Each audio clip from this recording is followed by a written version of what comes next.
Europe's strongest platform presents Clash of Titans, 14 lifters, one champion. The Clash of Titans is something new to Europe. It's going to take Europe by storm. We're taking formula out of it for this one. It's just total wins. It's something that was requested by a lot of lifters involved with the series, and yeah, I think this is going to be bigger than the Abs Pro, and it's really going to put Europe on the map for a total only competition. Just the names already and the numbers that are going to go down on the 1st of April are going to, you know, it's going to be a breath of fresh air for European powerlifting.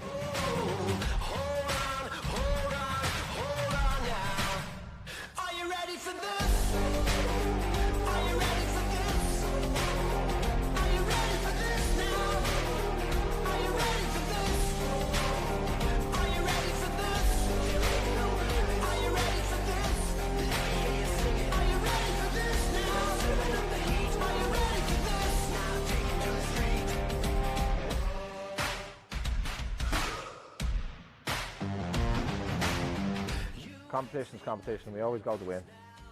You know what I mean? Like, dots or totals, I need the biggest total to win. Every time, you know, that's what I, being a chunky fucker. So no, I know there is more eyes on me because obviously there's going to be, but yeah, there are still other people that can potentially beat me. To want to be against the best, in the best environment. So it is what it is. We just keep on going. You have to want to go against the best to be in the best meets. You know, if you don't, you find reasons to not be there, and you see it across the board. You find reasons not to compete. It's got to happen. Like, you can't invite the names that we've got on the roster and then 1,000 kilo total gets pulled. It's got to happen. So yeah, there's nothing like it in Europe ever. And I think this is probably just the start. The clash is probably, it's going to take off. 100% it's going to take off. I still believe myself godlike amongst mere mortals, but it is what it is. Obviously, I'm lifting now with more godlike humans, which is great. I mean, at the end of the day, the competition has created better competition. Big weights. That's what everyone wants to see. Not necessarily dots, but it's big weights. So it's completely different. So yeah, in the interview for the Abs Pro, it's the investment in the lifters. It's the fact that you're made to feel like you really wanted to be here.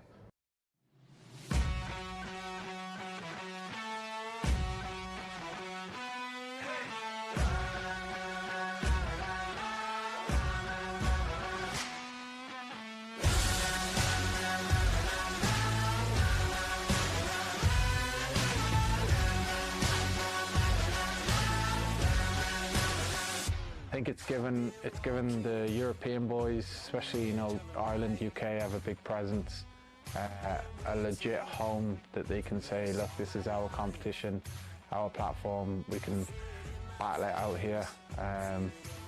No bullshit, no politics. It's just like whoever's the best on the day takes the belt or takes the cash, whatever. So the question is, what is the series done? That's why I feel it's done. I think it's given Europe a legitimate, badass platform that everyone's kind of looking at, good or bad, and they want to kind of come and test themselves. And it's slowly becoming a juggernaut, and not slowing down.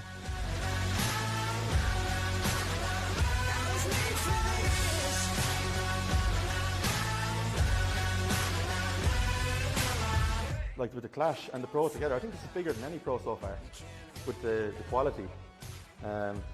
Like in the kind of warm-up event, we have me, Luke, Josh Edwards, and fucking Tom Driver, is that his name? Like, that's 900 plus, 4 lads going 900 plus in the kind of prelim, shall we say, you know what I mean? I don't even know how many lads going for 1,000. So it's definitely bigger, definitely the biggest it's been. Because it's still the same faces at the Pro, coming just in different categories. So yeah, but it's lined up to be better. So I think it's going to be the best so far. can't help but win. I was made for this. Like, I've got a lot of people messaging me saying that, like, they can't wait. It's going to be such a good day. Like, when there's quality and then quality, it's just very user friendly as well. It's going to be nothing but fucking big lifts from lighter fellas and big fellas. Like, me and Luke are probably going to total a good few with the Clash lads. Just try and stop me. I'm gonna push it. We're better than a lot of the American competitions for the little things, you know, the attention to detail and a lot of the production standards of reffing. I feel that we're already ahead of them, but you know, we just need more superstars and more attention, and it'll come. If you give them the platform, it'll come. And so far, everyone that started with the series has just leveled up, and now, you know, we've some more big names coming this year as well that we're not going to tell you about.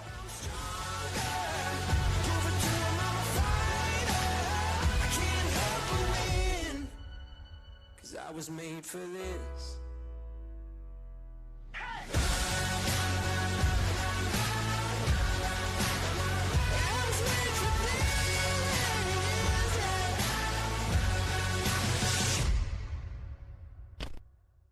If I have to put on a big deadlift to win, then that's what this competition's about.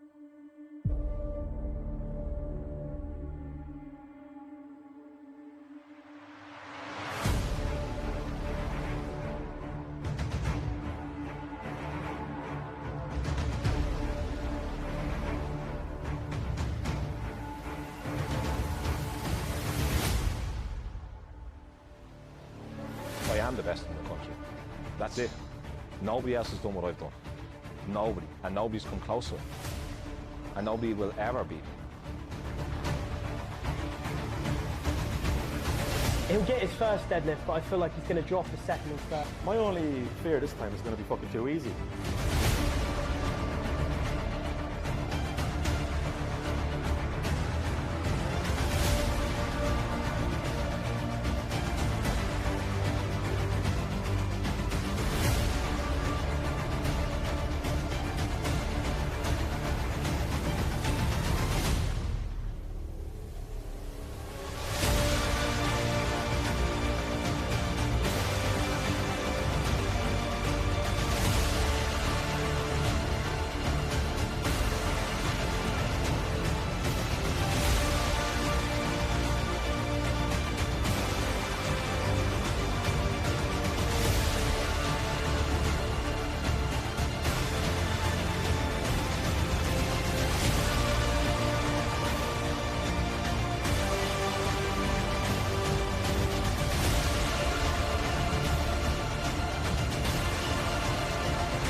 British Strength Magazine. Alex, here we go again.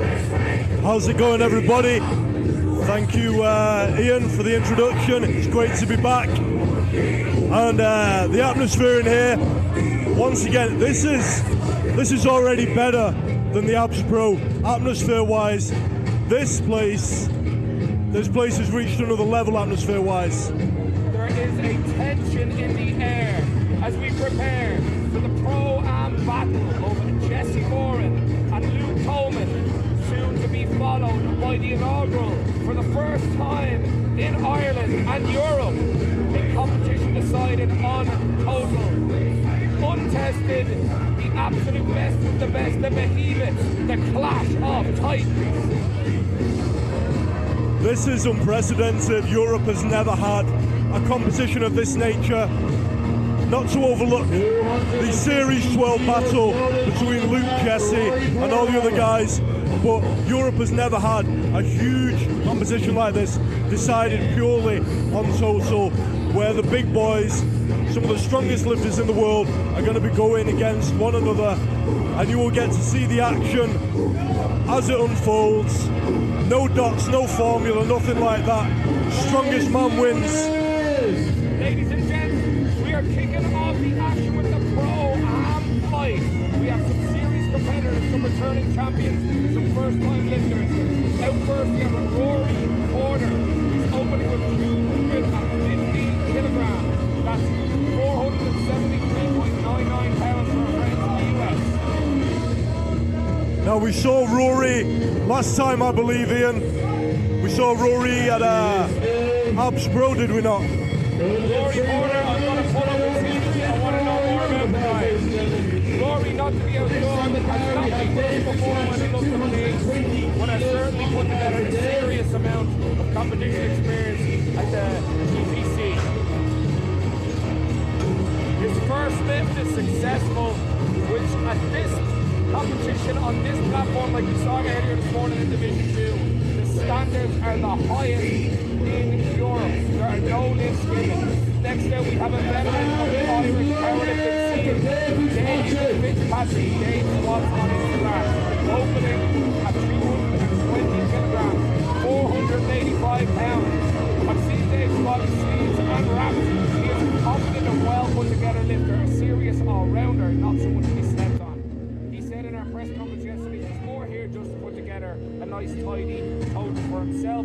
So the only competition he has is the guy on the platform right now, and that's himself. Now Dave Fitzpatrick weighed in at 80.8 kilos, and 220 kilos is a formidable opener at that body weight. All these guys will be making decisions to open a little on the lighter side, particularly if they're not vying for podium position. They're just here to have a great innings at the Abs Series, perhaps earn their qualification for an Abs Pro invite next year, but more so to represent themselves well on a platform. As you can see by the absolute capacity crowd and everyone watching on the live stream, all eyes are on the Abs Series right now.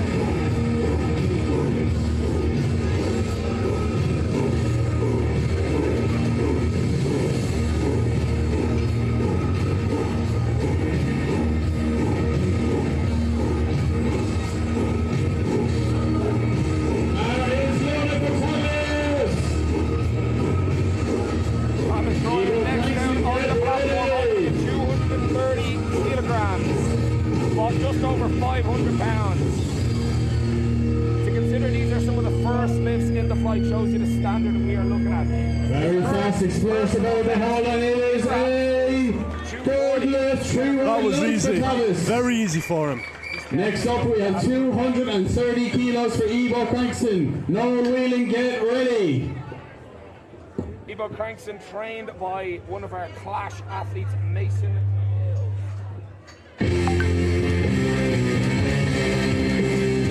Masson seems to have brought quite a large team with him.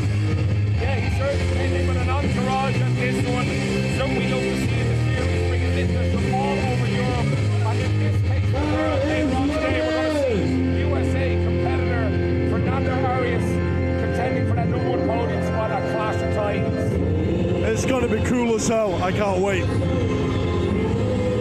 Not to be overlooked here, Ebow Crankson, who was very humble in the press conference yesterday.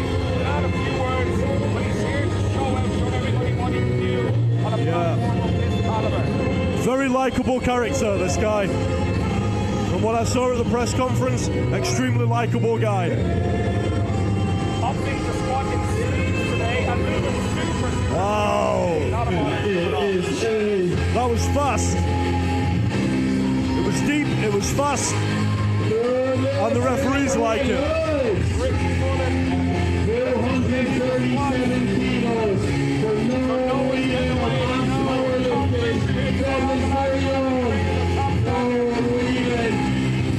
Next up we have powerlifting zone, a crowd favorite, the notorious Noel Whelan. Certainly one of the more popular lifters at this competition. I don't know a whole lot about Noel, but you don't need to. You hear him before you see him. He's a small fella with a massive personality, and make no mistake, one of the best lifters in the country, one of the best to come out of abs powerlifting. An absolute veteran of the sport. He's competed internationally multiple times in many weight classes, but he's here on the abs series platform. His personal goal today is to finally achieve his 500 dot score and his abs pro indication. He's contending with Limerick and Urban Barbells. It's going to be a serious contention for the third podium spot between those two guys. 237.5 at a body weight of 71.1, made to look like air. That is really impressive. I mean, with some of these lighter guys, it's easy to overlook like the weights that they're lifting. But really, when you put it into perspective, it's so strong. You're absolutely right, Alex. It can be mind-boggling when you compare the body weight of these athletes to the weights that they're lifting. And remember, folks at home, this is only the opening attempt. These lifters have 3 full attempts on each lift. So who knows where they're going to go before we get to the final. Contending with these weights, as we look across our spotting and loading crew, each of our spotters and loaders are premier elite powerlifters in their own right. I see Colin Larkin-Lynch, an abs pro athlete. Ryan McCann, who recently competed at the Irish PF National. Bjorn Hanratty, who has represented the country internationally numerous times. We have an elite platform for our next level, the top of the top lifters in the Pro-Am and Clash of the Titans fight. Ignacio, wow, that was tougher than we expect from Ignacio. 247.5 kilograms for Ignacio, 545 pounds. Probably not moving exactly how we'd like, but again, the atmosphere can get the lifters on the platform for the first time. Ignacio, I know he mentioned he's only back from injury. He's competed quite a couple of times in the BPC. But we'll just have to see how he gets on here at the ab series. It is not the same kettle of fish. Not at all. I can imagine, well, I've been there. Being on that platform for the first time, it can be daunting, it can be intimidating. Even sat in the commentary booth now, it's so loud, we're struggling to get our words out and be able to hear each other. Can you imagine just being on that platform? You're nervous for a competition anyway. And now you've got to perform your squat opener.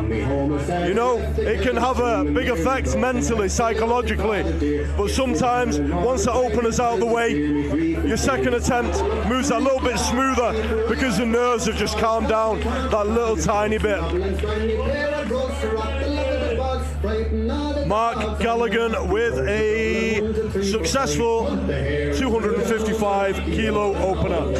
Marc Galligan, abs powerlifting zone. He is a quiet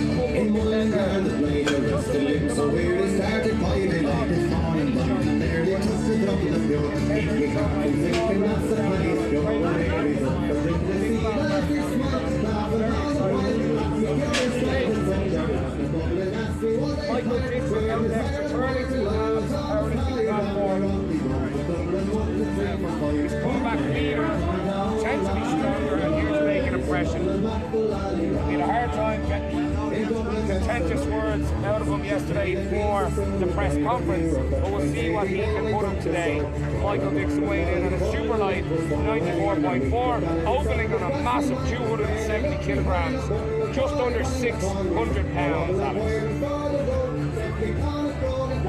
Now, actually, one of the only lifters who's, so far, elected to lift in wraps in this flight. Now, being that you can lift in wraps or sleeves, you have the choice, and it doesn't affect your competitive placing. Why do you think, Ian, that someone might choose to only wear sleeves in this event? Well, based on some of the conversations we've seen, Michael Dickson chooses not to go into the hole. I'll answer your question momentarily, Alex. Seems Michael Dickson's having a bit of a problem. Looks like he got a little lightheaded on the unrack.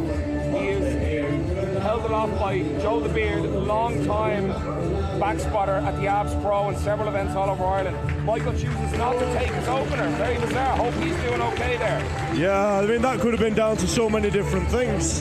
There's an awful lot that goes into it. I'd imagine a lot of these guys for the Pro-Am have done water cuts into this competition, which, while it might give you a competitive edge in the dot score, can absolutely impact performance. It's the fine art of competitive platform tactics, particularly when you're on a scoring system like the dot score we use for the Pro-Am. Absolutely, and I mean, even though you do get 24 hours to rehydrate, a lot of these guys' protocols, if they're not fine-tuned, you know, things like fluctuations in blood pressure, blood sugar, you know, a whole host of different factors can come into play, and that might have been what went on there with Michael. Michael Pennington keeping the same weight on the bar as Michael Dickson, 270 kilograms, just shy of 600 pounds for his opening attempt.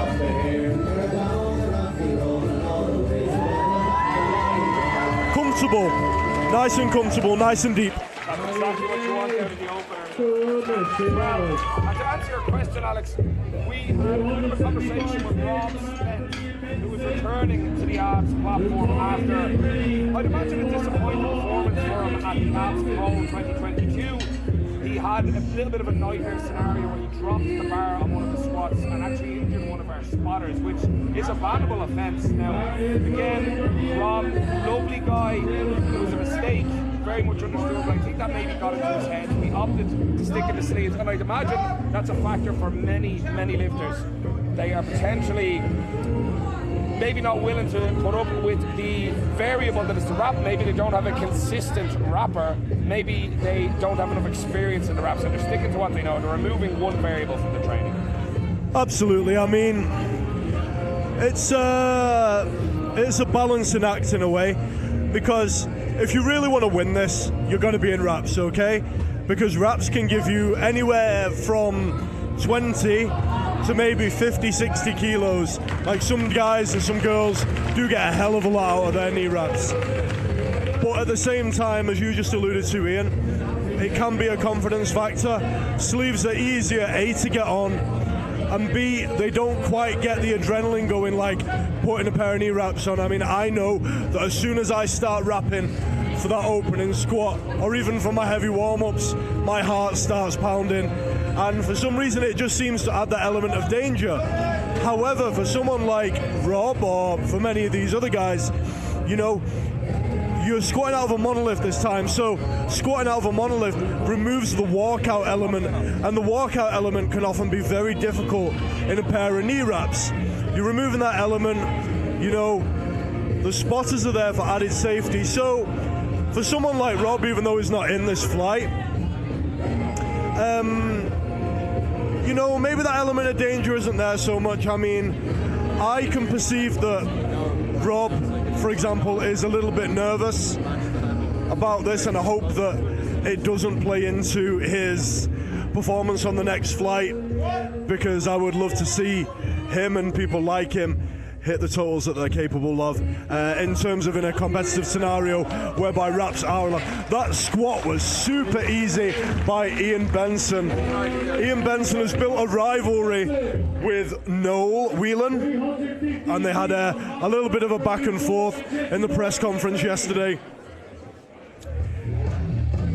these guys have these guys got some bad blood between them, or is it friendly rivalry?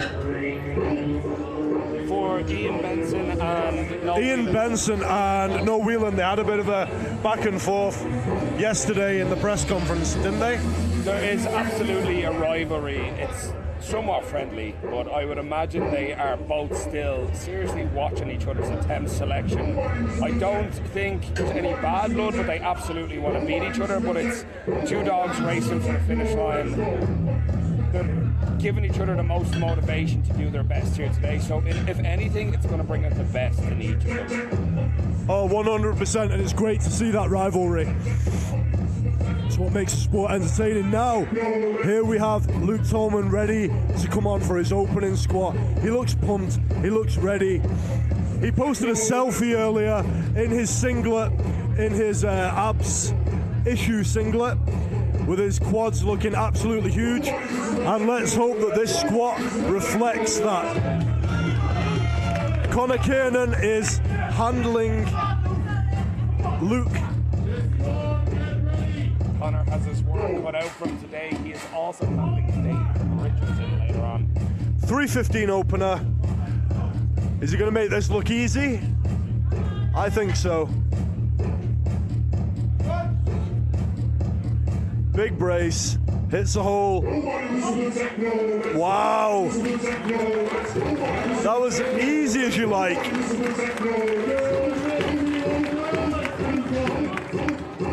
So my mic is a little bit fucked. My voice is very soft on the stream, so I can only really hear you. I hear a little bit of me, but mostly you. You want to swap? We might have to just for this. Because you're like, you have more to say than I do. We'll swap back and forth. Folks, we appreciate the messages regarding the microphones. We'll have that sorted out before bench press later on, but Alex and I are going to share a mic momentarily so we can call the action together. Over the last couple of minutes, we've seen some phenomenal attempt selections and openers from a couple of the guys. Ian Benson, who I had on the Iron Mindset podcast previously, absolutely smashing his opening attempt on the squat. We're now moving forward onto Jesse Moran, opening with the heaviest squat of the flight, 330 kilograms. He's going to need to keep a healthy edge on Luke Tolman in terms of total. Luke weighed in 11 kilos lighter than Jesse, but make no mistake, Jesse's been on absolute flying form for the past couple of months. He placed extremely well last year at the Abs Pro, and many people had him written off, narrowly missing first on his third attempt, ended up coming third. Dave Richardson number 1, Luke Tolman number 2, and Jesse Moore number 3, all narrowly in contention for that number 1 podium spot. Not quite as easy as Luke's opener, but it still looked good. It was still comfortable. Very careful on the way down. Very controlled squat. He looks confident enough. I don't think there's really a moment where Jesse is not confident. He's an extremely extroverted, outgoing individual. Amazing to watch that type of personality. He's one of these natural winners in life. You know, he's a go-getter. And that's what makes listening to him talk so interesting as well. They certainly keep you entertained. No mistake about it. Jesse Moran can back up his words. He has never shied away from the competition, and he's always backed up what he said. He is a winner in all aspects. I want to see him go all the way here today. I want it to come down to the last pull between Jesse Moran and Luke Tolman. But coming into our second attempts, Rory Porter jumping 17.5 kilos for his second attempt, 512 pounds on the bar. Second attempt for Rory Porter.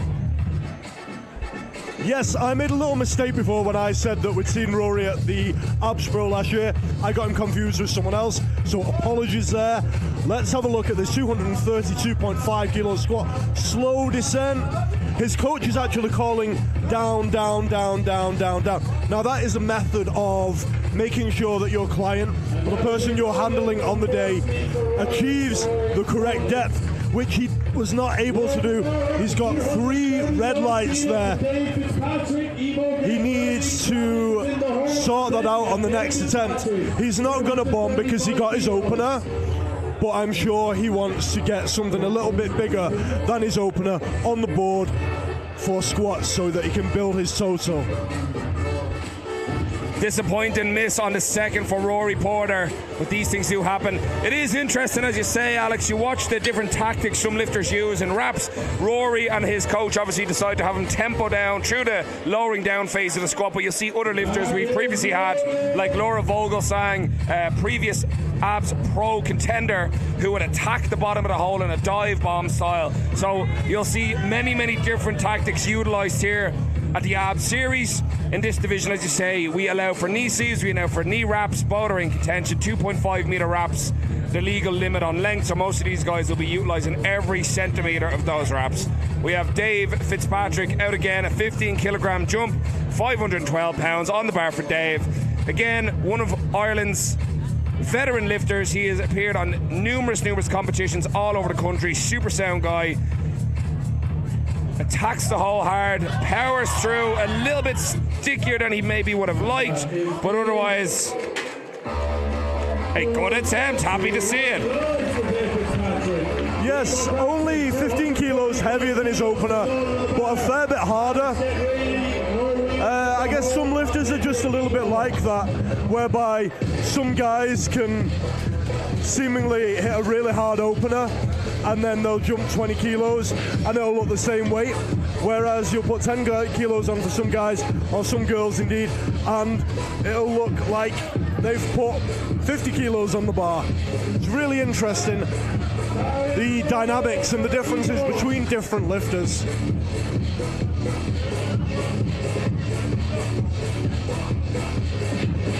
Ebow Crankson up next. Ebow made the comments yesterday at the press conference. He is not looking to win this event, and he was very acknowledging of that fact. He's here to have fun. It's his first time at the Abs Series, as I understand it. He's competing in sleeves, and he's making his attempts look really comfortable and exactly as they should.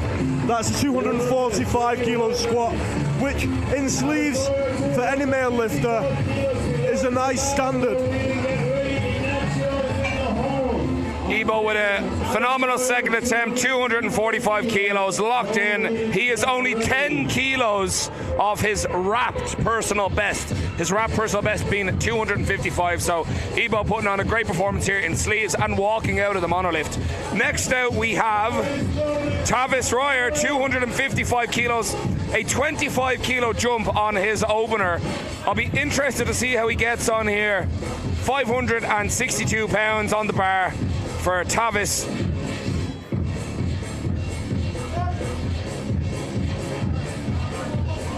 Moving really well. Let's see what the referees have to say about it, though. That's what it all matters. A good lift, 3 whites, the best result you can get, particularly here at the Abs Series. Crowd favourite, Noel Whelan, 255 kilograms on the bar.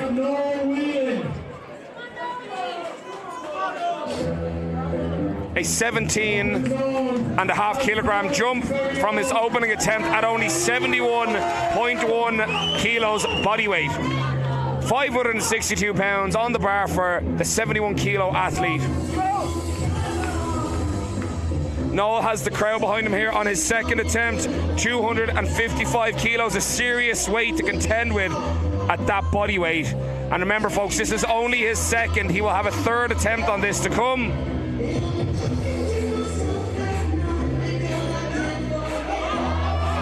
A smooth second. 3 white lights, exactly what we want to see coming into that third attempt. Full momentum. Noel Whelan, 7.5 kilos off his personal best of 262.5 kilograms. Let's see what he can do here today. We have Michael Dickson returning after almost passing out, it seems, on his opening attempt, Alex. He is retaking 270 kilograms. Now this is going to be a super interesting one to watch. Michael Dickson is out of Scotland, I believe, and he seemed extremely humble at the press conference yesterday. very measured character. However, it looks like Ignacio Badiola is actually taking the platform now. Ignacio has historically lifted in sleeves.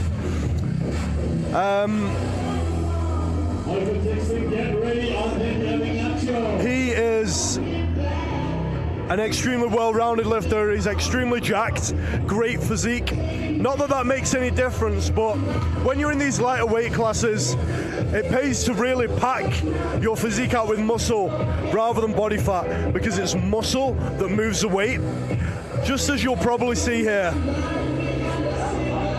Up we go. Was that deep enough?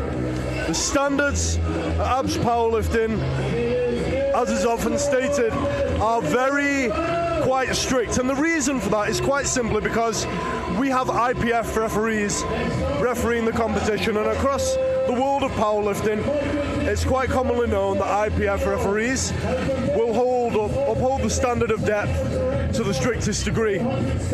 So today with squats, the guys and the girls really have to be on their game. Absolutely right, Alex. And as you said, Ignacio coming out absolutely smoking his 257.5 kilograms, just shy of his current personal best in sleeves, which is 260 kilograms. And we know he had to overcome some injuries in the past. Here we do have Michael Dickson retaking 270 kilograms. As we said, I do wonder if it was the water cut that got him maybe coming in. I really would love to see him get this opener. A very humble athlete, but a well put together one. He had a good showing here last time he was with us at the AB Series, and we'd like to see not only a repeat performance, but an improvement on last time. We want to see him coming back again. Let's see a nice opener here from Michael.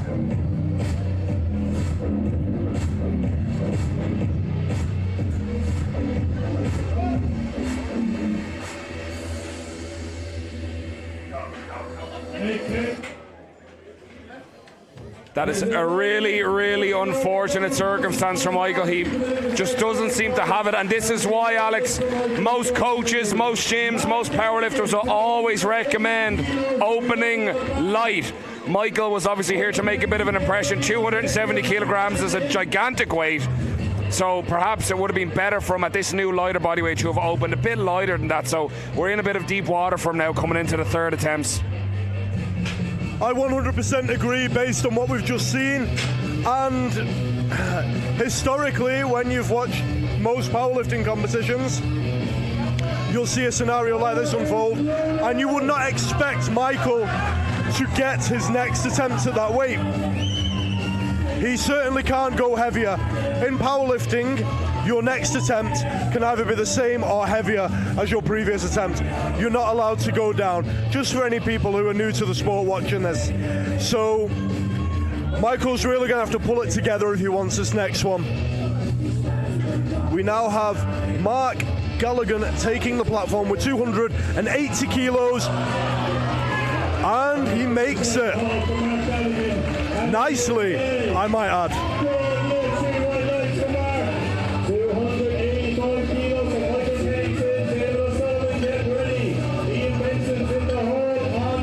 Next up, we have another Michael Pennington with 285 kilos. He's one of the bigger guys in the flight, one of the heavier guys, weighing in at 118.4 kilos body weight. In fact, is he actually the heaviest guy? I do believe he is, which is quite light. However, what you have to take into consideration is the fact that we have a flight of Clash of the Titans coming after this, which is geared towards big heavy dudes who only care about total, because that is how the competition will be decided. Michael Pennington walking out 285 kilos nicely in a pair of knee wraps. That was an excellent squat. Do the referees like it?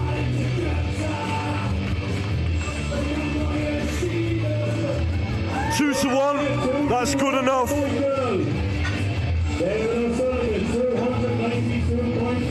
That's good enough to get him the squat. A 2-1 decision is all you need in powerlifting. Love to see it.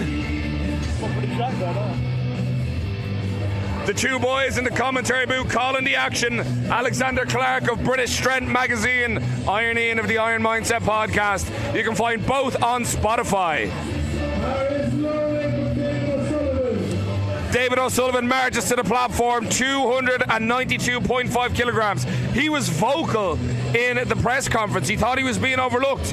He was like, listen guys, I'm going to get minimum 530 dots. I'm coming for that third place, if not second. It really depends on what type of day Luke Tolman and Jesse Moran have, but let's be honest, they're both looking on form at the moment. The way it's looking, you know, David might be right. See, David, from what I understand it, has leveled up in his training quite a lot. From what I've known of him, I've known of David for quite a few years. The deadlift was historically his thing. He is called David O Deadlift on Instagram. But I'm looking at his squat, recently looking at his bench training, and he's doing so well. Look out for the podium at the end of this event, and we may indeed see David on there.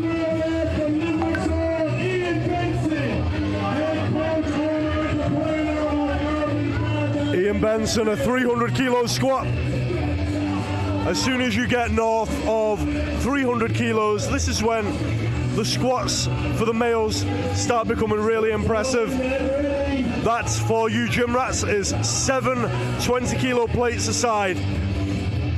When you walk into any gym with a 20-kilo bar, you know, as a gym rat, you're going to say, that's 3 plates aside, 4 plates aside, 5 plates. Well, this is 7 plates aside in non-powerlifting speak. And he makes it comfortably at a body weight of 104.5 kilos. That is impressive.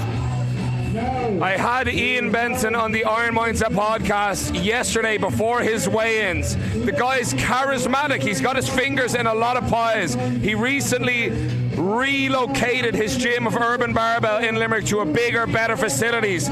He'll soon be hosting his own competitions there, but Ian Benson is all over the map, and now he's here at the AB Series. It's a redemption arc. He had previously torn his bicep after getting his ABS Pro invite, had a less than stellar return to the platform last year, but make no mistake, he's cleaning up today on squats, but Ian Benson is known for that absolutely monstrous deadlift. So it will really come down to that.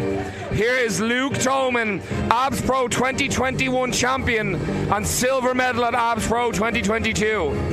He is one of the most accomplished lifters to come out of the United Kingdom. Make no mistake, folks, Luke Tolman is a premier athlete in every competition, but here at the ABS Pro, he is going to be tested by some serious contenders. Jesse Moran is coming for that scalp. And what's even more impressive is Luke is still 23 years old. Luke's last year as a junior is what we're seeing right now, which is almost unbelievable. It's almost hard to believe that Luke is still a junior with a 337.5 kilo squat, weighing in at 98.2 kilos body weight. And what's even crazier is that that's not even Luke's best lift.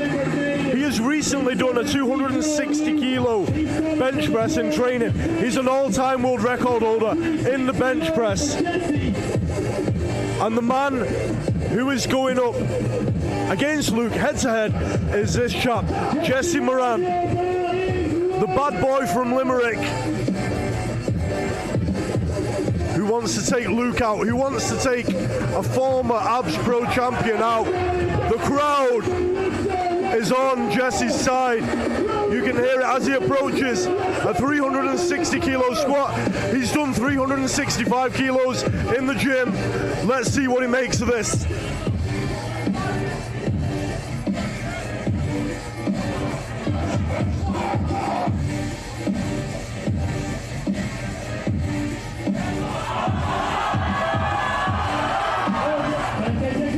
That is a massive surprise. Alex, it looks like Jesse's knees extended back a little too fast. It threw him out of position, lost his quads. He fought, but he missed it. That's got to be a bit of relief for Luke Tolman, seeing Jesse Moran trip on one of his better lifts. Jesse's a great squatter, and missing those kilos could really, really throw off his game plan coming into bench and deadlifts. Yeah, see, in a battle like this, there's no underestimating how significant that may have been. Now, Jesse is quite a gung-ho type character. It wouldn't surprise me if, in his heart of hearts, he knows that he has more than that he jumps up, because he's here to win at the end of the day. But we'll have to see what he puts in for his next attempt. What has Jesse put in for his next attempt? Do we know yet? He's retaking 360. Jesse has opted to retake 360 kilograms, so still well within his wheelhouse. I'm sure he can make up those kilos later on. As we come through onto our third attempts on the squats, we will start to see this competition take shape. Dave Fitzpatrick jumping 5 kilograms for his final attempt on squats, 240 kilograms on the bar. It's just not there today for Dave, but a respectable performance nonetheless. He finishes his squats on 230 kilograms. Now Rory Porter making a bold decision to add 7.5 kilos after his missed second attempt. He's jumping from 232.5 kilograms up to 240 kilograms, just shy of 530 pounds. Alex, why do you think an athlete like Rory, his coach, why do you think they'd be making a choice to add those 7.5 kilos at this stage of the game? So, from what we can understand in the commentary booth, his second attempt was missed on depth, not strength. His coach is obviously confident that he has the strength to make this 240 kilo attempt. He just needs to make sure that he gets deep enough. He's squatting to still Dre. And that is obviously the perfect song to hit that weight to, because he's got it. And there we have it. It was a good call by Rory Porter and his coach coming together. 7.5 kilo jump on the missed second and got it in the bag. No debate, 3 white lights. Ebow Crankson out next. Again adding 5 kilograms to that third attempt. Ebow's best squat ever was 255 kilograms in wraps. He is now 5 kilos off that in sleeves. This would be quite the accomplishment, particularly here at the Ab Series. He is choosing to walk out a 25 kilo AOA bar. It's a little different for what you'd see in a commercial gym, even your standard powerlifting bar. It can really, really be a difference maker at this, particularly for these smaller lifters like Ebow Crankson, who weighed in at 98.6 kilograms. Might sound big to some people, but in powerlifting, that's definitely middle of the pack in terms of body weight. Could not agree more. That's a big dude in the gym and on the street, but when you compare it to the flight that we have after this, that is not a big dude. Nowhere, taking nothing away from Ebow. Next up, we have No Whelan in his battle against all of these guys, but especially Ian Benson in that bitter rivalry that they have. This man weighs only 71.1 kilos, but he squats like a man, and he lifts like a man who is much, much heavier.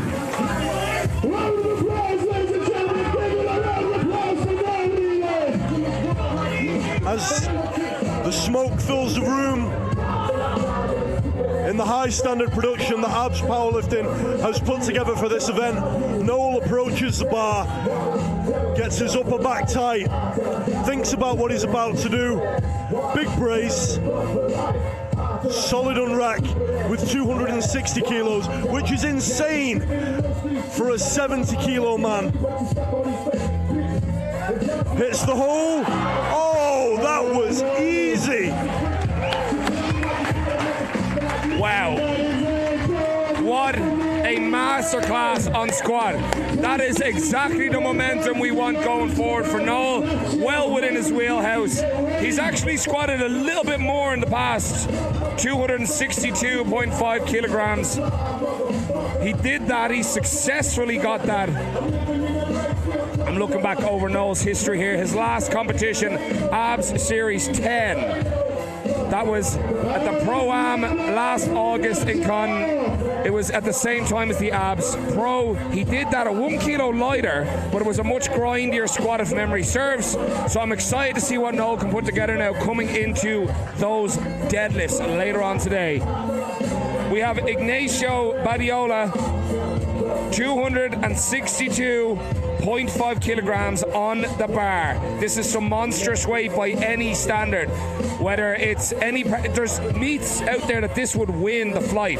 If he can get this, this would match his current personal best in wraps. So he'll be doing it in sleeves here at the Abs Series Pro-Am flight at Series 12.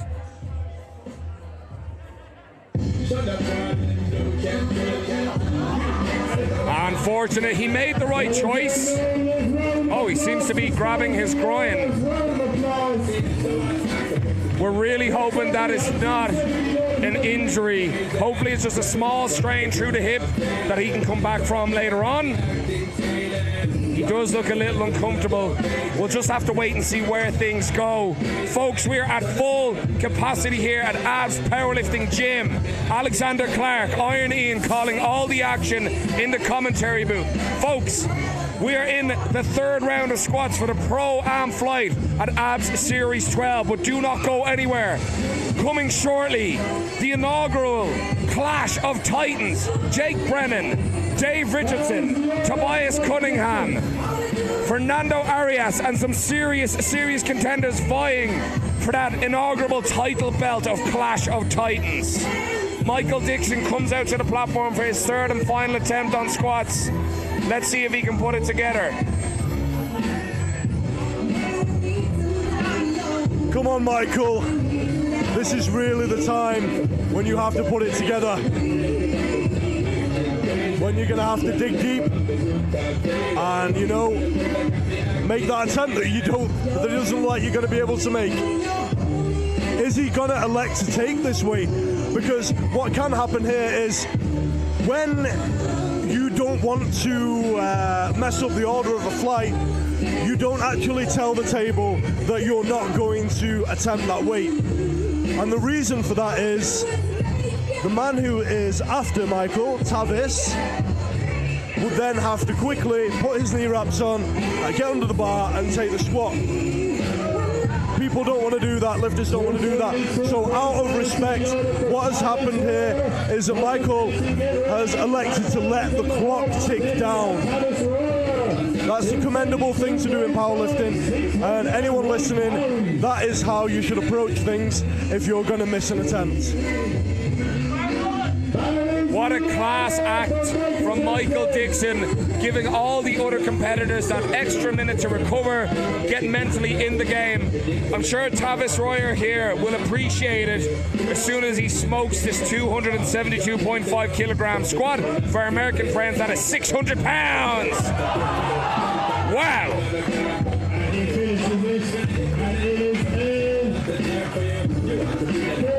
Phenomenal work from Tavis Royer. 600-pound squat in the bag. A perfectly selected third attempt. Not sure if he would have had any more there, Alex, but what a great way to finish out squats for Tavis Royer. 272.5 kilos, 600 pounds, a milestone in anyone who lifts career or journey. And Tavis has been handled through squats by Chris Pugh. He is a current Irish Pro champion. He's an extremely strong guy, extremely jacked. So Tavis obviously has someone on his side who knows this game inside and out and has been under these weights some more. The biggest man in the flight, Michael Pennington. He's put on a beautiful display of squats so far. He's electing to walk out of the monolift, which is probably just how he trains because he doesn't have to. He could save energy by using the mono, but that walkout is not a problem to him. Fairly close stance. All I'm thinking is that deep enough? Has he hit the hole deep enough? 295 kilos? No, he has not. That looks like 2 reds from the side refs, which normally means he didn't go deep enough. An unfortunate way to finish out his third squat for Michael Pennington, but a great performance nonetheless. 285 kilograms is a phenomenal weight to hit here at his first time at the ABS Series. Marc Galligan now of ABS Powerlifting, 300 kilogram squat. He did this recently for the first time in training, but like our good friend Mr. 1000 Jake Brennan oftentimes says, it only counts on the platform. Marc Galligan, 300 kilograms, 661 pounds. Let's go. This man has really impressed me today. I haven't seen him lift before, extensively anyway. But that looks like he's got it. 300 kilos. Again, another milestone squat. 3 white lights. He's happy with that. 300 stays on the bar for Ian Benson. Luke Tolman, get ready.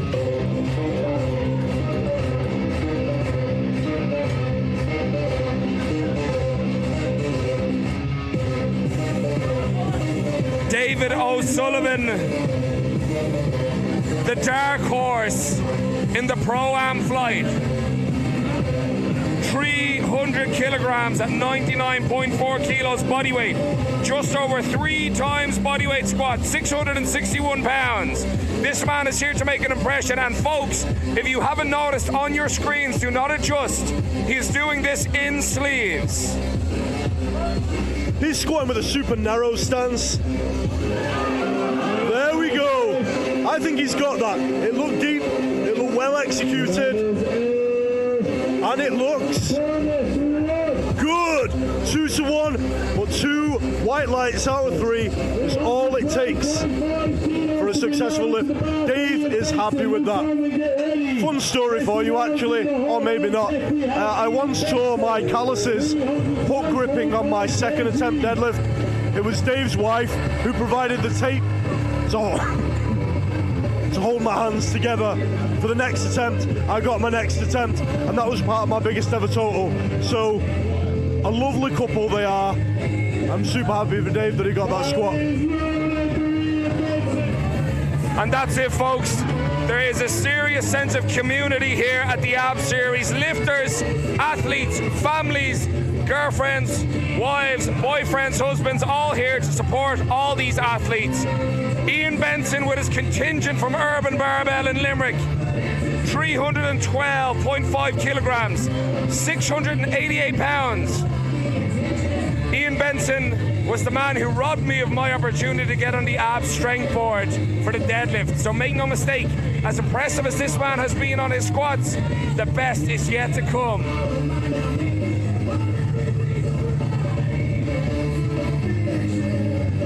Oh, baby!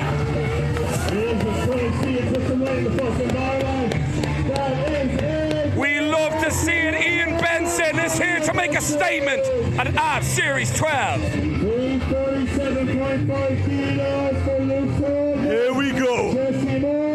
Luke Tolman, the bar has been loaded for this phenomenal lifter. Super nice guy. And he has a background in MMA, so you better believe that it could probably kick your ass. 347.5 now. This is actually lighter than Luke has done in the gym. However, I'm thinking that Luke is being strategic here. He's just seen Jesse fail his second attempt. So why does Luke need to push the boat out too far if he does not need to? Luke's trying to win. He's not trying to attempt to lift that he's not going to get. Let's see what he can do here. An incredibly mature decision from Luke Tolman to take a weight that is well within his capabilities. He's playing the long game here. He had a serious taste of defeat at the hands of Dave Richardson last year at the ABS Pro 2022 after being the ABS Pro champion in 2021. He is coming for the Pro-Am title here at ABS 12.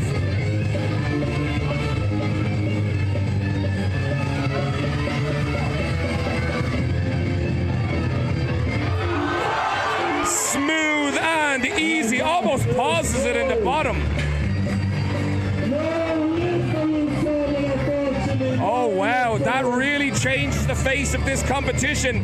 It's back to being anyone's game. Can Jesse Moran make this 200, or pardon me folks, 360 kilos that he narrowly missed for the second? Slight misgroove. Jesse Moran is coming now. The game plan has certainly changed after Luke Tolman missing 347.5 kilograms. Alex, what can we expect now? This is anyone's game. Now, squats have not even finished, but this is becoming extremely tense already. This is one of the best, if not the best, afternoons of powerlifting you will ever watch. Jesse will be pulling out all the stops here. The crowd is going absolutely crazy. They want Jesse to get this. The Irish in attendance anyway. They want to see him take the lead ahead of Luke. He failed on his second attempt, but he'll be taking that mental game to the next level now. Let's see this. It's controlled, it's controlled. Has he got it? Has he got it? Has he got it? Has he got it? He grinds it out. Is it good? Little stumble there at the top. No. Looked like a bit of a stumble there, Ian. Just as he went to lock it out, or did he fail it? It definitely looks like he lost his footing. That is crazy, crazy flight of squats, particularly for the top two. Alex, coming into bench press for the Pro-Am, I'm wondering now, is it Luke and Jesse the only two in contention? Some of our other athletes have quietly been putting together serious totals. I think the top spot could potentially still be in contention for the Pro-Am flight here at Ab Series 12. This is where it becomes a little bit hard to work out, because Doc's formula, it's hard to have a calculator in your head.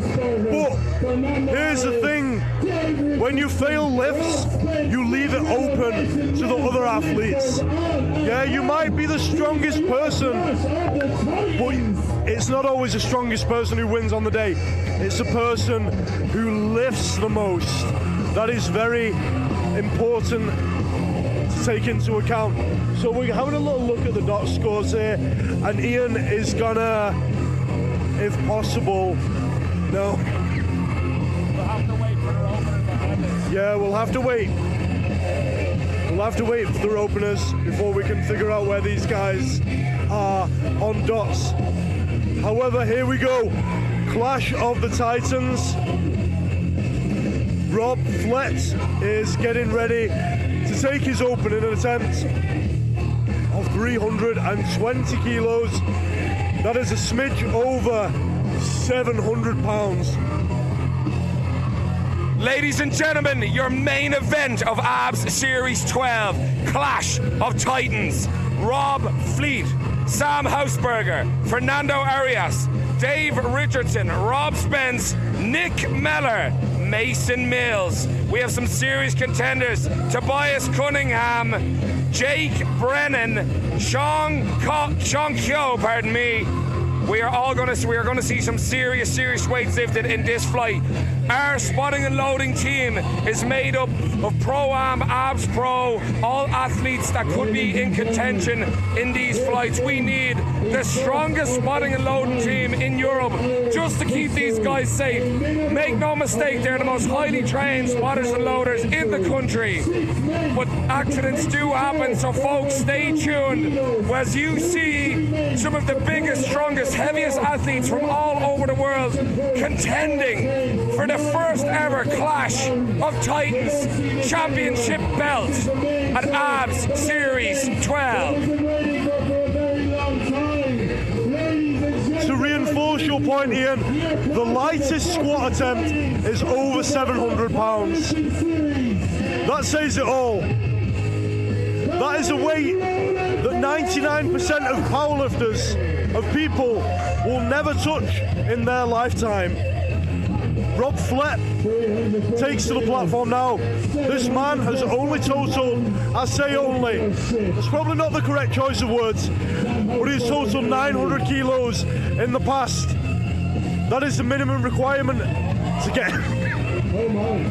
get into this flight, and he smoked it. Did he get it? Yes, he did. As you said, Alex, 900 kilograms is the minimum buy-in just to step foot in this flight. Clash of Titans. Rob Fleet looks like he's had a successful opening attempt. A busted open forehead already. The guy is a bar headbutter. He likes to get hype. He'll fit right in here at the Abs Series. As we roll on, folks, we have Sam Hausberger making his Abs Series debut. 330 kilograms on the bar. Amongst our staff, amongst our crew, we have Karen McKiernan, or the Mono Mama, one of the few we can trust to operate that monolift. And folks, make no mistake, there's serious tension and responsibility on everyone on this platform. Right now, we have our spot and loading crew cleaning Rob's blood from the bar. Make it nice and clean, nice and presentable for Sam Hausberger as he makes his debut here at the Abs Powerlifting Series. Big Sam Hausberger, he weighed in at 145 kilos, but he looks bigger.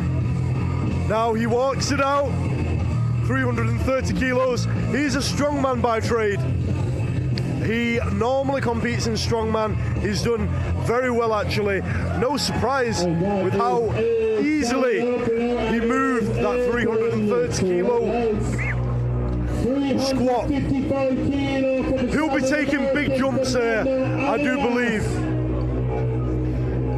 Next up, we have Fernando Arias. A lot of hype has been built around this man in the lead up to this event, and you're probably not the only one looking forward to seeing what he can do.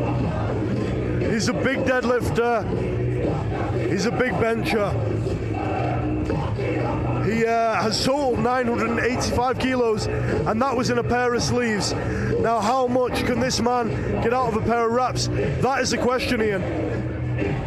Now this will be interesting. Fernando had a lot to say, by which I mean very few words, coming into this meet. He is quietly confident that he has taken that top spot with a 1,050 kilogram total finish. We'll see how he gets on here at the Abs Powerlifting Series. This is his first attempt of 9 today. Let's see how he does.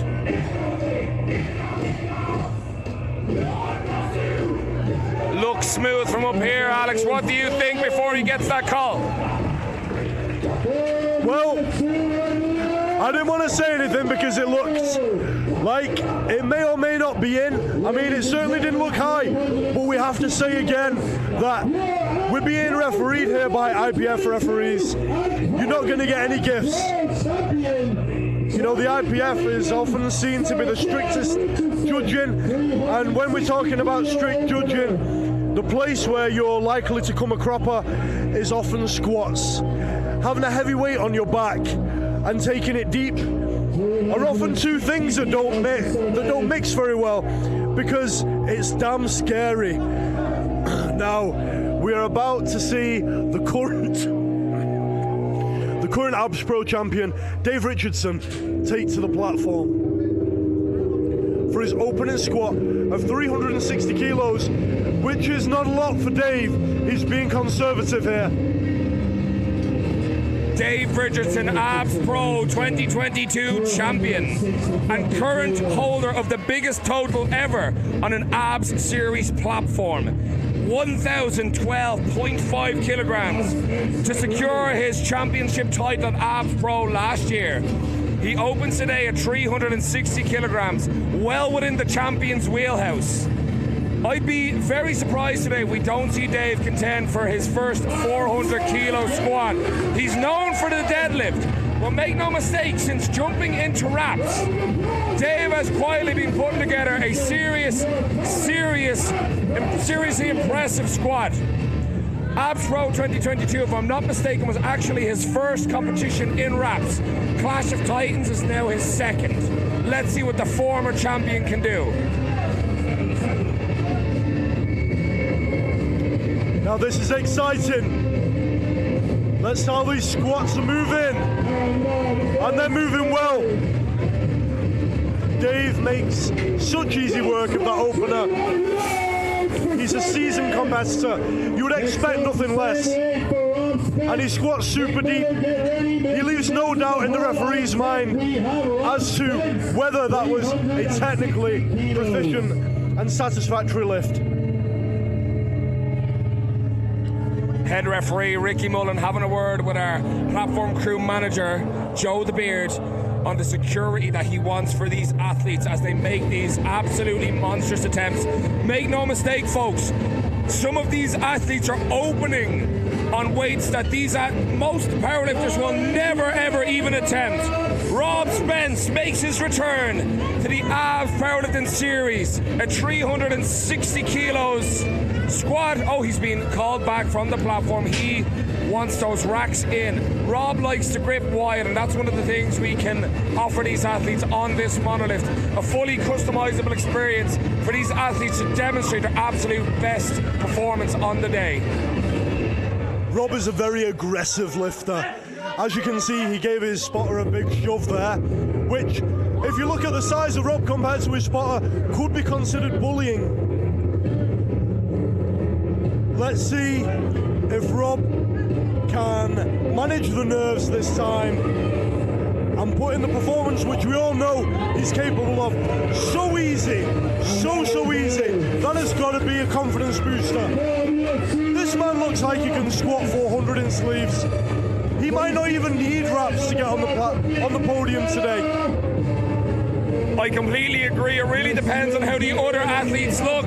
He's opting to use the Inzer knee sleeves, which have a bit of reputation now in raw powerlifting for their degree of stiffness. So this could give Rob Spence his own competitive edge. He's back here for redemption. He didn't have the performance he wanted at ABS Pro 2022. I'm sure our spotters and loaders were relieved to see him get that opening attempt. All jokes aside, at Rob's expense, he is a phenomenal athlete, multidisciplined, known for his strongman efforts. But here we go, Vic Nick Meller. He projected himself to be the winner at ABS Series 11 in the Pro-Am flight. He was beaten out by ABS Powerlifting's own Lenny O'Sullivan. He is back for redemption. He's just had our spotters and loaders lower that rack height by 1 from. He has been much more conservative, much more methodical in his approach than previous attempts, Alex.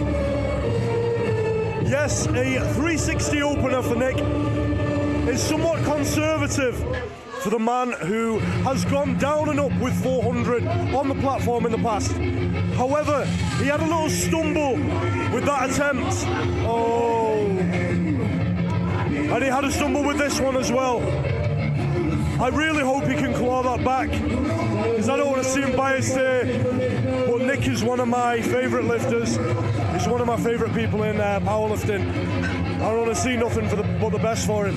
A few guys actually opened with around 360 there. Why do you think that is? If I were to hazard a guess, I think 360 puts them within a decent striking distance of 400. But if they need to be conservative, 385, which sounds crazy to say that 385 is conservative, 360 puts them in striking distance of between 385, 390, up to 200 or 400 if they're feeling good.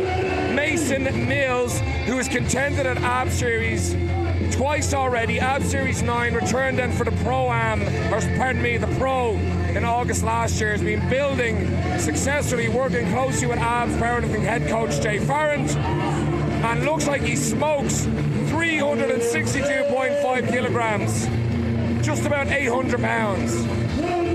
2 to 1, it's a good lift. Mason is hoping to contend and put in 400 kilos for that third attempt.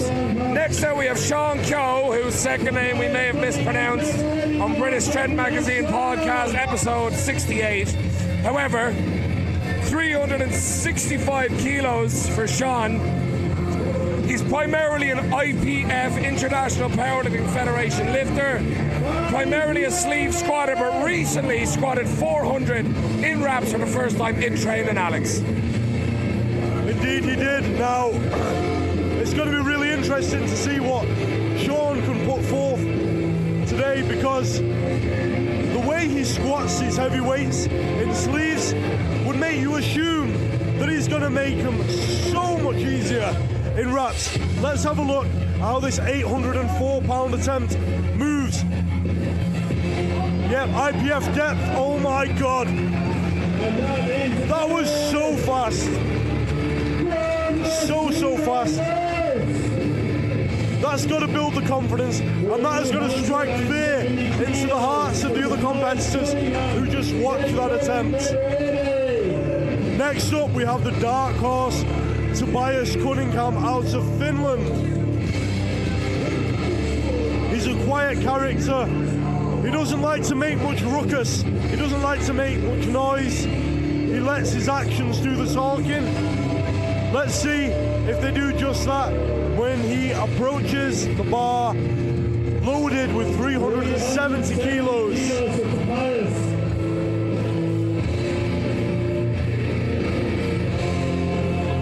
He is an absolute giant of a man.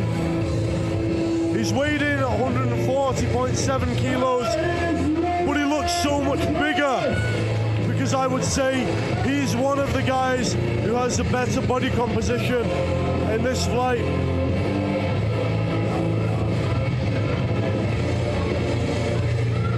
He gets under it.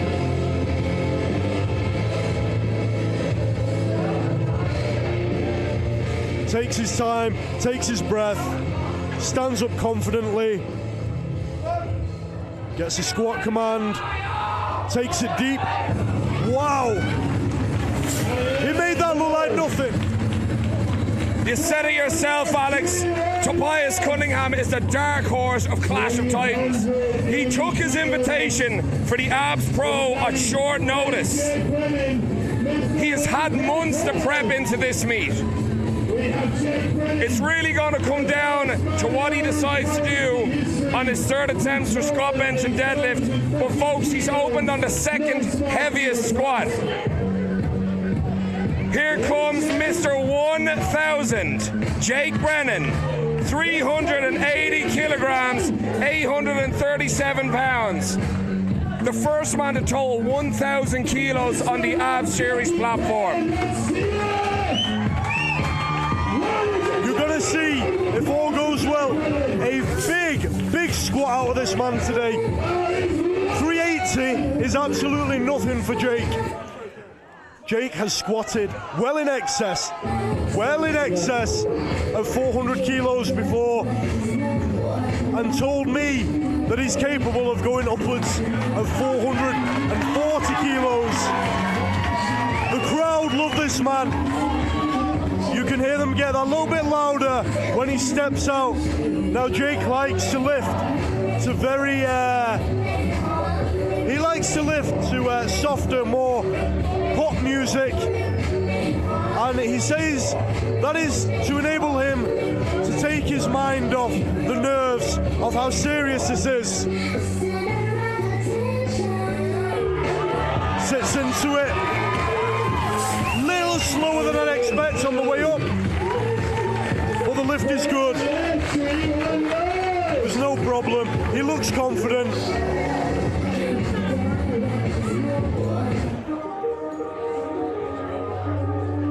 Back to the start. Rob Flett is about to take to the platform with a 20 kilo jump, 340 kilos for Rob. His first time at an Abs event. He says he's been working on depth with his squats on his opener. That certainly looked to be true.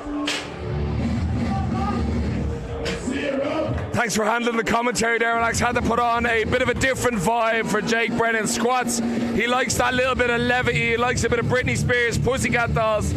Shocking what results can come from a bit of pop music for an athlete like Jake. But as we roll forward into our second attempts, Big Rob back on the platform, 20 kilo jump, giving that bar a good loaf once again, waking himself up. Folks, this is 340 kilograms. That's just about 750 pounds. He's here to make an impression. His first time on the Abs Series platform.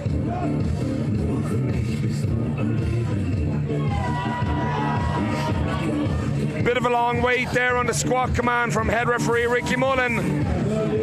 but it did not slow him down. 2-1. Good lift for Rob Flate, and I'd say he's delighted with his performance so far, Alex. Sam Hausberger jumping 20 kilograms from his opener, 350 kilos, 771 pounds.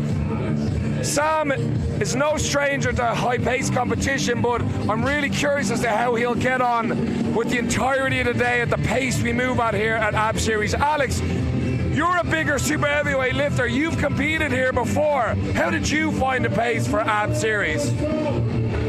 Got to be quite honest, I prefer it. You know, it seems these days the stereotypical powerlifter image, it's not so ingrained in the sport, you see? Because back in the day, people used to say, oh, powerlifters are fat and lazy, they don't do cardio, they're unfit. But as we see Sam nail that 350 kilo squat, you notice these days that to be a top competitor, you can't be a big fat lazy man. You have to be a bit of an athlete. And as a strong man, Sam is going to be that. He's going to have some fitness, you know, so that lends itself well to a fast-paced competition. And I think a lot of the bigger guys, a lot of the better lifters will tell you that they prefer fast-paced days, especially if you have a nervous system which seems to burn out pretty quickly. You can't sustain that energy, that neural drive, if you will, for 8-9 hours. You want the meet to be over in the space of time that a workout would be. You don't want to go up and down all day. So hard to do, to get that kind of like dynamite in your nervous system 9 times in a day when it's spaced out so long, you know. You're gonna feel like going to bed after a few hours. But if you are unfit, if you're not conditioned, then maybe that suits you because you feel like you need that time to recover. Personally, that's a little bit alien to me. I'm not saying that I'm gonna break any of Mo Farah's records anytime soon, but yeah, I prefer that slightly quicker pace. I don't think you need a whole lot of fitness for it, to be honest, but you know, some people think you do, I don't know. Nick Mellor back on the platform, retaking 360 kilos. Whoa, he got the rack command in time, I think. Jesus, that's super unfortunate. Nick is such a strong athlete. He's a serious contender, but it seems to be those finer points, that stability that he lacks. He can demonstrate power against the bar so well. You saw how easily he squatted that 360, but then just wobbled forwards, which cost him the attempt. It's so bizarre, and it's such a shame. I really hope he can come back and take it again for the third and show us what he's made of. As you were telling the story about you preferring the quicker pace meets, I actually thought Nick was going to skip his second to retake on the third, but he marched out to the platform with about 25 seconds left, got under the bar, got back, smoked it, and just tripped at that final hurdle. It's a real shame, Alex. Yeah, I mean, it's not over yet for Nick, but honestly, this is so hard to watch because so many of us just want to see him achieve what he's capable of. However, don't count him out just yet. And someone you certainly don't want to be counting out is this man, a man who is well in contention for that Clash of Titans title, that belt. He already has the Abs Pro belt. Can he achieve another today to become double champion? Up we go, that was hard, but did he get it? It looks like he probably did. What are the referees saying? They say yes. What do you think went on with how slow that was for Dave when he squatted 390 a little quicker than that last year at Abs Pro? Do you know what? I'm really not sure if Dave has had the most incredible prep. I still think he's in contention for the podium, but I don't know if it's going to be his best day ever.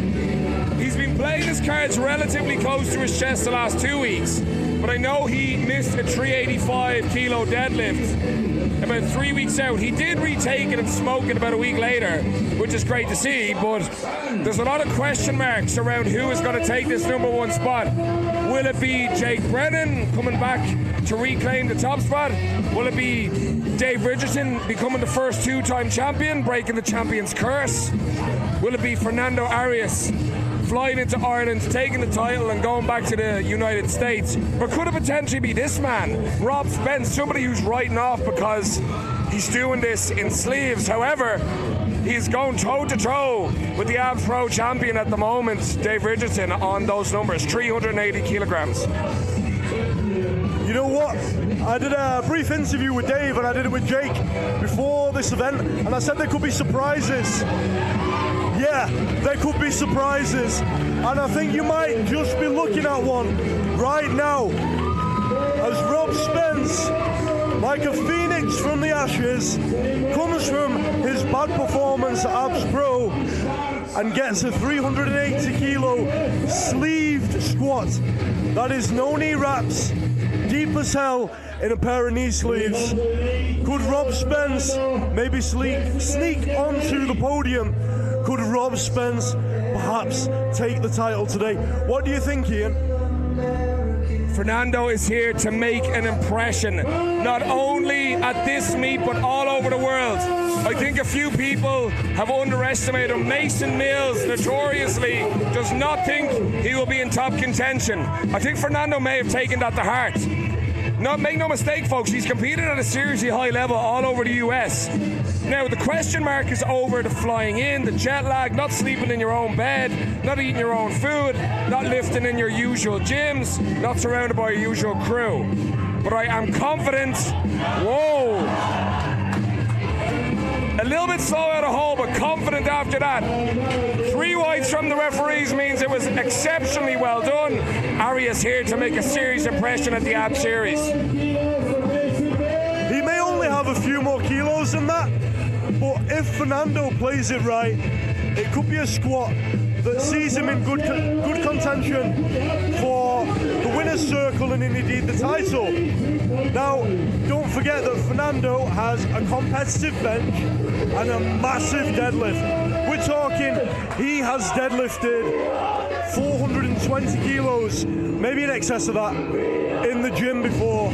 So as this day unfolds, he could even come from behind, a little bit behind, to then take the title at the last minute. Mason Mills, 382.5. This mimics his final squat, his final heavy squat in the gym that he did comfortably a couple of weeks out. Was that a double movement though? Or was it a little bobble? Not enough to make the referees think that he did not get it. Now, again, maybe only a few kilos, but it puts him up there. Maybe not contention for Mason, because he would need more on his other list than he currently has. But maybe for the podium, who knows? All it takes is a couple of good lifters to have a couple of bad days. And you've got guys who weren't being talked about recently now threatening for the podium. And this is no shabby podium to be on. Now we see Sean Coe approach the platform, who just absolutely smoked his opener. Were you impressed, Ian?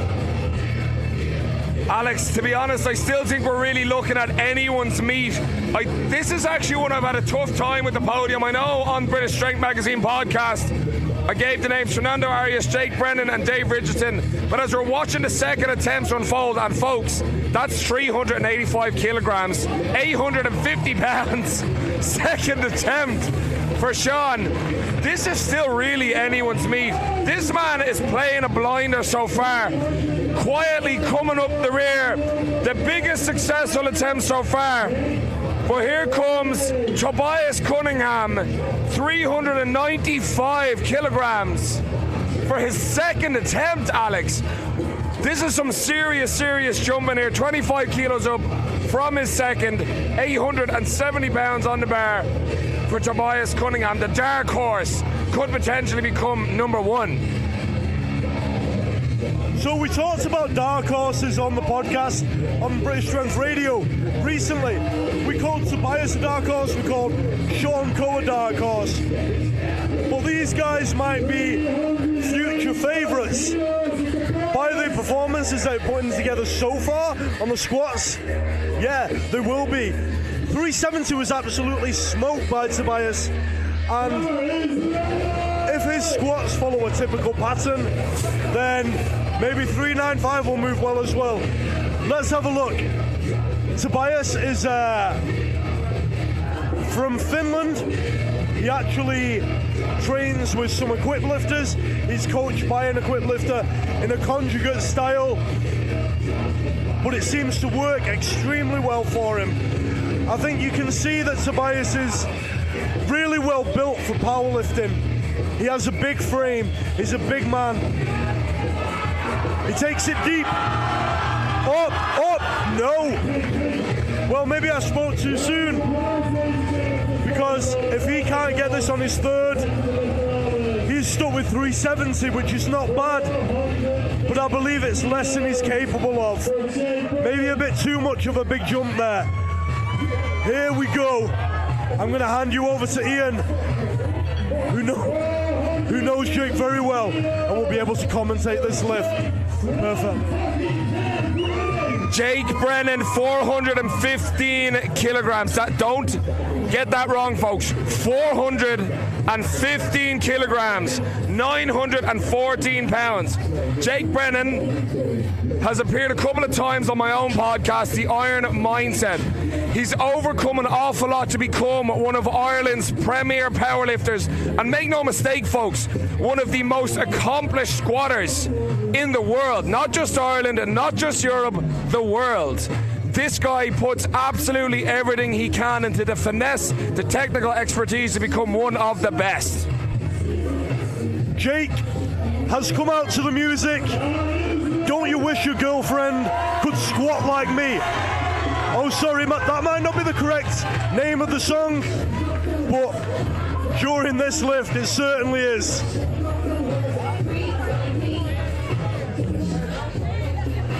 This is one phenomenal squatter, about to hopefully show us what he can do.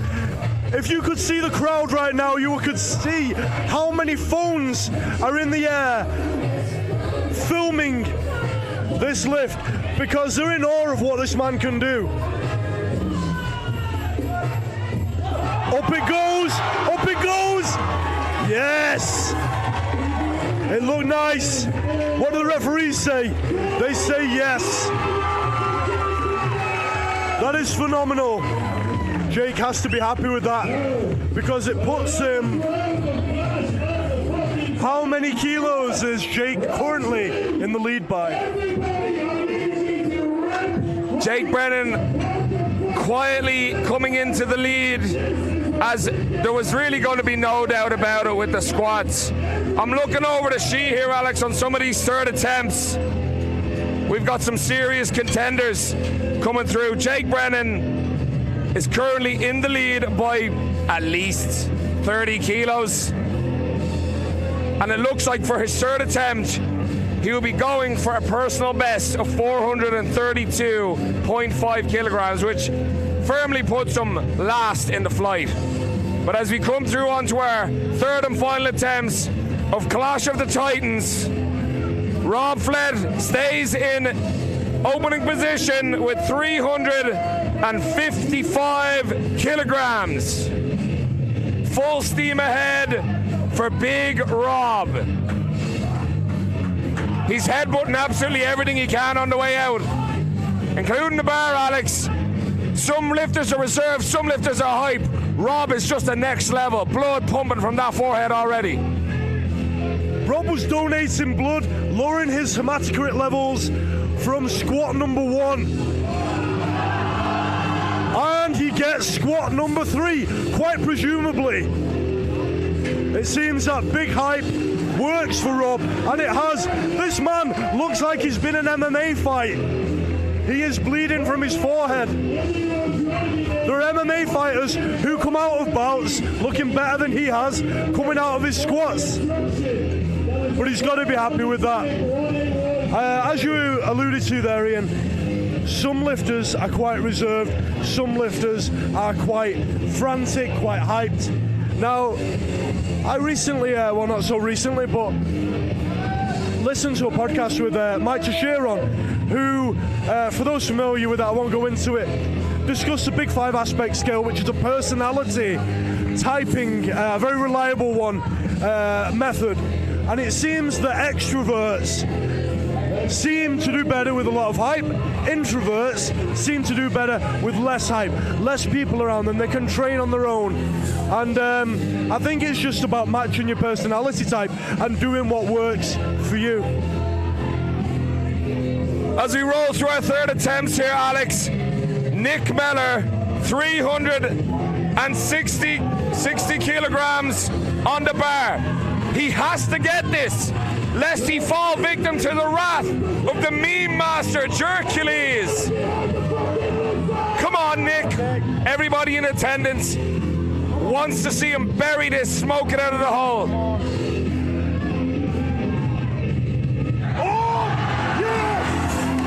Oh yeah, baby. Come on, referees. What do you got to say? 3 white lights, no questions, Alex. Nick Mellor is still in the game. Yes, Nick, that is what we wanted to see. Okay, maybe we wanted to see you squat more, but you're in the meat. And I know Nick has a lot of heart, a hell of a lot of heart, and he will not let that put him down or make him feel dejected or like it's over. He will fight tooth and nail till the last deadlift. You know what? That is extremely impressive to see someone fail 2 squats in a row and then get it on the third. He got it like lightning. I believe the title of this track is actually Ride the Lightning. We've got some Metallica pumping through the speakers. It's a must-have at any powerlifting event, to be quite honest. Sam Hausberger with a 370 kilo final attempt. Up it goes, fairly comfortably. Now, what I notice a lot is about these big heavy weights. These guys, even when they're moving them quickly, it doesn't seem to be strength that's an issue. There's always a little bit of a wobble, a little bit of a shake there. The actual absolute weight, not the relative weight. Maybe it's due to the squat bar, maybe something else, but I think that has an effect. It's not simply the percentage of their max. Guys seem to top out quicker. They seem to hit a wall a bit quicker. They'll hit a fast opener. They'll put 2.5% on their 1 rep max. And it'll seem to just catch them off guard like they've been hit by a sniper, you know?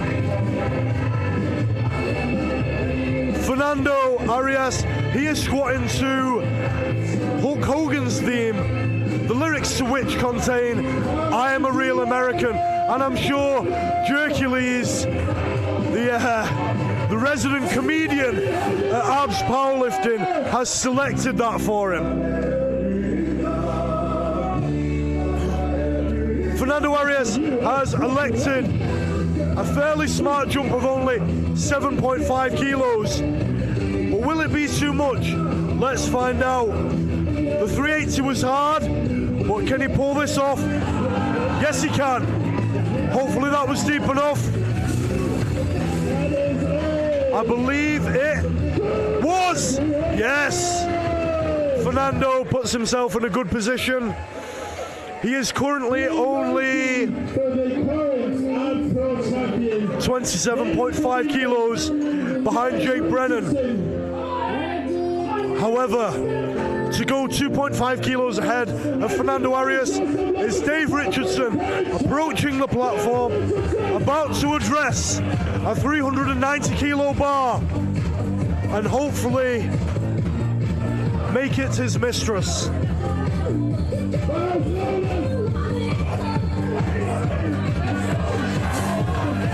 He's squatting to a bit of a Jake Brennan-esque song here.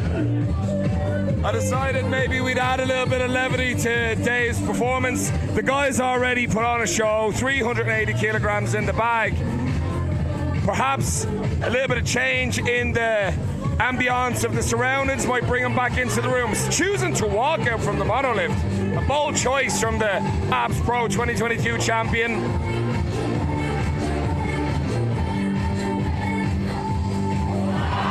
Using that big powerful back, he's got it!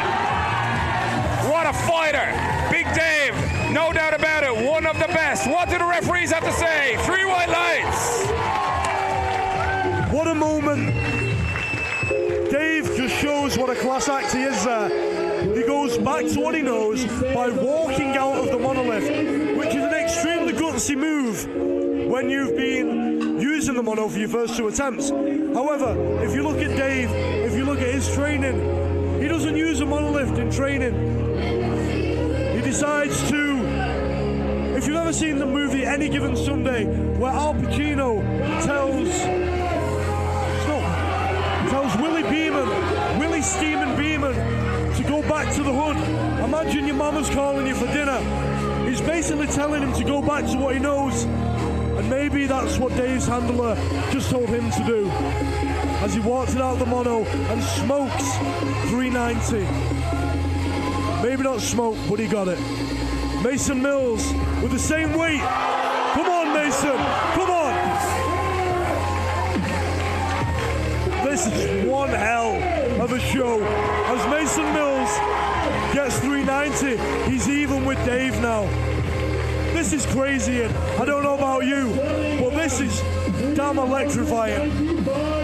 Alex, if you had a sharp knife, you could cut the tension in this room.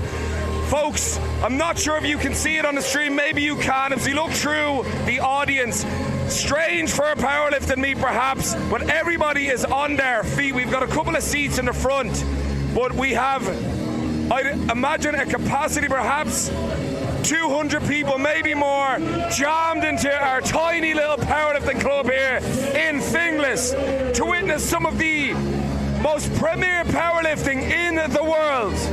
Tobias Cunningham coming for the redemption, retaking 395 kilograms. Tobias is still in contention for that #1 podium spot, Alex. The whole day, this is just the squats, Alex. We still have bench and deadlifts to go. What a ride we've already been on. There's nothing like this. There's nothing like this. Tobias didn't make that lift. That's extremely unfortunate. It was going to be hard to come back from failing 395. But believe me, in powerlifting, certainly in any meet I've ever been to, this is unprecedented. The level of atmosphere, the excitement. This is something else, and this is how powerlifting is going to grow. This is the start of something big.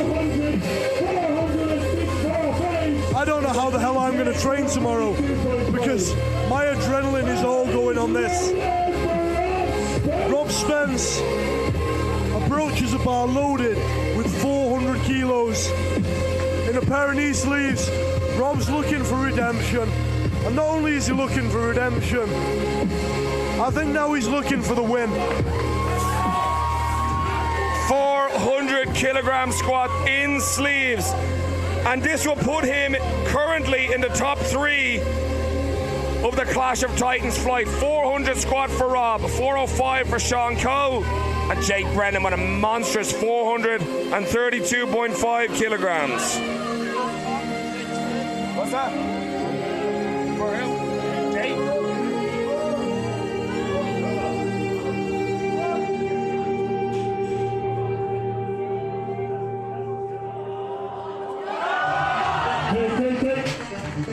That was too much for Rob. And maybe that is going to leave him too far behind to challenge for the winner's spot.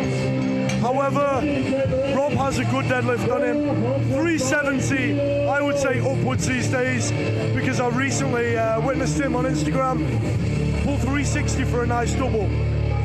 We don't know where his bench press is at right now. And if that has improved a lot, then he could still be in contention for the podium. Anything could happen. And that anything could be this man, Sean Coe, dominating this event. 405 kilos, which so far, compared to Jake Brennan, is only 10 kilos behind what he has squatted.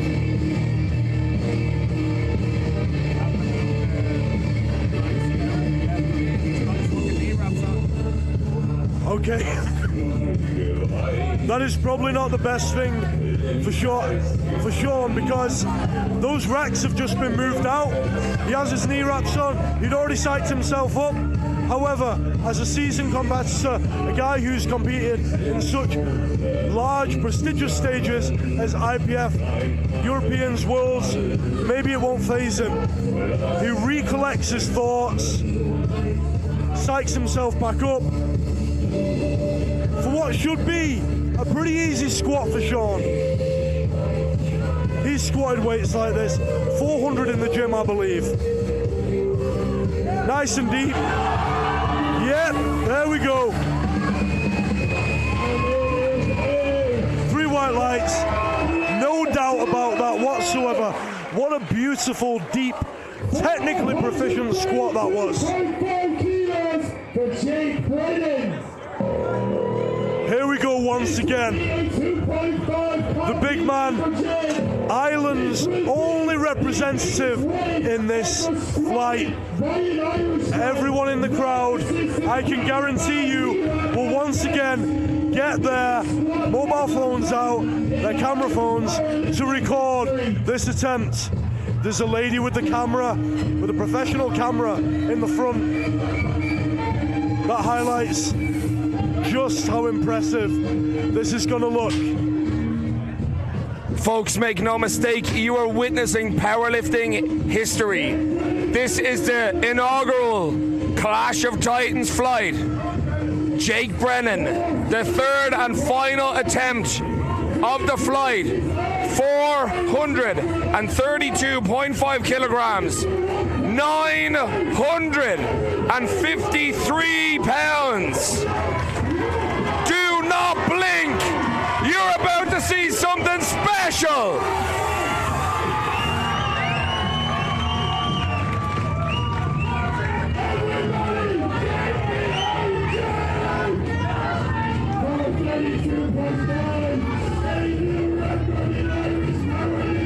Ladies and gentlemen, I have goosebumps right now.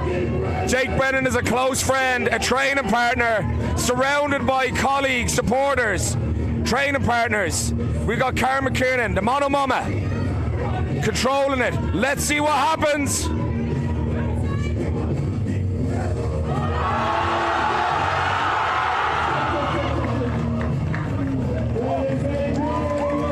Heartbreaking, Alex, heartbreaking, but what a fight.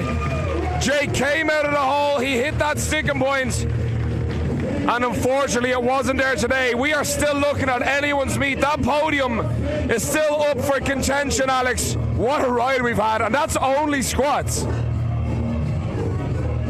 This has been absolutely crazy so far. Far more exciting than I actually expected it to be, I'll be quite honest. You know, I've actually just had a text from one of my friends saying, stop yelling. I mean, if you guys watching the live feed agree with that, please tell us so. See, we're not only yelling because we find this so exciting, but because this room is extremely loud.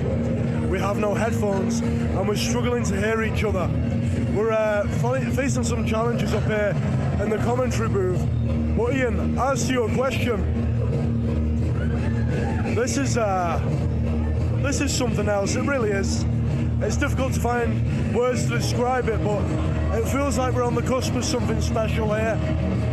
Like this isn't seen in powerlifting too often. I'm not saying I've been to every powerlifting meet in the world, because I've not.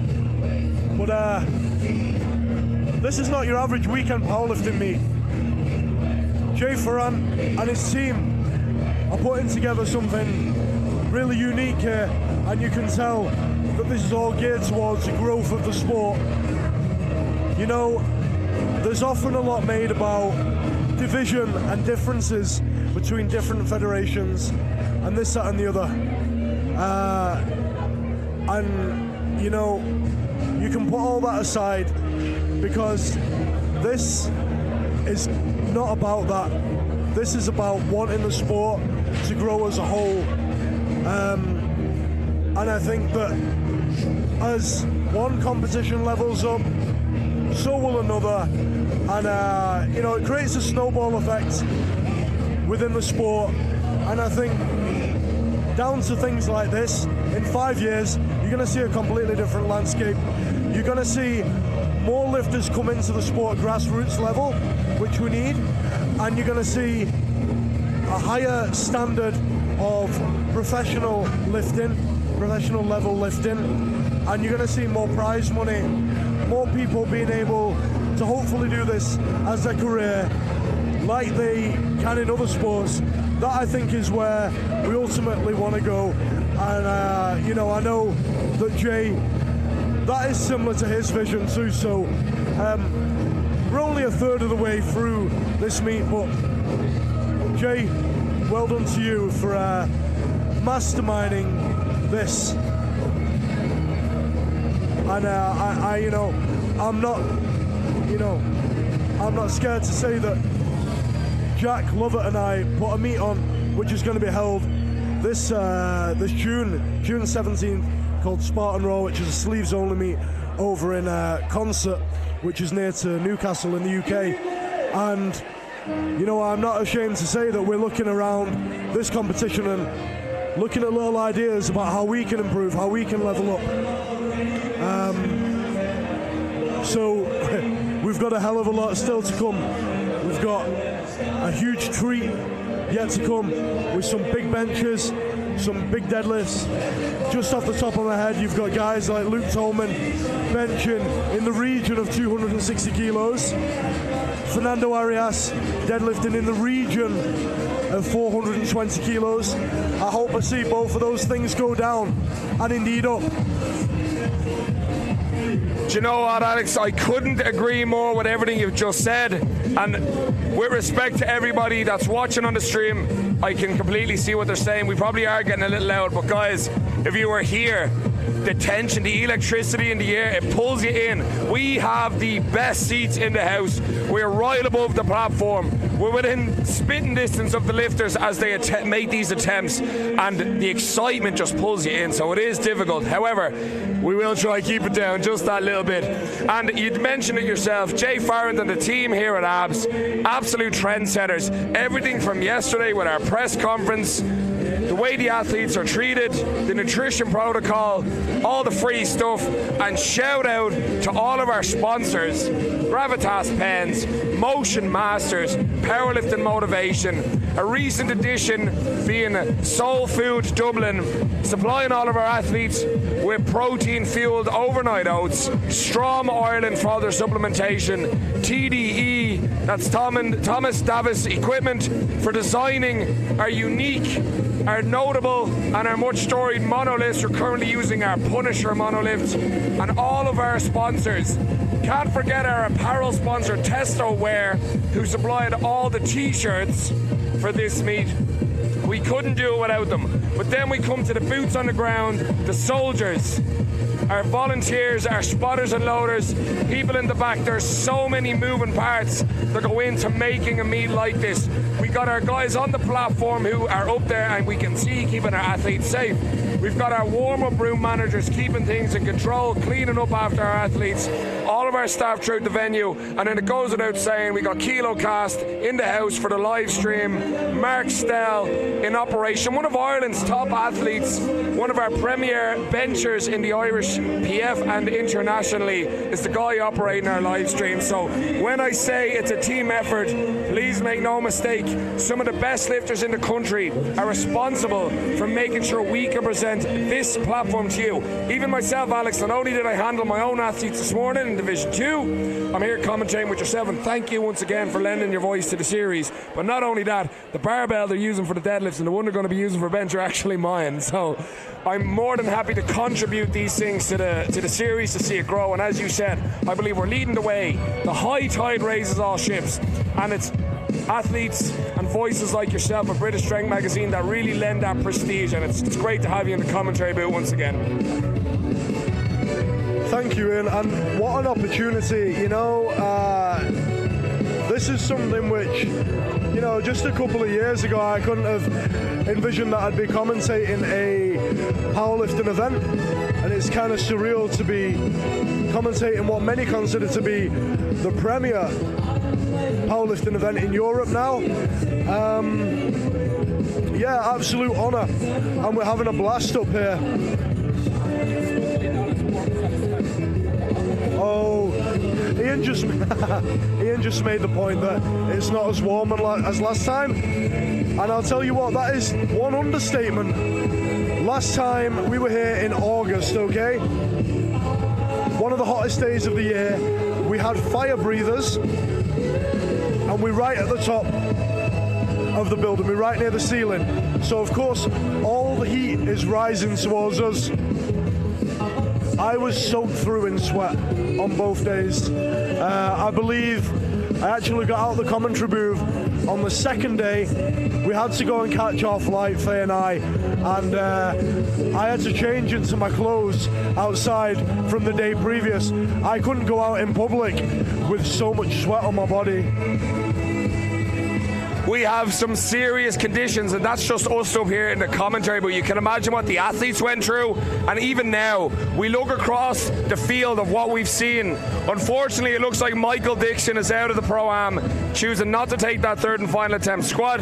He is in for an opener on the bench of 215 kilograms. I'd love to see him stay in it, even if it's just a few token lifts. It'd be great to have him in. I'd imagine, just thinking back over the Clash flight, Nick Mellor missing his first, second, and coming out and getting that third attempt, a smoke show. Imagine the immense pressure he was under mentally for that third squat. I can't even imagine what it was like in his shoes, Alex.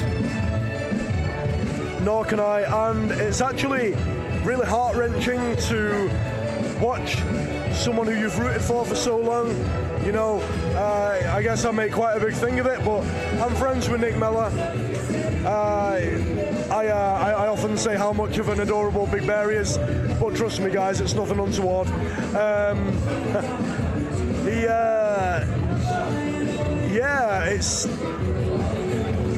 It's quite hard to describe, or to put a finger on exactly why he has such a big problem getting it right. He's an unpredictable lifter, and I don't think this time it's actually been down to his mental state going into the competition. He's been a lot more conservative. Perhaps he's just been unlucky. However, I don't think he's looking at a podium. I don't think he's looking at a winning spot. But I believe that with the right circumstances within the next couple of hours, he could still be in contention for a podium spot, which at Clash of Titans, with the lineup we have, is no mean feat.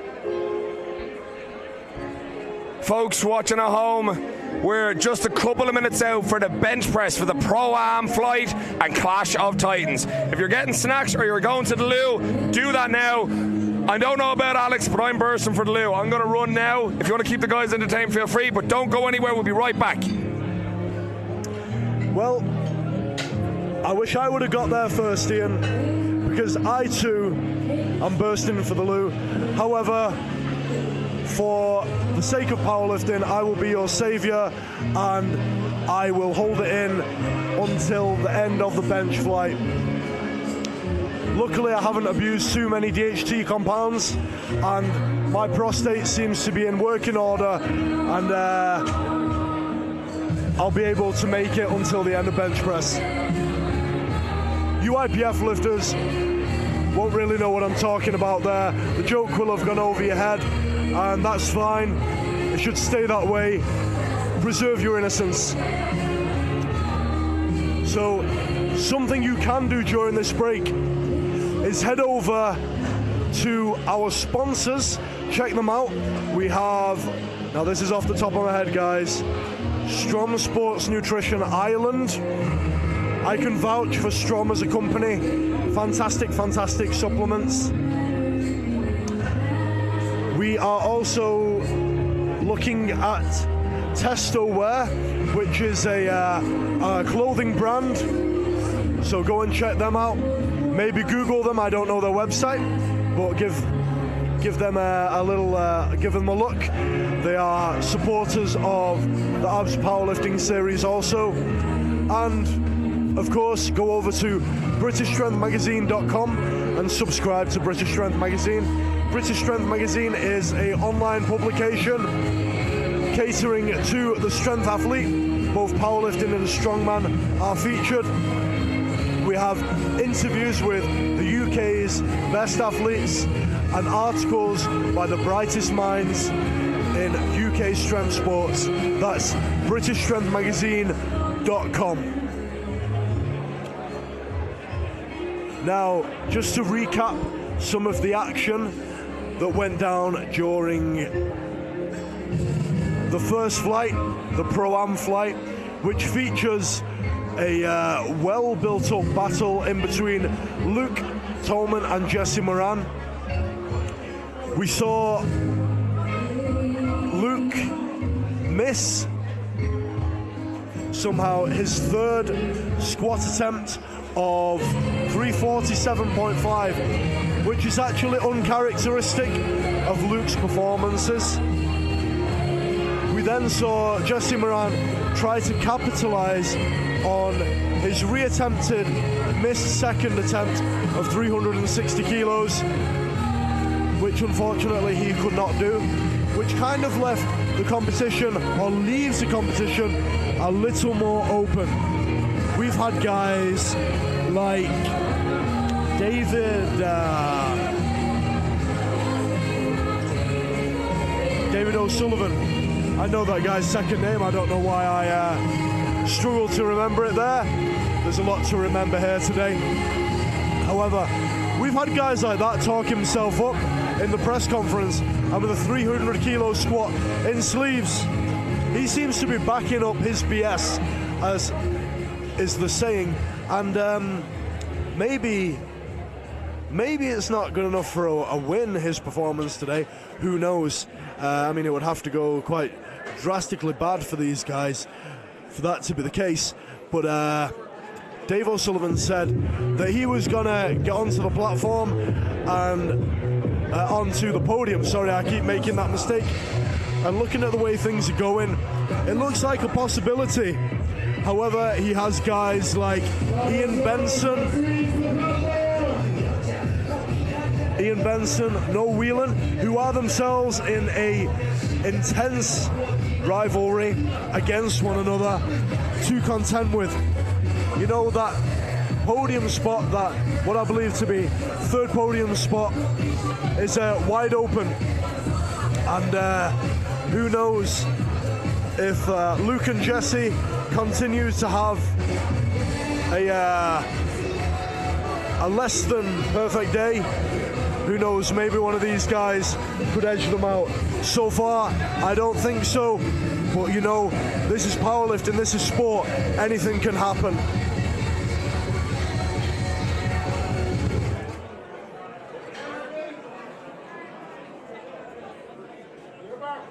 We're kicking off the action now with Dave Fitzpatrick with a 127.5 kilo bench. That is the lightest bench you will see in today's flight. But bear in mind that this man only weighs 80 kilos. He isn't the biggest, most heavily built man in the following two flights that you're going to see. And maybe his talents lie in the other lifts. That is often what you see with a bench press.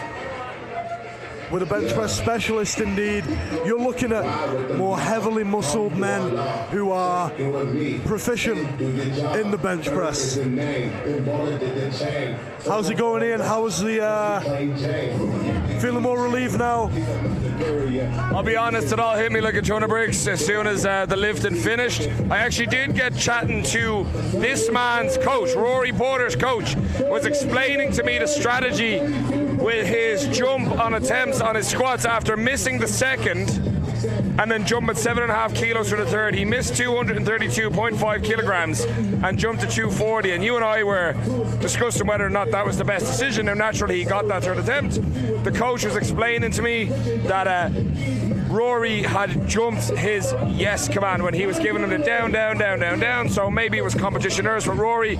Playing a blinder so far, 240 kilograms, third attempt on the squat, locks in his opener of 127.5 kilograms on the bench press, and it looks like he's jumping pretty decent amounts there for the second, 12.5 kilos. Oh, pardon me, 7.5 kilos. A lot of numbers here in front of me, folks. In any case, Tavis Royer locks in 132.5 kilograms, 292 pounds. Noel Whelan, the 71 kilo lifter, coming in for an opener at 137.5 kilograms on the bench. So bench press is an interesting part of the competition. Usually the tension comes out of the air and it's more about trying to keep the lifters in the flight. Usually at most meets I've been to, if people are going to miss something, it's usually a third bench. But like we've seen with an athlete like Luke Tolman, this can be the difference maker for some lifters if they've got a good bench press. So I'm very interested to see what happens across the next couple of attempts. Yes, as you quite rightly say, the bench press is normally not as high a percentage of a lifter's total as the other two lifts are. However, for someone like Luke Tolman, it's quite a huge percentage, being that Luke has an all-time world record in the bench press, and he has bench pressed 260 kilos in the gym. It will be extremely interesting to see what Luke benches today. And not to denigrate the performances of the other lifters there, some of the lighter lifters, but Luke could potentially bench press 200% of some of the lighter openers in this flight. So he could bench 2 times as much as some of the lighter lifters in this flight, which is absolutely mind-boggling. Luke Tolman became a little passionate at the press conference. He feels a little underestimated sometimes. But like, the guy does have an absolute world-class bench press, and that's not to take it away from his squat and his deadlift, but his bench press is really what sets him apart. Ebow Crankson, who is currently 4 for 4 on attempts, quietly putting together a great subtotal, is Ebow. We'll be interested to see how he progresses throughout the day. His mentor, his coach, Mason Mills, PB in his squat at 390 kilos in the Clash of the Titans flight. So they're both having great days out. Marc Galligan, Abs Powerlifting's own, opening at 155 kilograms, 341 kilos. About middle of the pack here, and it's 155 kilograms. There's most people that train the bench press regularly, most bodybuilders, most gym bros, that will never even attempt a weight like this. I think 315, 142.5 kilos, thereabouts, 145 is considered like elite for the general public. And we just watched Marc Galligan absolutely ragdoll it, Alex. You're quite right. A 140 kilo bench press, which is 315 to most Americans, or 3 plates aside to most gym bros, is normally considered a pretty strong gym rat. And you know, if you're a bodybuilder, even in some cases an elite bodybuilder, you might be doing that for repetitions, but you might not need to bench press heavier than that in order to train to a significant extent, to a sufficient extent rather, to stimulate muscle growth. However, if you go to a powerlifting meet, a lot of these guys are leveraging their arches, leveraging their mechanics in order to move the weight from A to B in the most efficient way possible, and they're getting a lot more kilos out of that. And 140 kilos is considered a fairly standard bench press. It's all relative. Now Ian Benson goes down with 180 kilos so easily. Very conservative opener. He and his rival, Noel Whelan, seem to be playing quite a strategic game. They don't want to miss any lifts. They don't want to put themselves out of this competition, out of podium contention by being too gung-ho, too avant-garde with their attempt selection. A phenomenal opener there from Urban Barbells head coach Ian Benson, 180 kilos. What makes this even more impressive, Alex, is Ian is not long back after bicep surgery. So to see his upper body strength returning in such a way, and you may have noticed Ian's grip is actually relatively narrow. He's primarily using those big powerful triceps. Now Michael Pennington, 190 kilos on the bar, which as an opener is outstanding. That's 418 pounds. Moves pretty smooth from him. He is actually opting to wear his belt while benching, which a lot of people may not have seen before. We may have discussed it last year at the Pro, Alex, but for those who didn't tune in, why might lifters opt for the belt in a bench press? Okay, so it can actually be quite complex, the reason, but I'll try to explain it in a succinct manner. So you have something called your serratus anterior, which is like a muscle that kind of goes over your ribs at the front. That helps to stabilize the shoulder.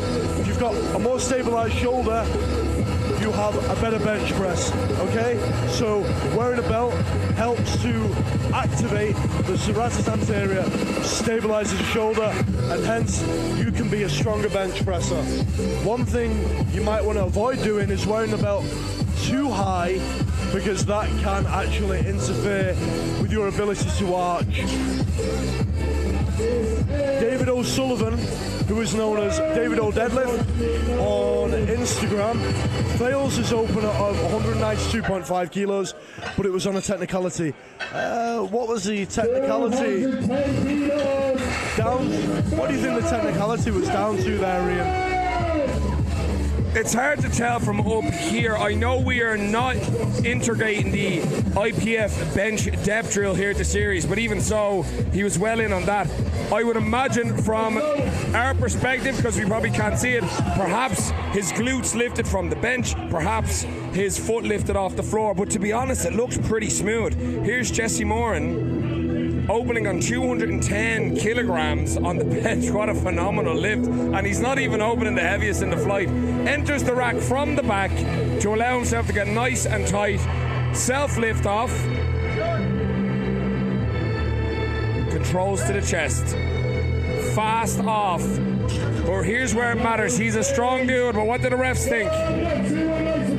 210 kilograms in the bag for Jesse, but here comes the phenom of the bench press, Luke Tolman, weighing in at 98.2 kilograms, but about to open his bench with 235 kilograms, Alex. That is 518 pounds. Some guys took their third squats at this weight.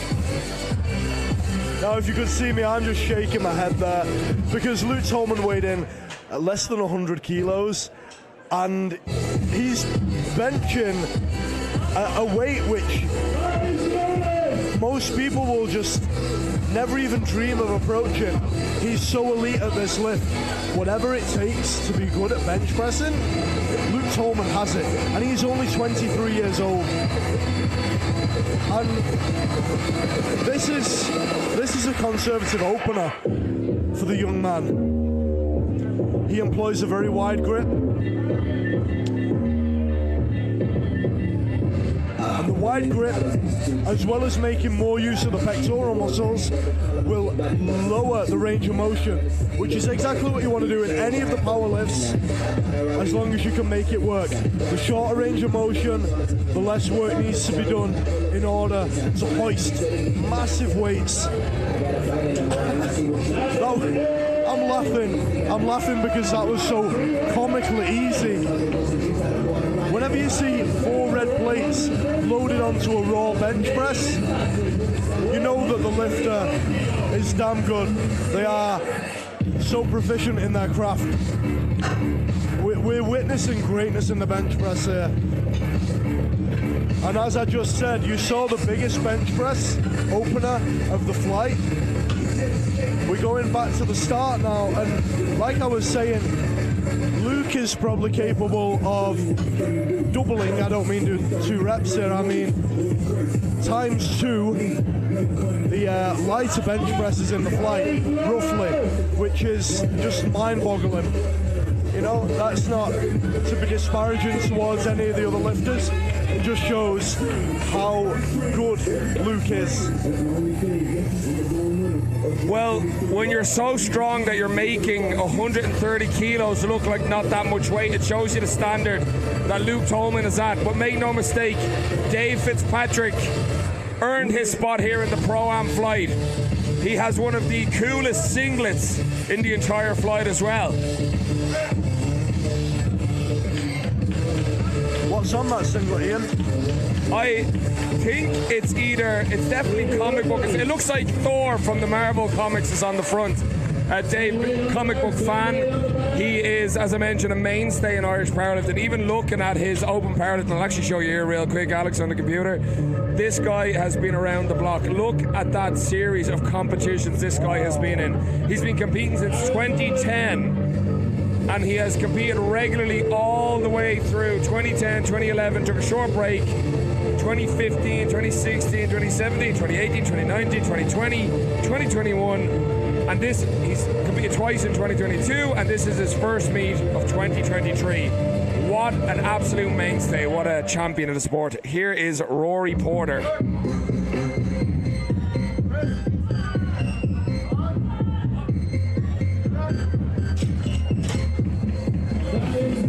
A good lift for Rory, 135 kilograms in the bag.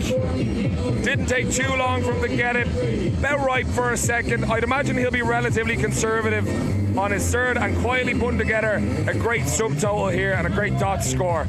It'll really all come down to the deadlifts at the moment, Alex. It's still too tough to call. I know we're in Luke's wheelhouse now with the bench press, but Jesse Moran is still having a great day himself, particularly after those squats. This is still anyone's flight. Yeah, I mean, Jesse Moran is no slouch on the bench press. Jesse, I think, recently threw up 230 kilos in the gym. He did so much better than he ever has done before. I've watched Jesse's lifting for roughly a year, 2 years, and he has progressed so much, not only in terms of actual strength, but being able to execute the power lifts to a well acceptable standard by the referees. And as we've alluded to before, we don't like to make too much of a point out of this because the standard in powerlifting should be objective. It should be, in an ideal world, the same across the board.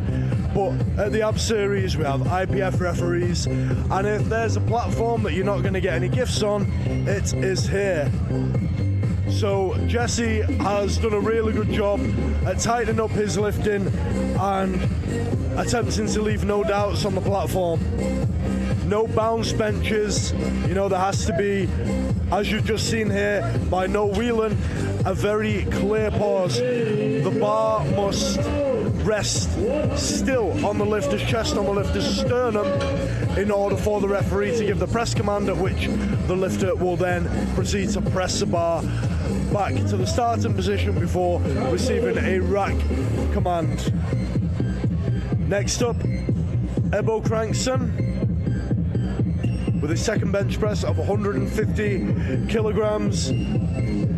Put himself across yesterday at the press conference as a humble yet likeable chap and quite a fun lifter. He is here with Mason Mills' team, and those guys seem to be having a good time. Mason, I believe, is a good leader of that team and knows how to rally the troops, if you will. seems to be working as Ebow Crankson made really light work of that second bench attempt. He got all 3 of his squat attempts too. A relatively conservative jump there from Ebow Crankson, but probably the wise decision. Again, he's just looking for a 9-for-9 day. For some lifters, the reality is when you break into the standard of the ABS Pro-Am, you're going to be contending with pro champions like previously Dave Richardson, Luke Tolman, you've got Jake Brennan in there the old time. It just so happens these guys are in the clash flight, but you still got Jesse Moran and Luke Tolman leading the charge here. So for many of these guys, the reality is, although they're Pro-Am lifters, it's really about bringing those dot scores up over the course of several competitions to put themselves in contention. So going for and having a great 9-for-9 day, whether it's a PB total, PB squat, bench or deadlift, or as I said, the PB dot score is really the name of the game. Ebow Crankson's out to get that here, as is Marc Galligan. But here is somebody who's in contention for the podium. In quiet contention with Noel Whelan. He is 4-for-4 attempts so far, jumping 10 kilos from his 180 kilogram opener to 190 kilograms. Ian Benson, Commander-in-Chief at Urban Barbell. He actually gave me the jumper I'm wearing, Alex, as a gift when he was on my podcast yesterday. So I'm repping Urban Barbell here today, and I'm pulling for Ian. I'm pulling for Noel as well to have those podium positions. We'll see how that battle goes. Yes, indeed. From what I know of Ian Benson, he seems to be quite the businessman. He has 2 gyms now, if I'm correct in what I overheard earlier. So he's juggling that business lifestyle with a powerlifting journey where he's coming back from bicep surgery and trying to make his name in the ABS series and beat his rival Noel Whelan, who, although Noel is roughly 30 kilos lighter in body weight, these guys have the luxury of being able to go against each other pound for pound and compare on the DOT system, which is a formula of being able to compare lighter lifters with heavier lifters, where it comes to a formula which can work that out. Now, David O'Sullivan, who's known as David O Deadlift on Instagram, but based on his recent performances, should maybe be known as David O Bench Press. He's really impressed me as of late, and I'm glad I didn't speak too soon there. Maybe I did. Now this is not going well for David. He needs to get this next attempt to stay in the meet. See, for the newbies out there who maybe don't understand the intricacies of powerlifting rules, you must get one. Sorry about that. You must get one of your 3 lifts in order to stay in the competition. One of your 3 attempts at the 3 disciplines to stay in the competition, and getting 2 reds and 1 white. So far in each of his 2 attempts, David is at risk of failing his 3rd attempt, which would mean that he would bomb, as we say in powerlifting. Now, bombing is being disqualified from the meet based on the fact that you didn't get one of your 3 attempts at one of the disciplines. I may have made a bit of a meal of explaining that, but explain it I did.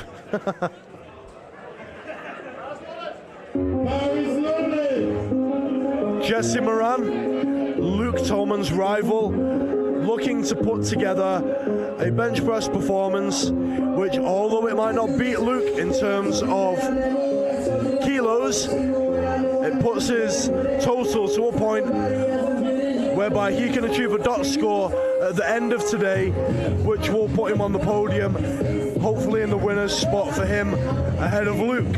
Can he do it? Second attempt, 220, looks hard. Did he get that?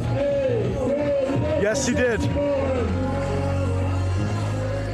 Definitely not the bench that Jesse Moran would have wanted for his second attempt. A little bit on the grindier side. Now, a couple of people maybe noticed it on the stream. Ignacio Badiola has not taken a bench attempt. He is sitting out the bench by the looks of things. I'm not sure if that's to do with him grabbing the groin or the hip during his last squat. Hopefully he's not injured. I did not receive word as of yet, but we'll keep you updated. Ignacio, he might be skipping the bench and take a token deadlift attempt. We'll have to wait and see. Luke Tolman, 247.5 kilograms on the bench press. Second attempt, Alex. This gives him a lot of wiggle room for that third. Yeah, you know, not to downplay the seriousness of this, but you're actually a pro wrestler, right? Do you remember Taz? Doesn't he look like Taz? Would it put him off if you put Taz's theme on? This late in the game, maybe not for his final attempt. You know what I would say? Maybe when he gets the lift. No, he does, because I've trolled him about it quite a lot. He knows exactly who Taz is. And he gets that. We failed to recognize this, but 247.5 kilos. He made it look easy. That was incredible. Apologies for Luke. Apologies to Luke for focusing on how much he looks like Taz, the creator of the Taz mission, and not recognizing how amazing that bench press was. But guys and girls watching at home, it was indeed amazing. Back to the start for Dave Fitzpatrick.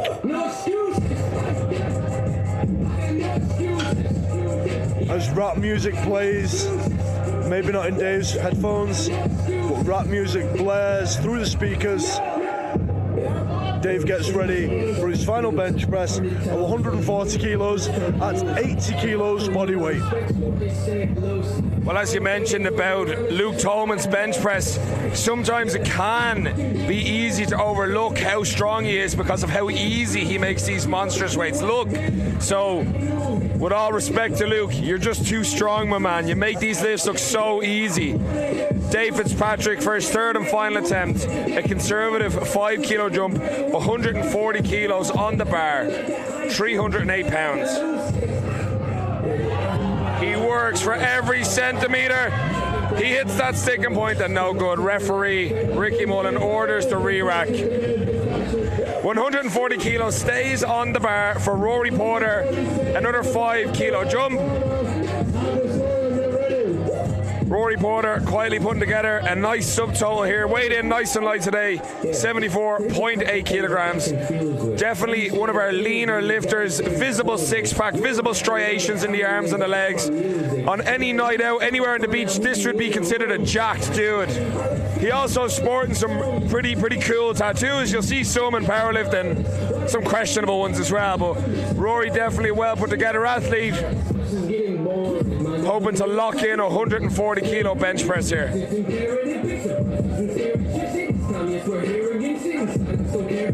Looks strong, but what did the referees think? 3 white lights for Rory Porter, polishing off 3 for 3 on the bench press. Nice clean performance, great attempt selection for him and his coach Tavis Porter. Now another 5 kilo jump for the third and final attempt, Alex. 140 kilograms to 145 kilograms. I think that's it with the bench. The numbers tend to be these smaller jumps. The guys are just trying to get as many kilos as they can on the total here without risking a fail. It's that balancing act. And then it typically is, you know, squats, you have to be quite dialed in, make the right selections. Bench, you're relatively conservative, taking the kilos you can, it's not to miss. And it's generally lads who will whip their dicks out, for lack of a better word, on the deadlift. This is where that's the expression, isn't it, Alex? The competition doesn't start till the bar hits the floor. Yes, indeed. I mean, the thing with powerlifting for most people, what counts as a total? That is also how the dot score is decided. It's based on your total. So these guys are quite rightly just chipping away rather than taking the big jumps. They're taking the small jumps. They're building the total as the day goes on. That is a smart thing to do.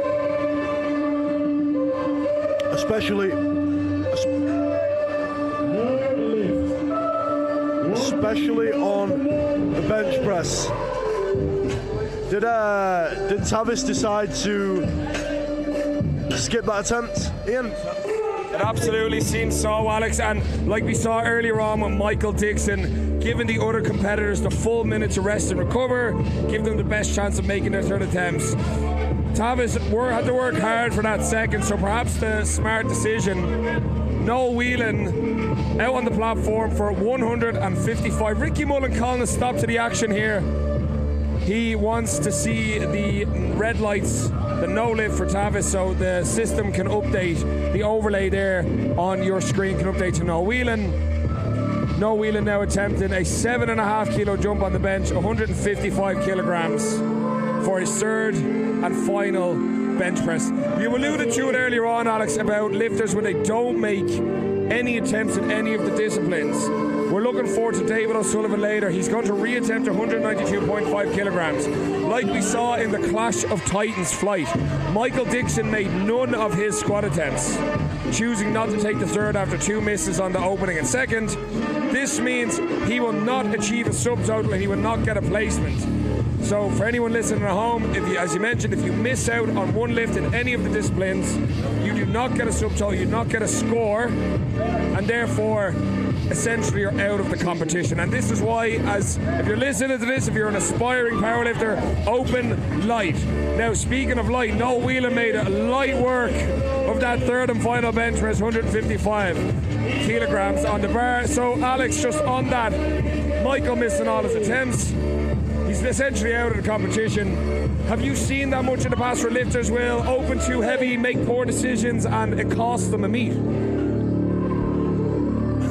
I've seen it happen a lot. I mean, I would say it's happened more historically, or, you know, not to say that equip lifting isn't a thing now, because it very much is. I think that raw lifting just holds a higher proportion of the participation in powerlifting. But with equip lifting, it's a lot easier to bomb. It's a lot easier not to get your opener because of the nature and the technical aspects of the equipment, where something can be just off on the day, or in order to execute a lift properly, to touch the chest on a bench press, for example, or to hit depth on a squat, a lifter has to go to a certain threshold, to a certain number. So therefore, in equip lifting, bombing is a lot easier to do. It doesn't happen so frequently in raw competition, but it can happen when a lifter is a little too excited and thinks that he or she is capable of a certain opener when they might not be. Now, going back to the story of the flight almost, in fact, no, I am so sorry. I thought that was Dave O'Sullivan. Marc Galligan, abs veteran, with 175 kilos. He doesn't quite have the strength to make it there. But yeah, I've seen it a lot. I've seen a lot of bombing. I've actually seen myself bomb. And I don't know if it's any coincidence, but that was an equipment. So I once entered a deadlift only competition, the Andy Bottom Deadlift Challenge, which is probably the most popular deadlift only in the UK. Let's see if David Sullivan can avoid the same fate that I suffered on that day. David needs to get this. We don't yet know what the technicality was. He's stretching those legs out there, hopefully so that they can get into... He's got cramp. He's got cramp in what looks like his tensor fasciae latae, a muscle at the top of your thigh, just laterally a little bit. But he gets into position, he takes his time. Self-hand out. Come on, David, I want to see you get this.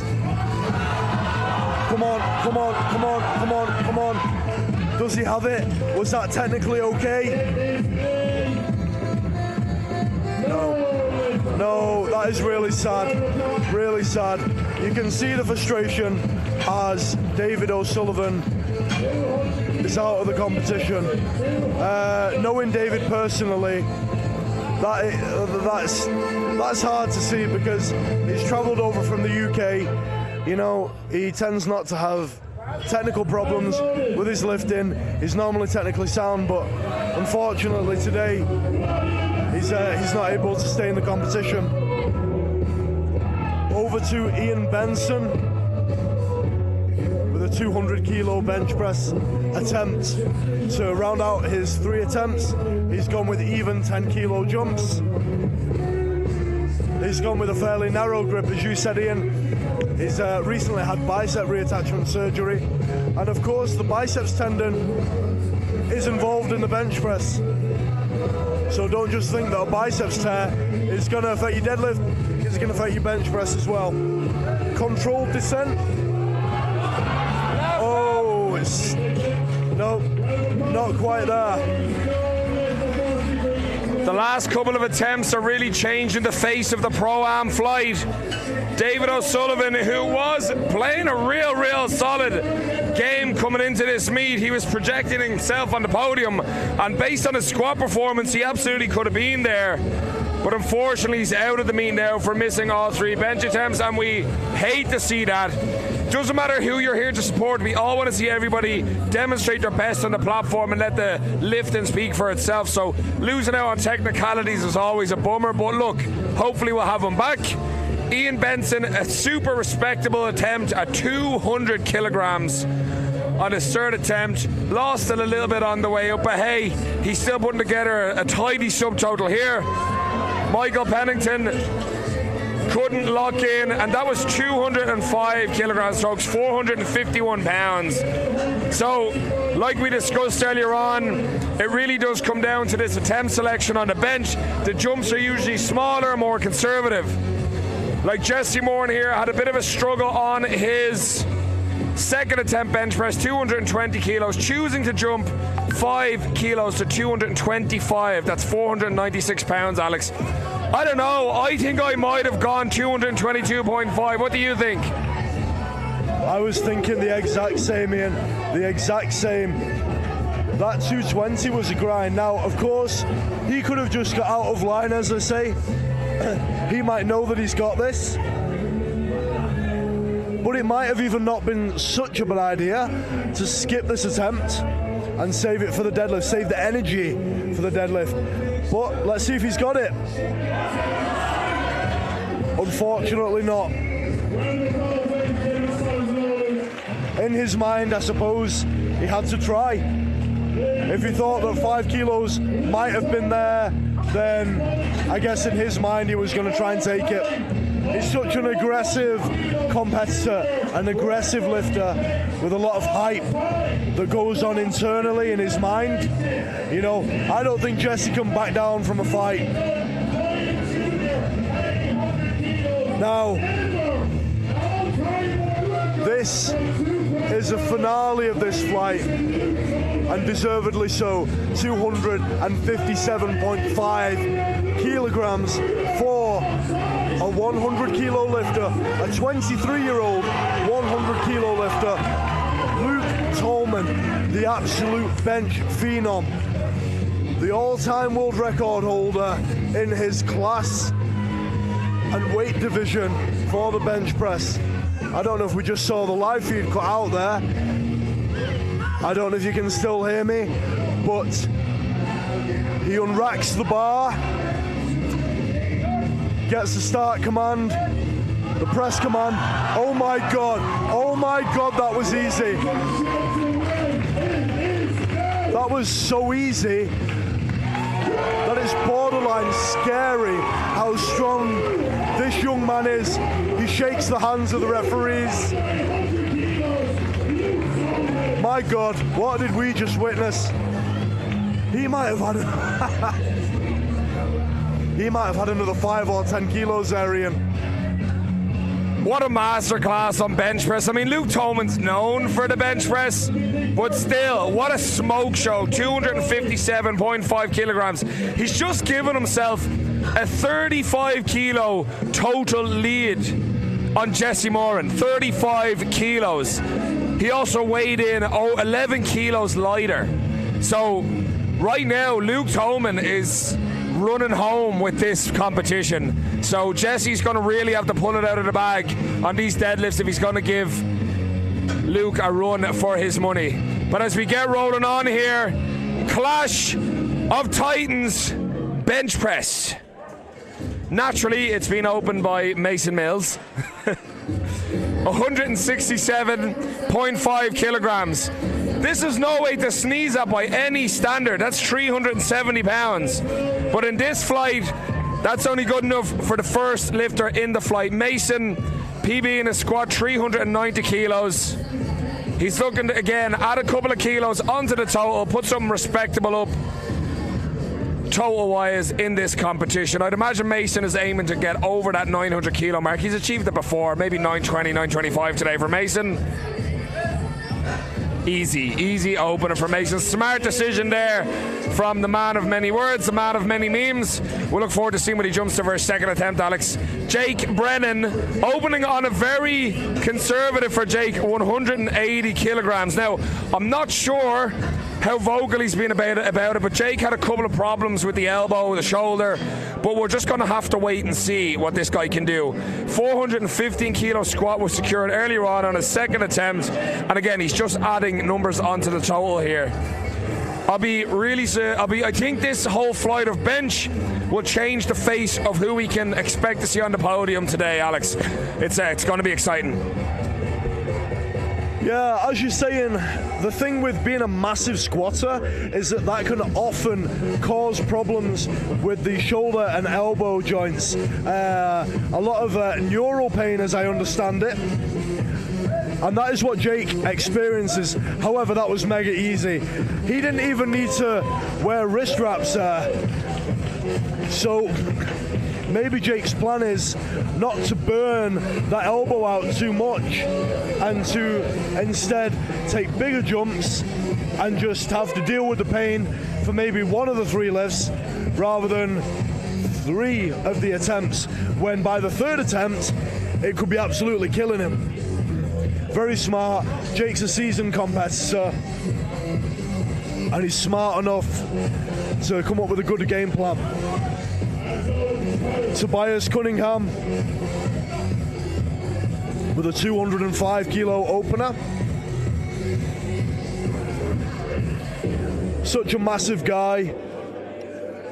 Such a massively muscled guy. He's not the heaviest guy in the flight, but he's got bicep veins visible, which is normally a sign that you're not a fatty, you know? You've at least got some level of condition. Opts for quite a close grip, does Tobias, and presses 205 kilos quite easily. Such a behemoth. Kind of looks like he'd be a good bad guy in a movie. Rob Spence is up next with a bench press of 210 kilos. Now, if you go on Rob's Instagram, you will not find, or I couldn't find, any recent bench videos. So it'll be interesting to see what he's got here. Rob has a history in strongman competition, so it's no doubt about it that he has a really strong upper body. What tends to happen when you get these multidisciplined athletes is the finer points of the sport they can sometimes lose out on. But I know Rob Spence has been doubled down on becoming a world-class powerlifting competitor over the past while, opening with 210 kilograms, 462 pounds. That was spectacular. So, Rob Spence is putting together a really tidy performance. Regardless to where he podiums today, I think we can both agree he is redeeming what was probably a less than spectacular performance at the Abs Pro last year. That is the exact word that popped into my head just then as he benched that. Now, the day's not over by any means, but all I can think of is Rob's redemption. And interestingly enough, I'm a man who likes words, okay? When you walk outside Spartan Performance and look across the road, there's a company there. It's called Redemption. Every day after training, Rob will look across and see that randomly placed redemption sign, and maybe he'll think, yeah, that's what I'm coming for. Or maybe not, maybe that's just me.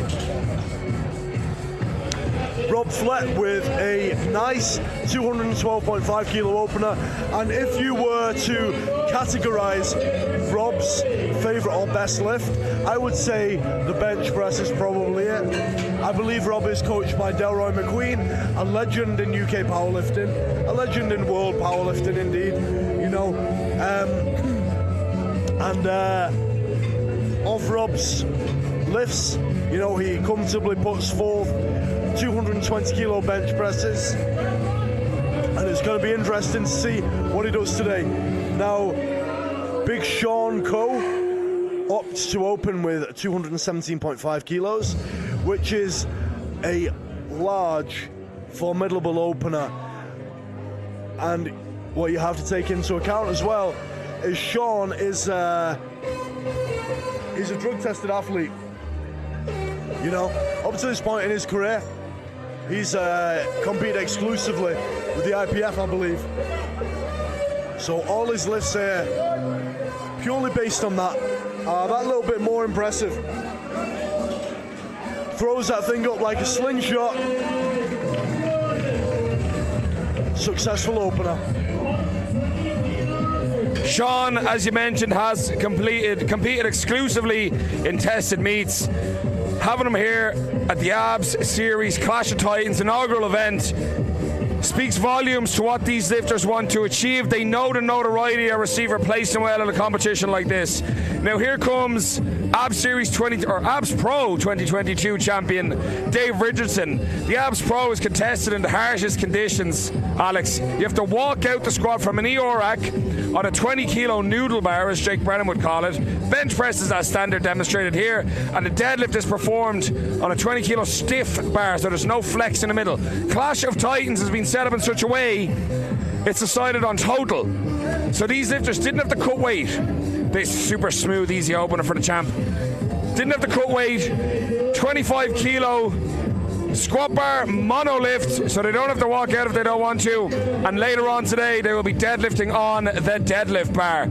So I'm really interested to see what the likes of Dave Richardson, who is projected to open on a 365 kilo deadlift, can do.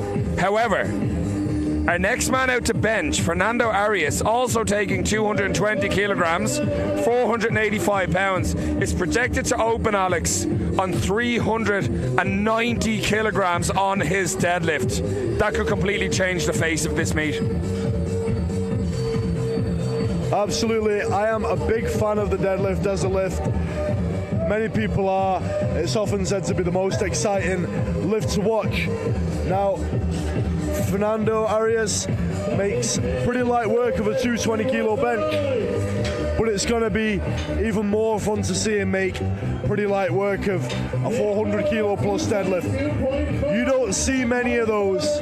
You do not see many 400 kilo deadlifts, full stop. And I think we're in for a treat today. Hopefully we'll see at least one, with Dave Richardson being another guy who's potentially capable of it.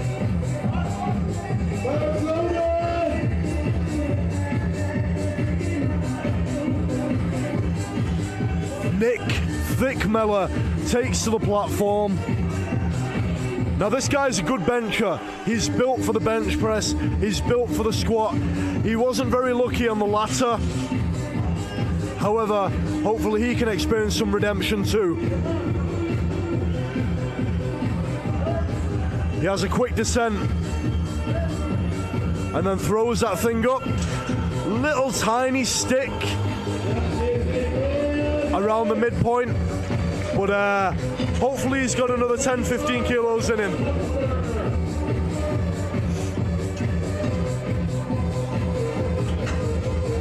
Next up, big Sam Hausberger, the Austrian, the strongman. Two strongmen actually in this flight.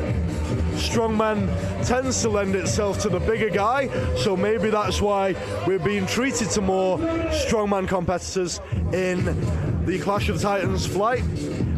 Typically the strongmen are better at overhead events, but sometimes overhead pressing can transfer very well onto the bench press. For some lifters, I mean, with myself, I've not found that to be the case. I can progress at bench pressing probably better without overhead pressing. It tends to be almost a waste of time for me. But obviously that's not the case for Sam. Making lighter work of a 225 bench press than I ever have. What do you think, Ian? Is the overhead pressing useful for the bench press in your experience? I can see the value in lifters training the long head of the tricep in the overhead position. I can see why it might be programmed, particularly in an off season. Nothing wrong with bringing up the delts, bringing up those long heads of the triceps, but the best way to get good at something is by training it. So I would definitely quiz the efficacy of trading out more sets of the bench press for adding in the overhead press. But again, Sam Hausberger, strongman, powerlifter, didn't do him any harm. He just had the heaviest opener in the whole flight. Mason Mills now moving on to his second attempt, a 10 kilo jump, 177.5 kilograms, opting to no wrist wraps, super strong, stable forearms. Made pretty light work of that now. Referees are satisfied with that too. Mason, like, all jokes aside, he's probably the guy who gets into these meets with the smallest bench press. Now, he's a very tall guy, very long limbs, and for some athletes that can be, in some cases, a positive in some lifts, but a serious negative in others, and we're seeing that here with Mason. Like Luke Tolman, shorter, stouter athlete, monstrous bench press. Mason, a longer limbed lifter, and he's paying for it here on his bench. Jake Brennan coming out for his second attempt, 195 kilograms, a 15 kilo jump here, Alex. I'll be interested to see where Mr. 1000 can go today. Yeah, this is, I believe Jake's PB is 232.5, maybe 230. So this is a little lighter than what we expected, but maybe it's part of a game plan. Struggling to get the start command there. And there was a little struggle, in fact, on that 195. But it's a good lift. And perhaps Jake is playing the game whereby he was ahead after squats by 10 kilograms. No, not 10 kilograms. Yes, 10 kilograms. If he can maintain that lead, and Mr. Co can't catch him on deadlifts or indeed any of the other competitors we have, no idea how this one's going to go. I shouldn't narrow it down to those two guys. My apologies. It's tough to do all this mental maths. But maybe Jake's playing a game based on what he's got, or maybe he's just working with an injury here, because that 195, that's most likely actually, that 195 did not look like it normally does by this big guy. Tobias Cunningham, second lift, 215. He's gone up 10 kilos. It's hard, but it looks technically correct. Not in doubt, and he'll probably make a small jump now. Maybe see if he can bench 220 or 222.5 for his third lift. Build that total after not having the most satisfactory start to squats, only getting his first squat of 370 kilos. Big Rob Spence, after firing 210 kilos almost into the stratosphere, is set to attempt 220. I, again, have personally seen none of Rob's bench press training leading up to this meet. However, this is actually his competition PB, 220 kilos. So we'll equal that here if he makes easy enough work out of it, which I'm sure he will. Boom, there you go. Rob Spence's second attempt, moving handy enough, 220 kilos in the bag. As you mentioned, Alex, his current competition max, giving him a lot of wiggle room coming into that third attempt. He can play conservative, maybe 2.5, 5 kilos, or he might even push hard for a big third and final attempt. He's having a great day out, as is this next man out, Big Rob Flett. He's currently 4 for 4 on attempts.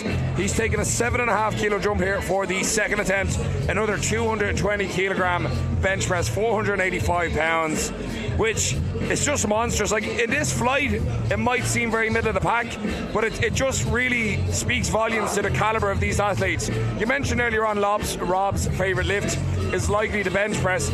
Based on how jacked this guy's upper body is, he was doing his weigh-ins yesterday. I was master of ceremonies, and he has these giant shoulders, pecs and arms, and you're just seeing it there. He just ragdolled 220 kilograms, Alex. I'm very excited to see what this guy's going to jump to for his third and final attempt on the bench. Yeah, he's certainly a massive dude, you know, and even in my own eyes, I'm a guy who weighs at the moment 133. I've been up to 136.5, which is 300 pounds. And guys in this flight still look big through my eyes, you know? So I can only imagine how these guys look to the average human. I can imagine that when these guys are approaching, walking down the street, that people cross over, because it's an intimidating thing to see guys like this if you're not used to it. They're real big dudes. Speaking of big dudes, one lies down on the bench now to bench 501 pounds. Mr. Fernando Arias of the USA. Close grip. And he gets it. A little bit of a struggle, but 3 white lights. His competition PB, if I remember correctly, is 230 kilos. Now, a man who is doing a really good job of clawing back. A bit of a shaky start, but a guy who managed to get his third squat of 390 kilos, which means that he only has 25 kilos to claw back on Jake Brennan. He's building his total now. Dave hit 230 kilos recently in the gym, and it looks so easy. Such an impressive bench press for a man who, as just illustrated, he's built for the deadlift, but he bench presses like a bench specialist. There's nothing this guy can't do. He's such an impressive athlete, such an impressive lifter. Looking at Fernando's bench there, I think you'll probably agree. If I was him, I'd try and match his competition PB next, 230 kilos. I don't know if I'd risk losing the kilos by going for a PB here. And as you mentioned, Abs Pro 2022 champion Dave Richardson just shown why he is a world-class caliber athlete, locking in that 230 kilo second attempt like it was air. It moved really nice from him. He's really switched on now. As you mentioned, bit of a rocky start in the squat, still locked in 390 kilos. Speaking of rocky starts on the squat, Nick Mellor narrowly just keeping himself in the competition, locked in 360 kilos on his third and final attempt. Super strong athlete. Let's hope he can stay in the running here.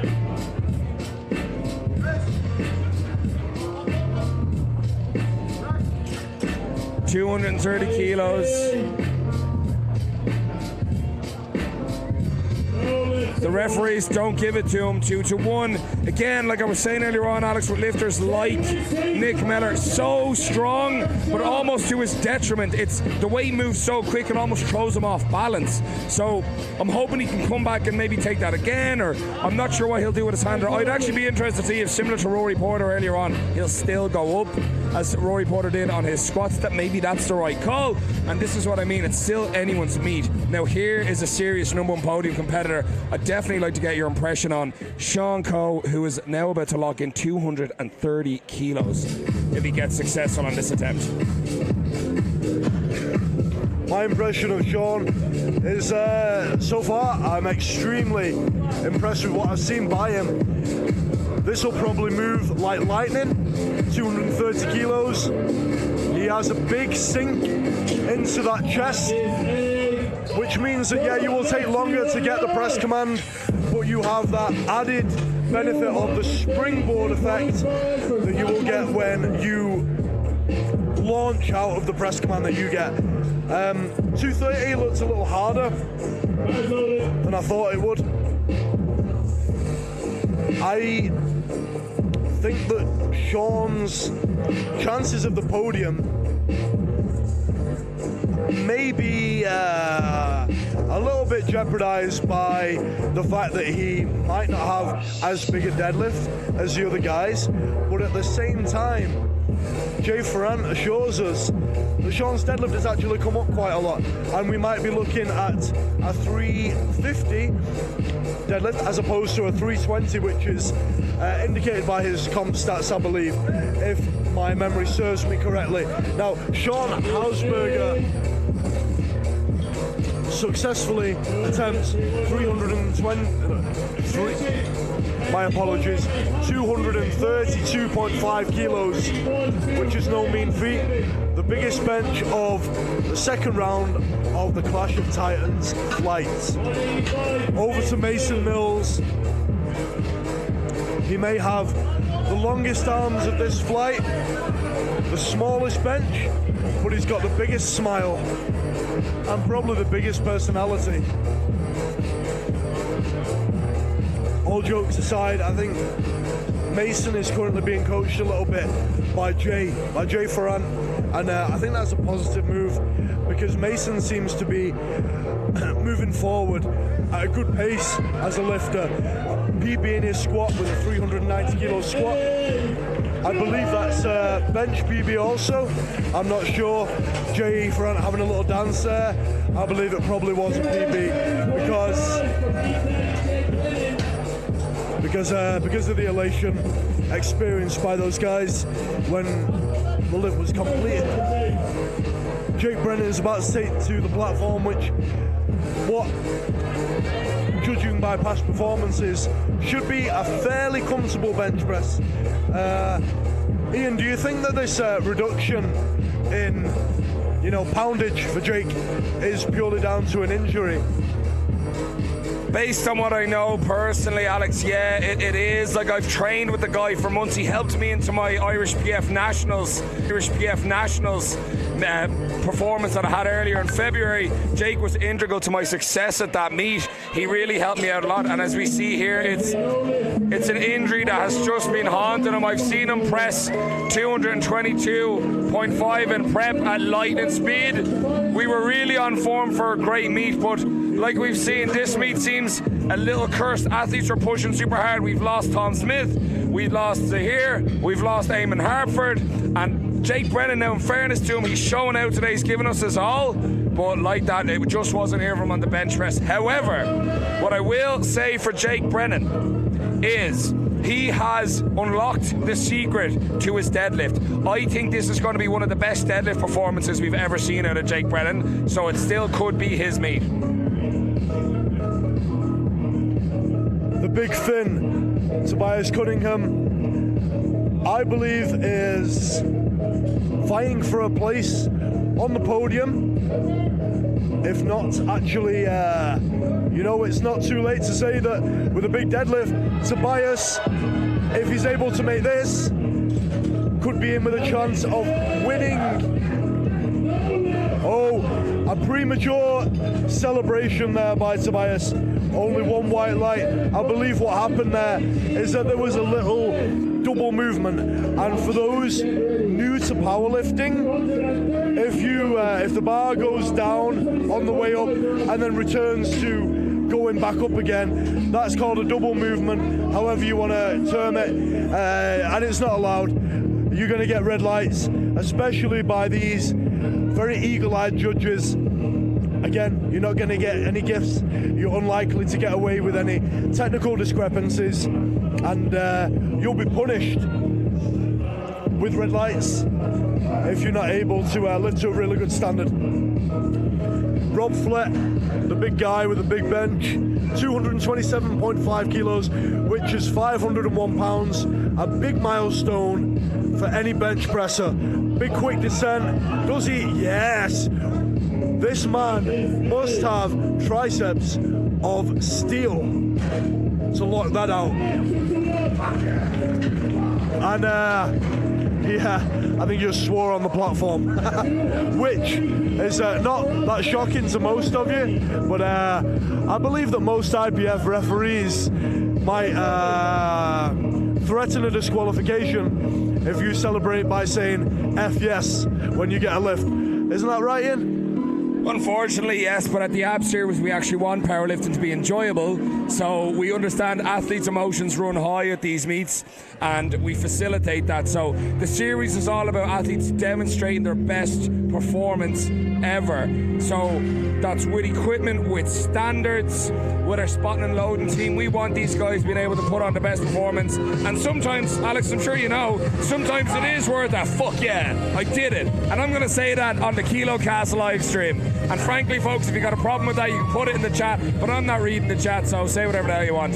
I'm here to see big lifts, and speaking of big lifts, here's Rob Spence on his redemption arc here at the series. 230 kilograms, third attempt bench press. I would call that double movement personally. An unfortunate miss, but a super powerful lifter. And even so, Rob, if you do get to listen to this back, man, you're playing a blinder today. You're really showing out what you're capable of, and we're excited to see what you can do on the deadlifts. Folks, as we keep things rolling forward here, Nick Miller is retaking that 230 kilos. Alex, Nick, his potential is through the roof here. He could be a contender for a #1 podium spot. I think in future, if he stays on track and if he continues to refine his execution, he could be one of Europe's top tier lifters. If he isn't already, I think he could be somebody we see totaling 1,000 plus in the next 2 years. Yeah, as I just said, Ian, you know, I'm a man who loves words, a man who loves quotes. Words stand out to me all the time. At our Airbnb that my girlfriend Faye and I are staying at, there's a fridge magnet which says, never, never, never give up. And that's what Nick needs to do. He needs to just keep coming back again and again and again. And eventually, come on, Nick, come on. No. Eventually, he will get it right. The frustration will be brewing, but he's only young, and if he just stays in this sport, maybe he just takes a little step back, reevaluates, takes a bit of time to do something else. You know, have an off season, do something a bit different, work on other aspects of his game, and then comes back a renewed and refreshed lifter. Then I believe that he'll be able to really show what he's capable of. Eventually, it might take 1 year, 2 years, 5 years, but if he wants to get it, he'll get it. And his potential is at 1,000 kilos. It's so far beyond that. Speaking of a man whose potential is beyond 1,000, Fernando Arias presumably gets a 232.5 bench press personal best. There we go. He's building that total with a big bench on his final lift. Now that equals the heaviest bench so far in this flight. Dave Richardson, 235 kilos is loaded onto the bar. Do you know what, Alex? I just ate my words. I was reckoning Fernando would have been better off matching his comp PB, 230 kilos. He just got a 2.5 kilo PB, 5 kilos up from his second attempt. So, Fernando, massive respect, man. Serious strength. But here comes the Abs Pro 2022 champion, Dave Richardson, 235 kilos on that third attempt. His second move, super smooth. Let's see the champ add an extra 5 kilos onto that subtotal here.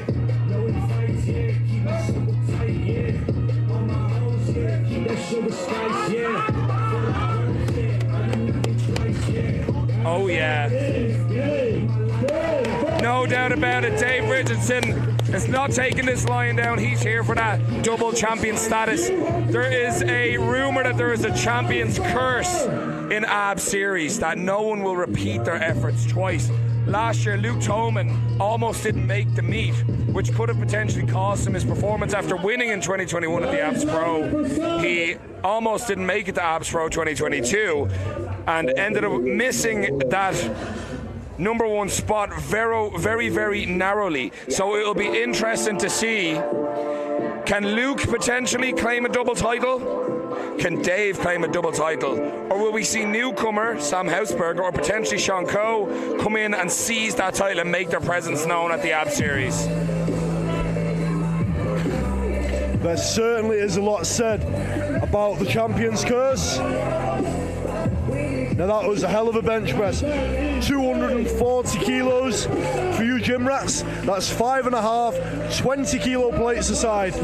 You know what? If you go into any gym and see someone benching 5.5 plates aside, and you've never been to a powerlifting meet and never experienced it, your eyes are going to pop out your head because you're going to wonder what the hell's going on. That's a good equipped bench press. Never mind a great raw bench press. Now, Sean Coe, the IPF lifter, looks to equal that 5.5 plate bench.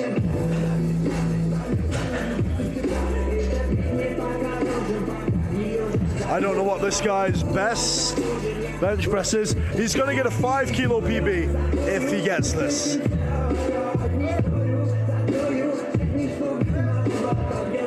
Up it goes. Oh, did he hit the rack there? I think he hit the rack. But he gets it. Maybe he didn't. Maybe he didn't hit the rack. Maybe it just stalled.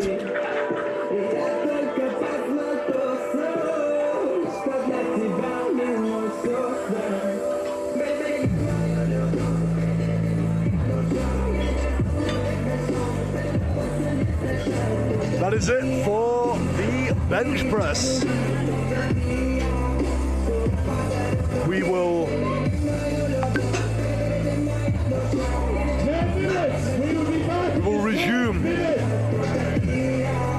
resume proceedings very shortly with the deadlift, which is often said to be the most exciting discipline in a powerlifting meet, and I'd agree. Deadlifts, to quote these young kids on Instagram, are bay. Deadlifts are my bay. I was that last year, like 2 years ago, Ian. I'm not sure. Is bay something that people say? Not as much anymore, my man. Deadlifts are, what would the kids say nowadays? Deadlifts are, Jesus, I don't even know what they say anymore. I'm older. I'm probably closer to your age than their age, if I'm totally honest. How old are you? 35 years old. How old do you think I am? 38 years old. Mate, you may be a pro wrestler. Can you take a bump from a suplex off this media box? Do you reckon you can take that? Do you reckon you can take a choke slam off this media box? I mean, we'd be giving people some serious halftime entertainment. I've been thrown off heights similar to this. Do you know what it is? I think it's tough, honestly, because I've had this before. You see some of these bigger lifters, super heavyweight guys, super jacked dudes. I don't know if it's the muscle, the facial hair, but it's very tough to know who's who. Like, I mean, look at Luke Tolman. The guy's 23 years old. You know what I mean? So I don't think I've ever met a 23-year-old that can bench 260 kilos or 257.5 as we saw here today. I don't know if I know many, I'm going to assume I'm overshooting your age here and imagine your early 30s, really. Yeah, I'm 33, but I'm going to nip to the toilet and I will be... We got 5 minutes, right? Yeah. We got time, guys. I'm going to give Alexander a bit of a breather here. He did the same for me when we were between squats and bench press. We're going to give him the breather here between bench press and the deadlift. We're in a precarious position up here in the broadcast booth, providing you commentary for the AB Series 12, Pro-Am and Clash of Titans. Gang, if you haven't yet, be sure to go on Instagram, follow KiloCast, follow Soul Food Dublin, providing us with protein oats for all of our athletes here today. They're on sale here at the AB Series and will be at Abs Pro in August this year. We have Motion Masters in-house filming all the media today, all these fantastic packages, these videos, these montages and highlight reels you see all over the Powerlifting Series page and Instagram, you may see on your YouTube, all provided by Motion Masters. They'll also be providing media packages for many of the lifters that competed earlier today in Division 2 and many of the Pro-Am and Clash lifters competing this afternoon. Tomorrow, in case you didn't know, we will also be presenting Division 2 Male from 10:30 a.m. You can catch that on the KiloCast live stream. And Division 1 Male in the afternoon. Not to be outdone, these are some serious contenders. Division 2 will feature athletes vying for a promotion to a upward momentum division. So Division 2 is the entry level, first timers or males under 400 dots on score. Division 1 are males over 400 dots but under 440. Hitting the 440 dots qualifies you to compete at the ABS Pro-Am, which is another stepping stone to a potential invite to the ABS Pro, held once a year. This year it'll be August. The most prestigious and hardest fought victory in powerlifting in Europe will be the ABS Pro title. We have two former champions in contention today. 2021 champion Luke Tolman, who is currently in the lead in the Pro-Am flight, and Dave Bridgerton, the 2022 ABS Pro champion, in contention for the inaugural Clash of Titans title. As mentioned earlier on, most meets are not decided until the bar hits the floor. We will shortly commence with the deadlift, and I can tell you by looking across the numbers I have in front of me here, on the openers even, you are going to see some serious lifting, folks. So do not go anywhere. If you're getting snacks, grab them now. Like Alexander, if you need to use the restroom, do it now. If you need to run to the shop, do it now. If you take a phone call, do it now. The next bout of lifting is not one to be missed.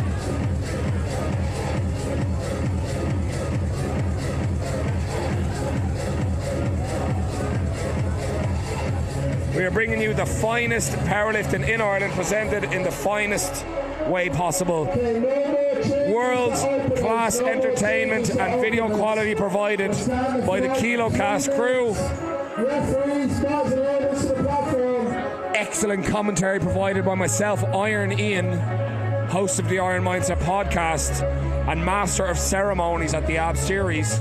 Not to be outdone, I'm also a competitor in my own right, competing regularly at the Pro-Am in the ABS series, and most recently achieving the bronze medal in the under 93 kilo class at Irish PF Open Nationals. Big up to under 93 champion Cian Madden, who is handling at today's competition many athletes, both his own and other coaches that couldn't be here, and Beck Phillips, who came second with the silver medal, attempting the under 93 deadlift record, narrowly missing on his third attempt. I'm sure we'll see Beck back again at the Irish PF. As I look through the audience here, it's a who's who of powerlifting prestige from all different clubs, all different federations, all different walks of life, athletes of all different calibers, some newer athletes just coming into the sport, and some veterans of the scene are all here to see who will be the first Clash of Titans champion, who will take home the gold at the Pro-Am. As you can see from the poster behind the platform, this is projected to be a two-horse race. Jake Brennan, I almost said. Luke Tolman versus Jesse Moran. However, Ian Benson and Noel Whelan are quietly putting together some serious dot scores. Now, the meet is still yet to be won, and that will be based on a dot score, as mentioned. So that is your best three lifts and your body weight used to determine your score, and the top score in the Pro-Am will be the winner. You can go on Dots Calculator now, dotscalculator.com, I believe, and it will give you a rough idea if you pop in the lads' body weights, what they weighed in at. and their current subtotals, and you'll be able to see roughly where they might place, though it's still anyone's meat till we get to the third deadlifts. Now the difference with the Clash of Titans, this is decided on total, so the most weight lifted from their best squat, best bench and best deadlift put together. At the moment, if I'm not mistaken, Sean Coe is currently in the lead on total. I'm scrolling through here to get you an up-to-date subtotal.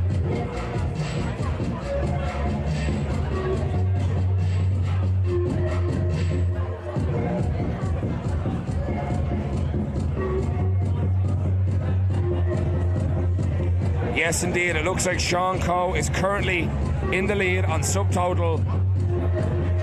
Dave Richardson and Fernando Arias bringing up the second and third positions. So this is still anyone's meat, folks. Deadlifts are usually the difference maker. Sean Coe has a healthy lead, but he is opening at 300 kilograms, which, impressive as it sounds, it's probably not going to be enough to secure a win in the Clash of Titans flight. Fernando Arias is still set to open his deadlift on 390 kilograms. That is a competition winning deadlift on his opener. Folks, don't go anywhere. Stay tuned here on the Kilo Class live stream and don't miss a minute. We are going to see history made here with the inaugural, the first time ever, Clash of Titans champion at the ABS series. Alexander Clark will shortly join me back in the commentary booth. He is struggling his way up the ladder here. He's just about in. He's a big man, a superb athlete in his own right. So great to have him back here in the commentary booth.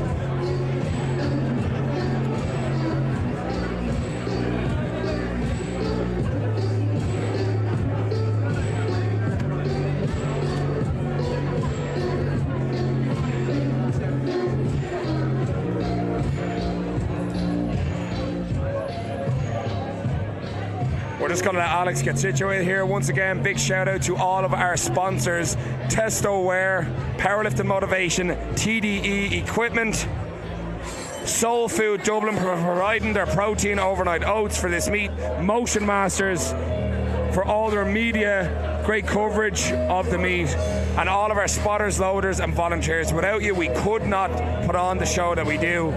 So thank you very much, and thank you to everyone who's come out to support. It's unbelievable. It's breathtaking to see the number of people here that are invested and ready to see powerlifting take up to the next level. Gang, if you've never gotten down to one of our meets, please join us in August for the ABS Pro, where I'll hopefully be rejoined in the commentary booth by Alexander Clark of British Strength Magazine. Alex, Jay Farrant and I recently appeared on the British Strength Magazine podcast episode 68 for the preview of the Clash of Titans meet. If you want to hear our predictions, you've got time now to listen in to some of the highlights while you're waiting for the meet to kick back off. If you're a fan of podcasts, I run my own podcast, the Iron Mindset Podcast, available on Spotify and YouTube. I've had Jake Brennan on twice discussing his background, how he got into lifting, and what his plans are in powerlifting. Jake wants to total the biggest total Ireland's ever seen. He wants to squat over 1,000 pounds. Now, while he might not do those things today, make no mistake, Jake Brannon has a long road in front of him. He's going to be in this game a while. He said himself, he's in powerlifting for life. Well, Alex, here we go. Opening attempts on the deadlift for the Pro-Am flight. Rory Porter will be opening on 220 kilograms. Probably a bit of an early call there by our MC, Mr. Evan Moore, one of the best in the game.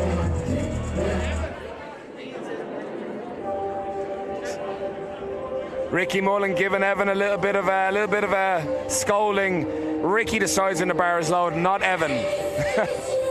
Well, here we go, gang. This is where the meet really begins. A smooth, easy opener for Rory Porter. 485 pounds in the bag. Looking nice and easy. It looks like he'll take a nice big jump on the second attempt.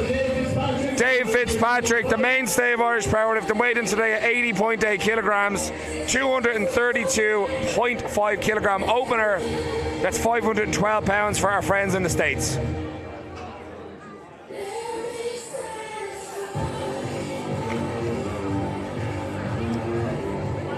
Capacity crowd in attendance here at Abs Powerlifting Club in Jamestown's Business Park, Finglas.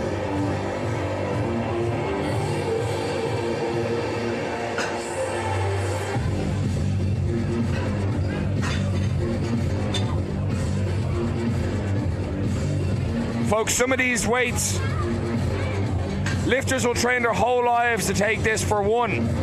These athletes are opening on these weights. This is not to be outdone. Rory Porter, Dave Fitzpatrick, Noel Whelan, the lighter guys in the flight are still here to show out and put on a performance. Dave Fitzpatrick, conventional puller, as I mentioned, one of the mainstays in Irish powerlifting. Dave's current best on deadlift ever is 257.5 kilos, which he put up at his last meet in August last year.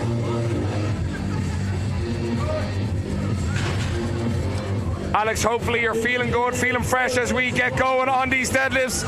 The meet's really about to kick off here, my man. Yes, I am. I've had that long-awaited toilet break after being very polite to you and letting you take the toilet break. You know, obviously a tight ship is run here, and only one of us can go at once. But just got some carbohydrates in my system too. Feeling ready for this deadlift flight, and hopefully you guys at home have a nice cup of tea, cup of coffee, some high-calorie powerlifting friendly food, and are about to witness some of the best deadlifts that powerlifting has to offer. Noel Whelan, as a 71 bodyweight lifter, is opening with 245 kilos. Now he's opening with more than 3 times body weight, which I'm sure you'll agree is amazing. Now that is 5 kilos. That is 5 kilos from his personal best, and he made it look so easy. I don't know what he's done in this preparation or since he achieved his personal best, but he looks to have leveled up his deadlift, so to speak. Marc Galligan up next, opening with 270 kilos. This guy has been around powerlifting for a very long time. Yes, the Abs Series platform is a tough one, but it's one that this man is no stranger to. Yeah, the nerves will be going, but it's another day in the office, as he shows with a very quick deadlift, which is only a hair under 272.5 kilos, which is 600 pounds.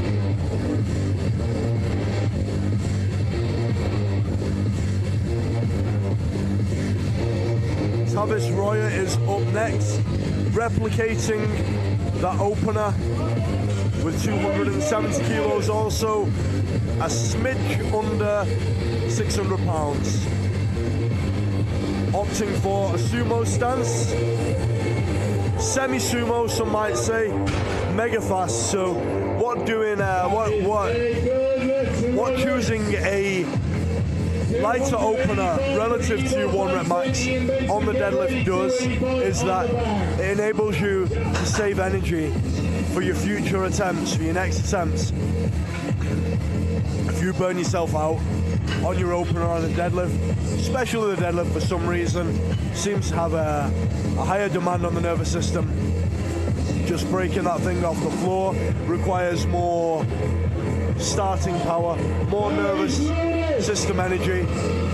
If you put yourself in that position with a heavy opener, it's unlikely that you're going to get the next 2. That's it, Alex. The deadlift is just something a little bit different. You know, there's there's good technical lifters, but you can really brute strength it. You can go to somewhere deeper, somewhere darker, and even if you haven't been having a great meet, there's so many kilos on the deadlift, you can just summon something from deep inside. I think anyone listening to this knows, particularly if you've been in that position in a meet where you're coming down to those final pulls, you haven't had the day you wanted, and you're in an environment like this. It's dark, it's misty, there's lights everywhere, there's fire, the crowd is right on top of you. It brings out that extra little bit that most lifters need. I'm really excited to see what we can see here over the next couple of attempts, Alex. We've Ian Benson opening on 300 kilograms, currently on a subtotal of 502.5 kilograms, which he's looking strong. I think if I was to really project here, I think there's a serious chance Ian Benson could be taking that number 3 spot on the podium. Yeah, Ian is a pretty good all-round lifter. It seems this is the second competition that I've seen him, witnessed him lift at. He has only failed one lift so far, and that was his 3rd bench press attempt, which only lost him 10 kilos off his total. Ian, you assure me that he is a very proficient deadlifter, and judging by that 300 kilo opener and how quickly it moved, I'd say you're exactly right. What's Ian's personal, what's Ian's personal best, Ian? At one of his more recent appearances at the Ab Series, I believe Ab Series 7, he returned to powerlifting after hiatus and locked in a 320 kilo deadlift that was easy. He did attempt 340, narrowly missing just past the knee. If I'm not mistaken, he may have done more than that in training over the past while. But make no mistake, if he's got it here, Ian Benson will lock in not only the deadlift for a podium position, but he will be here to make an impression for his potential qualification for the Abs Pro, either this summer or next year. Ian Benson is not that person that's just here to make up numbers. He is here to make an impression.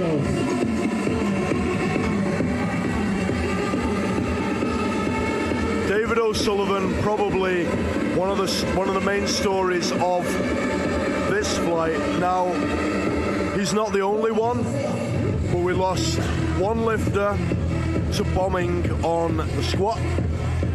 Michael Dickson, whom I hope is okay. We didn't see him come out for the bench press. And David sadly bombed on the bench press, not getting any of his 3 attempts. However, David loves to deadlift, and here's a 315 kilo opener. Tiny bit slow off the floor, however, he locks it in and a successful opener. He's deadlifting today really just for fun and to try and get a personal best on Europe's toughest and strongest platform.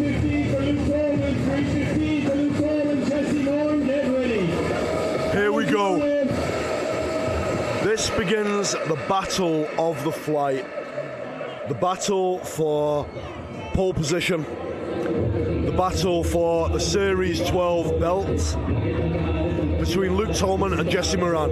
Luke Tolman, a sumo deadlifter. Although this isn't the best of his 3 lifts, I'd say it's not too bad. And it's going pretty well by the way that moved. Next up we have Jesse Moran, his rival. Now there is a lot in between these 2 guys on the deadlift. As big as the discrepancy between their bench presses, the potential discrepancy between their deadlifts is. Now, Jesse believes that he will pull in the region of 380. On a good day, maybe you're looking at Luke pulling 340, which is what Jesse is opening just heavier than. So, you know, you can see how these 2 guys level out. Jesse is going to have to play a serious game of catch-up here. He looks to be about 45 kilos behind Luke currently, but Jesse Moran's a monster deadlifter. You can see opts for no belt, sumo, hook grip. He is a hardy, tough lifter. He will absolutely have to grind this out, but he's more than capable of doing it. Like, pretty smooth opener for him. Looking strong off the floor.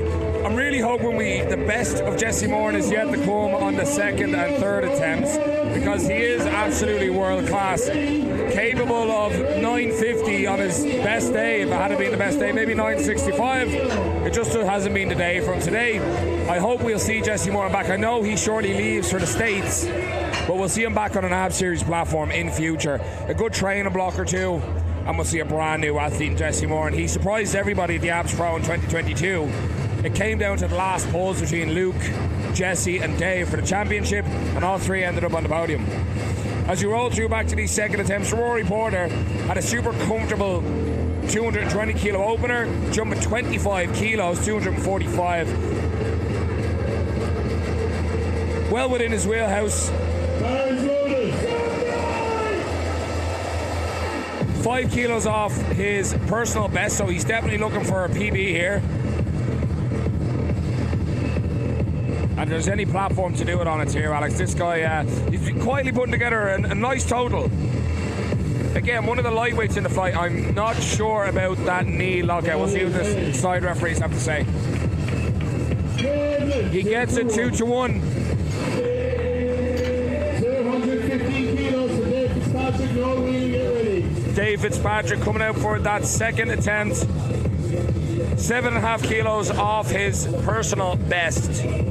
A 17.5 kilo jump from his second attempt. This was 551 pounds on the bar for our friends over in the States.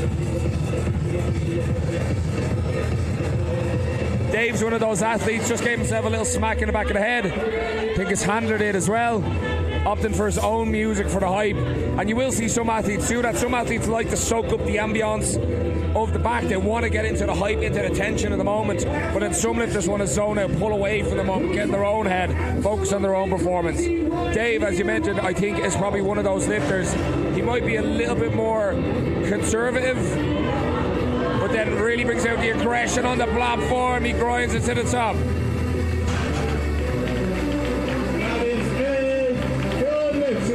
250, good enough for the refs. I don't know if he will go for a personal best here today, Alex, but he is putting together a great performance. Narrowly missing his third squat and third bench, but let's hope he can lock in that third deadlift. If nothing else, he has a very handsome beard, you know what I mean? It's a good accomplishment in its own right. So, Dave, you're looking good, my man. We'll look forward to seeing you back at the Ab Series again. Now here comes Noel Whelan. 260 kilograms on the bar. This is good for a 10 kilogram personal best. Folks, this is 260 kilograms, 573 pounds from a 71 kilo lifter.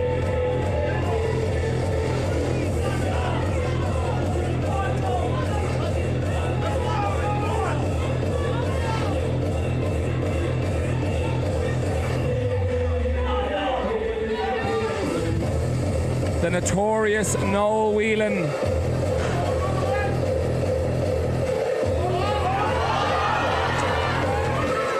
Locks in what looks to be a 10 kilogram personal best on his second attempt, Alex.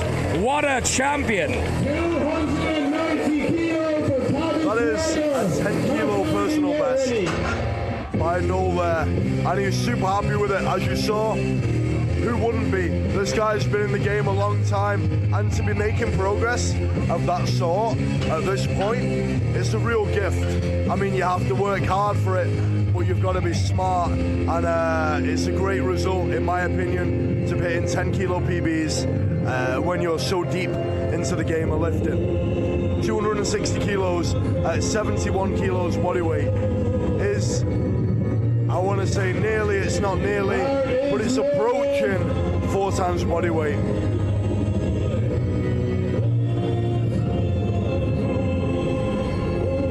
Tavis Royer now with 290 kilos. Looks good. That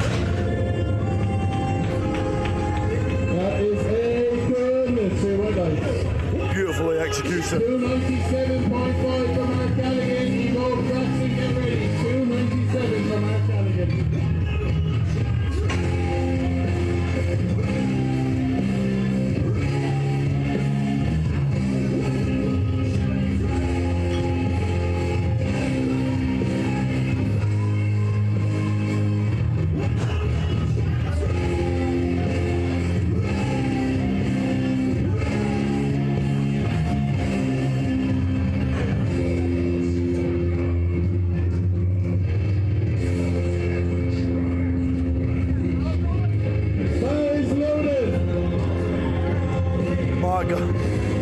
Marc Galligan is having a really good day today. 297.5 kilos for his second attempt. What we can say for almost all of the guys is just how consistent they're being and how many attempts are being made. I feel that is testament to the standard of the competition, the fact that a lot of these guys are well-seasoned lifters, they have good coaches, good people in the corner, and they have a good ethos and mental game. They know what to attempt. They're not being silly. They're technically proficient. They know what's required on the platform. And, you know, I must say, however, that if you're going to see more failed lifts, you're probably going to see it on the deadlift. Because this is what solidifies the total. This is where wins happen, where wins are lost, you know, where all the podium positions switch up. This is the most exciting lift for that reason. Ebow Crankson, who's having a really good first time at abs powerlifting, seems to be enjoying the day. What a nice 305 kilo second attempt. Makes very good use of the hook grip. The hook grip is one of two ways that you'll see lifters grip the bar for a deadlift. It's very painful on the thumbs, but it has its advantages, being that in a lot of people it's actually a stronger grip, but you need to be able to do it. There's an art to it, there's a skill to it. The other, of course, being the mixed grip, the over-under grip, which can create issues in of itself. On to Michael Pennington, who is about to attempt just over 700 pounds and does so very comfortably, I would say. Do the referees agree? Yes, they do. 325 kilos for Ian Benson. Luke Tolman, get ready. 325 kilos.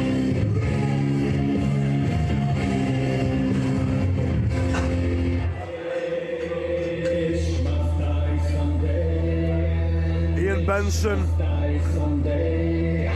who is amidst a battle with notorious Noel Whelan, is about to attempt 325 kilos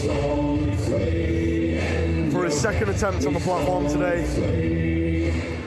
From his 300 kilo opener, it certainly looked like this is within his capability, if not a very reserved second attempt. Let's see how it goes. He's just coming back from bicep surgery, so I don't know, will that be playing on his mind, Ian? Is he a mixed grip deadlifter? It won't be on his mind. Ian Benson is a champion of focus. This man makes things happen. We had a chat on my podcast recently, The Iron Mindset, and the ideas this guy has, what he has in mind for powerlifting in Ireland, he is going to be a key player in the future of the sport, and he's going to be one of the best athletes on the AB Series platform. Making 325 kilos look like it ain't no thing. Ian Benson is playing a blinder today. I'm excited to see where he goes on the third, but to be honest, I'm confident We're going to see a superb battle on dots coming into that third attempt between Ian Benson and Noel Whelan. Both these guys are vying for that podium position, and frankly, they've both been having phenomenal days out, Alex. That's just one of the battles in this flight. On to the main battle now, what many would consider to be the main battle between Luke Tolman, the junior phenom of powerlifting, and Jesse Moran, Limerick's bad boy, who are battling it out for the Series 12 title. There has been an awful lot of trash talk between these two guys. No love lost. And I'm sure Luke said that he's tired of being underestimated. And I'm sure at this point that no one's underestimating him now. Luke locked in a 257.5 kilo bench press easily. Wow. And a 335 kilo second attempt on the deadlift. Maybe I spoke too soon when I said that this man is only capable of around 340 kilos, because it looks to me like there's a lot more left in the tank. It all depends on what Jesse Moran can pull out of the bag on this, the final lift of the three, the deadlift. But first we have David O'Sullivan, David O deadlift, who was attempting 337.5 kilos. Yeah, he has absolutely nothing to lose here, nothing whatsoever. He's just going for a PB. At this point, he's having fun. There's no real redemption. He just wants to leave the Emerald Isle with something to be proud of. Come on, David. Come on, come on, come on. There we go. Shaky, very shaky. But he gets 3 white lights for it. 377.5 kg. Jesse Moran. The final second attempt, Jesse Moran, 377.5 kilograms.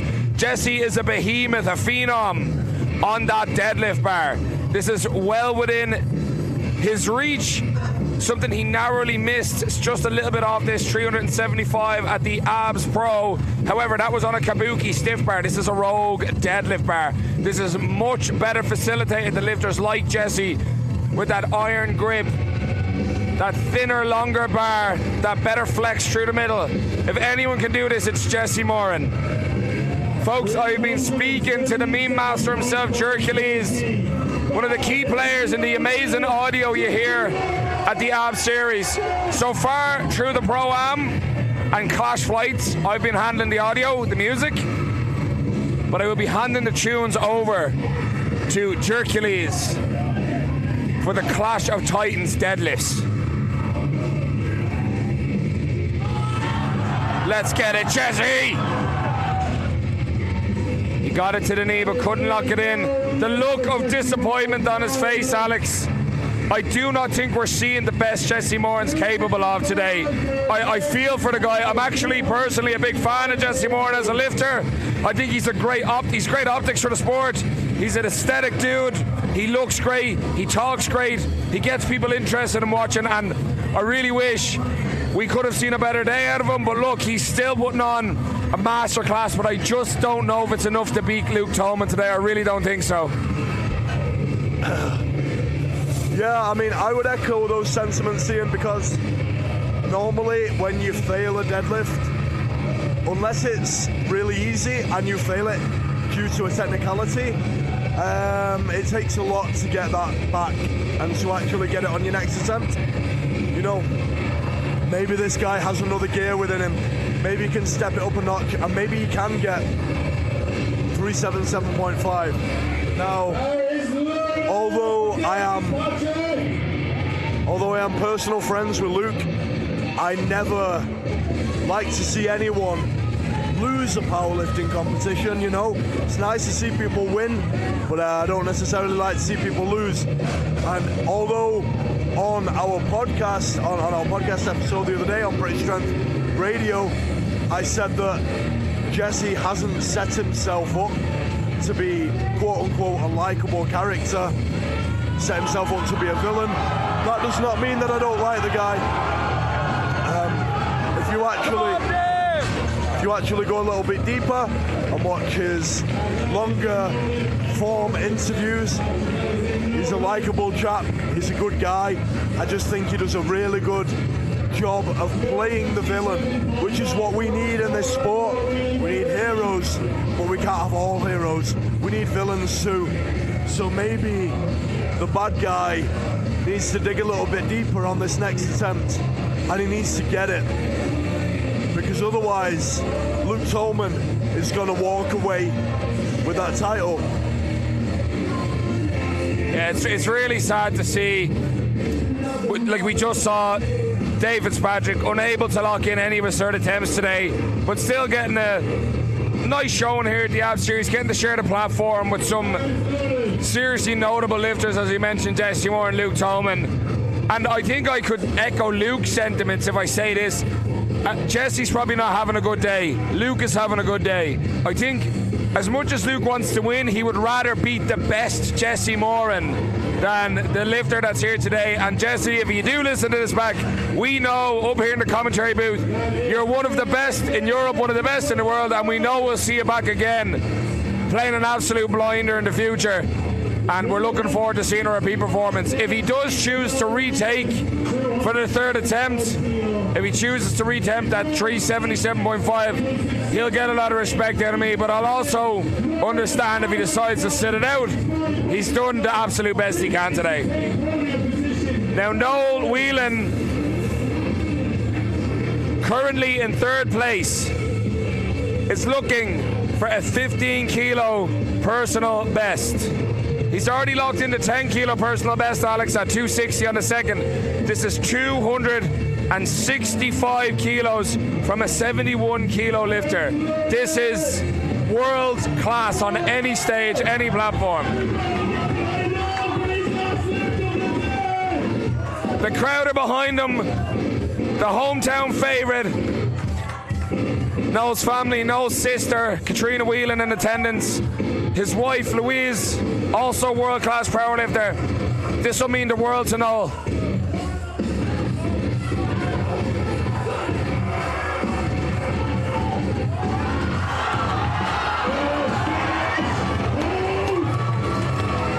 Ladies and gentlemen, the champ is here. Noel Whelan, 9 for 9. A 15 kilo personal best on the deadlift. Massive shout out to him. Working closely with Jay Farron of Abs Powerlifting. Recently working with Shane Story of Triage Method for his nutrition and all his hard work. Noel Whelan, what a champion. Noel, the notorious Noelie, locking in an outstanding performance today. We don't often get to see performances like that. Athletes go 9 for 9, but also PBs across the board, PB totals, Alex. What a treat for us up here in the commentary booth. Oh, I'm extremely impressed by what Noel's just done.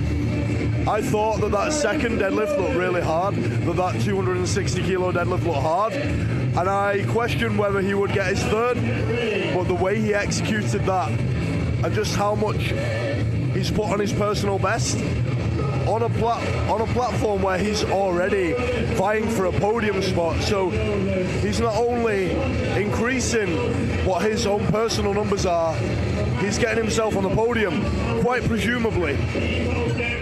It's just so impressive. Now, you're going to have to help me out a little on the numbers here, because the maths is not my strong point, and these little tables here are not my strong point. Will Ian leapfrog Noel if he gets his next attempt? It all comes down to Ian Benson's third attempt. He's going to be pulling 335 kilos. He's only 5 dots points behind Noel currently. So if he locks this in, he will take that third podium position. However, it's worth noting, both of these guys set out today for 500 dot scores. That was what they wanted first and foremost.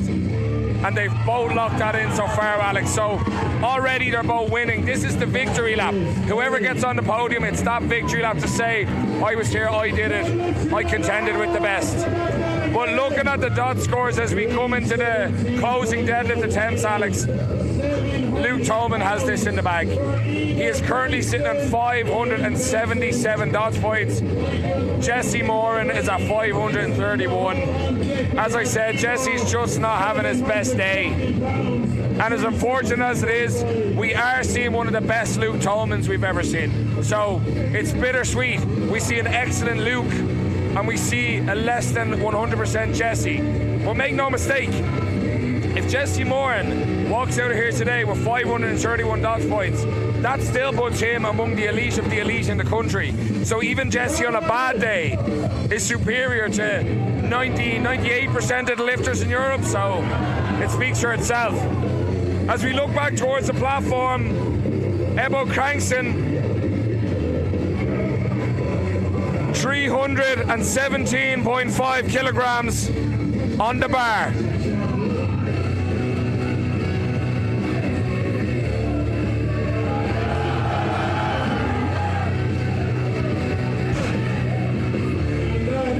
Outstanding.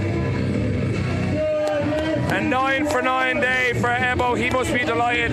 Mason Mills must be delighted for him as well. Do you know what, Alex? As these deadlifts hit the floor, I'm having flashbacks to when that big piece of the stage fell on us last year. So I'm relieved to see we've got a much more secure broadcast booth this time around. As we roll through these deadlifts, they'll only get heavier and heavier and heavier. The heaviest deadlift, the third attempt deadlift in this flight, won't even be near Fernando Arias's opening attempt on deadlift in the Clash of Titans flight, which the best is still yet to come. If you're tuned into the KiloCast live stream, do not go anywhere. The best is yet to come as we roll through our third and final attempts on the Pro-Am flight. Ian Benson, 335 kilos on the bar. He is pulling for that third podium position. He will move from fourth to third if he locks this in. Urban Barbell in attendance on their feet. This is an electric environment, the showman that is Ian Benson.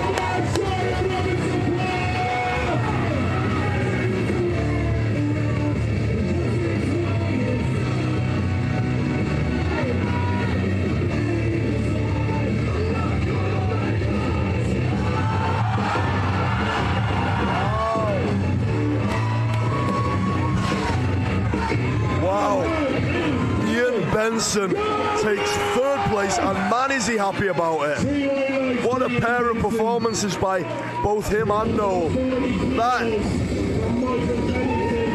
That is crazy, absolutely crazy. He has secured a place on the podium. I can imagine Noel is a little bit disappointed right now. It's kind of bittersweet to get such an amazing deadlift, but he did all he could. He really did. He had a great day. And that battle has been one to watch and only intensified as the deadlifts rolled round. Next, we have Michael Pennington with a 340 kilo pull. Now, see, the thing is here, deadlifts like this, which are pretty damn good, 340 is a great deadlift. They get lost amongst what we're likely to see today. Struggling to lock this one out. It's just that centimetre. He's not getting the down command, and he won't get the down command, unfortunately. Wow, that was a hard-fought battle. He's gone light-headed.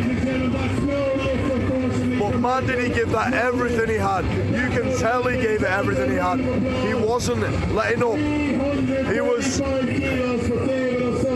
He was like a pit bull latched onto that thing. Now, David O'Sullivan is going to extend that attempt by 5 kilos, 345 kilos. I am not sure whether this is a personal best for David, but like I said, this man has absolutely nothing to lose. after having unfortunately bombed after the bench press. He wants something to go home with. It would be amazing if you could get this. Come on, Dave. We are all rooting for you. Let's go, pal. One of the nice guys at powerlifting. Really good bloke. Let's see if he's got this. Everything. Come on. Let's say that was a clean lift. Let's see it. Was it? It was clean enough. It was clean enough, and that's all that's needed. Well done, David.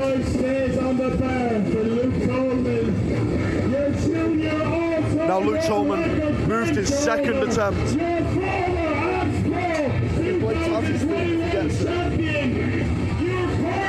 Now Luke Tolman is about to attempt 10 kilos more than his second. His second attempt moved really well indeed. So I personally think he's got this. I personally think that Luke has this, and he is already on a 570 odd kilo, 570 odd dots points score, which is in of itself phenomenal. Everyone wants to see Luke get this to round off a massive total.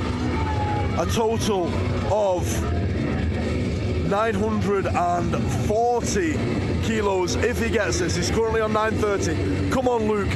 Let's go. Wow. Yes, I think that he's got to have it. 3 whites. Are we seeing 3 whites? Yes. Luke Tolman, what a performance. Yes, and there's a Taz theme.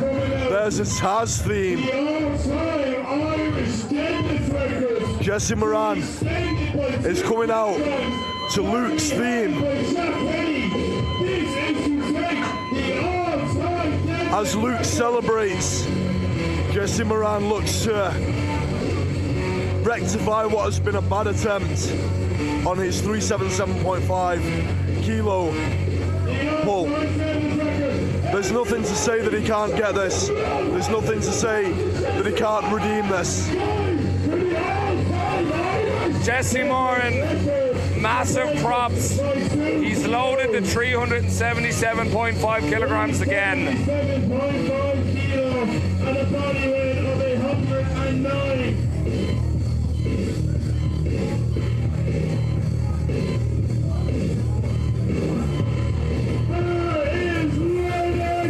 It goes without saying that Luke Tolman has the victory in the bag, but Jesse Moran is no slouch.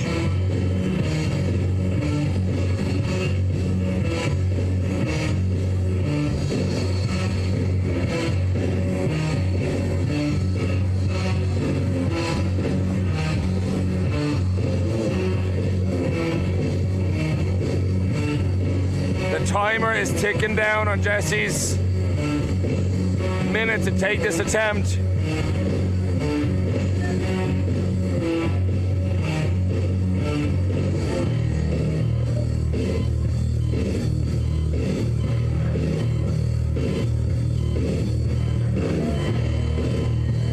It may be the case, Alex, that Jesse has opted to give the should I say the Clash lifters, an extra minute to recover.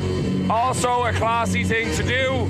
So, phenomenal showing here of courtesy from Jesse Moran. He talks a lot of shit, but he's a sportsman at heart. And congratulations to Luke Tolman, Jesse Moran, Ian Benson, and Noel Whelan, and the rest of the guys at the Pro-Am flight for a serious competition.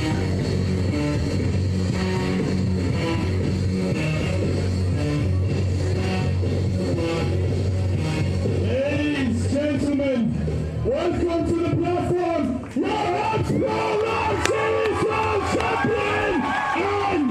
your 2023 Series 12 champion, Luke Tolman, 23 years old, with a 940 kilo total. Not many words to say other than I'm happy. And hey, wouldn't you be?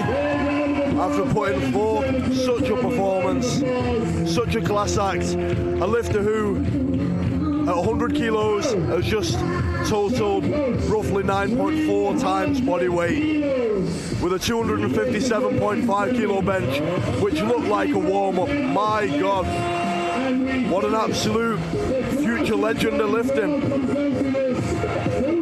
What a phenom. I know I keep saying the word phenom, but that's what he is, with hopefully more and more years to come of success. And then, of course, you've got to feel for Jesse Moran, who gave everything today. He must be bitterly disappointed, but you know, he'd have nothing in the tank. I don't know why he didn't come out for that last deadlift. You know, anything could have happened. He might have known that it wouldn't have given him the win, or he may have torn a callus or something like that. However, we're on to the final flight of the day. We are on to the clash of titans. Sean Coe opening up with a comfortable 300 kilo pull. Big congratulations to Luke Tolman on another victory. Two-time champion Abs Pro 2021 and the Pro-Am at Abs Series 12. Now let's get it moving, folks. Sean Coe opens with a handy 300 kilos. Again, he's comfortably in the lead, but this is where the difference is going to be made, Alex. We've got some serious pullers here. Jake Brennan, second out, 305 kilos, a bit conservative for the big man. Jake, as I mentioned, has been working on that deadlift and he has gotten it in a much better position, but as you can see from that band around his left arm, we just don't know what condition he's in.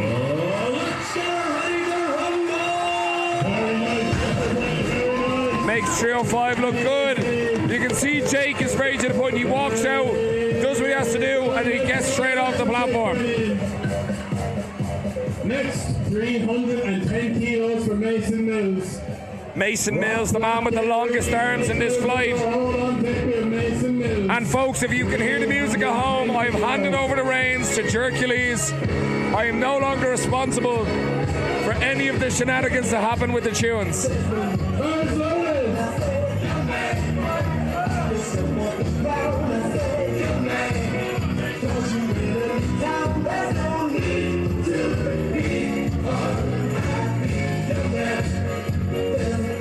Easy up for Mason. And I'll give it to him, Alex. Mason, phenomenal squat. Did what he could do on the bench. Opened nice and easy on the deadlift, but he is looking jacked today. The guy has put on some serious muscle since I saw him last. Yeah, no, Mason has gone from having a bit more of a relaxed physique to looking firmer and, like you said, more jacked. You know, more muscular, at roughly the same body weight as he was. And that's the name of the game in powerlifting. Add that muscle, add that contractile tissue. The tissue which is able to actually lift the weight. Now here is Rob Flett with 315 kilos. Up it goes. Now, you can kind of tell by the way the guy is built that he's not a natural deadlifter. He has to squat down quite far, and because he's quite a big bloke, he has to really have his arms out wide. Looks a bit more like a snatch grip, like a strongman deadlift. That is maybe the trade-off for being a big bench presser. It's not often that you see guys being good at both the deadlift and the bench press, because they almost oppose each other in the way that you have to be built. However, some guys can do both. Here's Nick. Nick Thickmeller takes it all in. Now this guy's capable of like a 360 pull, and that was a nice opener with 330. Very impressive. Nice, Nick.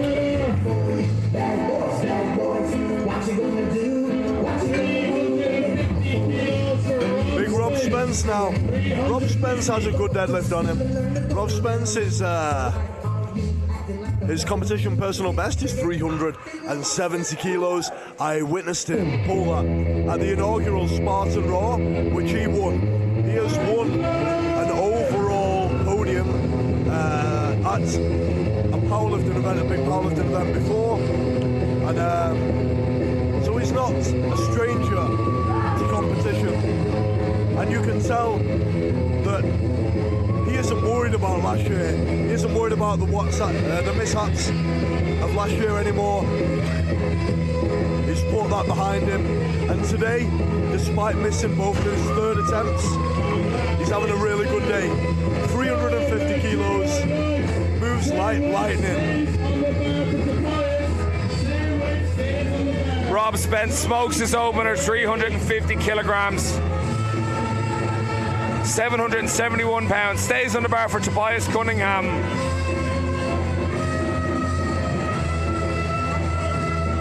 We are only about halfway through the attempts here, gang. Later on, we're going to see 350 opening from Sam Hausberger, 365 kilograms from Abs Pro 2022 champion Dave Richardson, and as mentioned many times, Fernando Arias here to make a statement with a 390 kilo deadlift. Smoke show from Tobias. 3 white lights, the best you can do. The guy is here to he's coming for that podium position. This is still anyone's competition. Remember, folks, despite the number of red 25 plates you see on that bar, this is still only the opening attempts. And you can see at the very front of the platform, the Clash of Titans Championship belt. Sam Hausberger, powerlifter and strongman, opening with 350 kilograms. Now, I don't know what music Hercules has selected for Sam here, but it seems like some type of Austrian type of anthem. I don't know. Do you have any idea, Ian? What's the joke here? Because it seems like he's playing some type of joke. It's Jer. Jer has jokes that we can all get. He's a master of memes. I've cracked up with some of his stuff. But when it comes to the music, some of it's phenomenal. Some of it absolutely makes these meets and the atmosphere that we have. But every now and then we'll get the odd one like that, or Real American, Hulk Hogan's entrance song for Fernando Arias. I don't know about you, but I'm not sure how these athletes will get on. Might it throw them off? Might it actually get them in the zone? Like Jake Brennan likes Pussycat Dolls and Britney Spears. Sometimes it might be the thing they need. Now here's Dave Richardson, 365 kilos, the Abs Pro 2022 champion. Sealed the deal with a 397.5 kilo deadlift, and he just smoked 365. Based on that, now it still could go anyway. Do you think we'll see Dave chance a 400 plus kilo deadlift? What you're about to witness is deadlift mastery. I would maybe go as far to say that you will not watch a deadlift like this good in powerlifting worldwide for the rest of the year. You know, I could be wrong, but I don't think I'll be far wrong if I am. Dave Richardson just smoked 365 kilos, which is 804 pounds. Now, you're about to see Fernando Arias hopefully do the same with 390 kilos. He is coming out to Kurt Angle's theme music. He's gone from Hulk Hogan's theme music to Kurt Angle's theme music. Now, I don't know what the significance of this is, other than Kurt Angle is American, he's a wrestler, and he was an American Olympic champion at wrestling. Oh my God! Wow! Fernando Arias living up to the hype like you wouldn't believe. I have never seen in person a 390 kilo deadlift move so quickly. After this event is over, I want to touch Fernando appropriately. I just want him to give me some deadlift prowess by osmosis. Or maybe I'll be able to just like stand near him. notice, guys, I did say I want to touch him appropriately.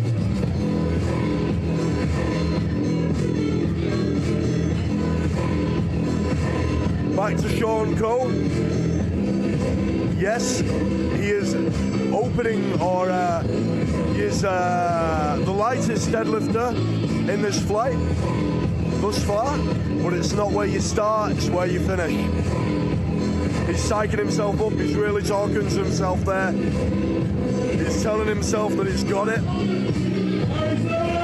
I mean, his opener looked easy. So far though, this is his personal best.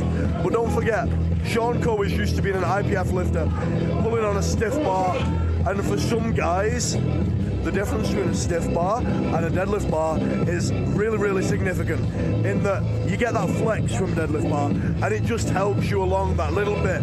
It just pops off the floor that little bit easier and creates momentum on the way up. Just like that. And then the heavier you get on the deadlift bar, the more flex you get. And it's almost exponential, the benefit that you get from this bar. Now, Rob Flett didn't make his opener look very easy. However, he's elected to go 10 kilos up from that, which I think is a smart jump. His coach, I believe, is Delroy McQueen, and Delroy McQueen is a master at handling lifters. He actually once handled me, and despite not being the strongest I was on the day, I had a better day as a result of being handled by Del. See, that small jump was exactly what he needed. Because had he not made such a small jump, the chances of him getting his third would be lower and lower and lower. Now at least he has a chance of hitting that third attempt. Very smart indeed. Jake Brennan. I'm sure we're about to see the music, or hear the music rather, switch to pop music. Who will it be? Will it be Britney Spears? Will it be the Backstreet Boys? Will it be NSYNC? Spice Girls? Who the hell knows? I'd personally like a bit of Backstreet Boys, but doesn't sound like Jer is going to switch it up for him. Maybe this is what Jake needs for his deadlifts. 330 kilograms on the deadlift for Jake Brennan. It's a 25 kilo jump. Moving nice, real easy for Jake there. He's making up distance where he can. Just a quick update, Alex. I've got the totals in front of us. Fernando Arias is currently in the lead with 1,010 kilogram total. He is now the third man to put up 1,000 plus kilo total on the Ab Series platform, and he did it with his opener. That puts him 20 kilograms ahead of second place Dave Richardson, who is currently at 990 kilograms. But this is still a race to the finish. We're hoping Arias pulls his second attempt. He's put in for 415 kilograms, but we'll really have to just wait and see how these attempts go. Bringing the attention back to the platform of those monumental subtotals, and folks, that's a subtotal. 1,010 is a subtotal. Mason Mills is coming to lock in 337.5. Now Mason can do this type of weight, he's done it before. It's likely to move quite quickly, and it does. Yep. Mason likely has a lot more left in the tank. Exactly what you want on your last deadlift attempt. I have said this before, that it's harder to get deadlift attempts when you've already gone heavy your first couple. So these guys are playing it very smart when they go lighter. Preserve some energy. Man, this is turning out to be some battle. The Clash of Titans, the inaugural Clash of Titans, is not disappointing, not one bit. Nick Mellor comes out to bad to the bone. Let's go, Big Nick. Thick Nick Mellor. Nick Thick Mellor, even. gets a slap, takes the smelling salts. Now this is a guy who likes to get absolutely out of his mind for deadlifts. He goes somewhere else. He goes to one angry place, and if that's what he needs, let it be. Come on, pal, lock it out. Come on. Wow, this is hard to watch. This is really, really hard to watch. That was 360 kilos, and Nick, like, so close to having it, but just not quite. And I can't even say, honestly, I can't even say that Nick's done anything wrong today. This is the best he's played it, you know?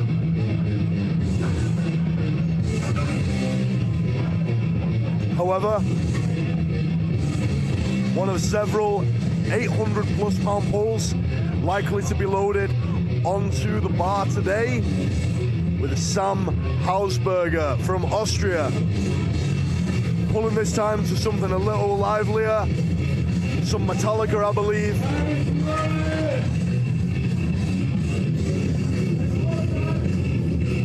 Sam Hausberger, 15 kilos up from his opening attempt of 350 kilograms. He now vies for 365 kilograms. Whoa!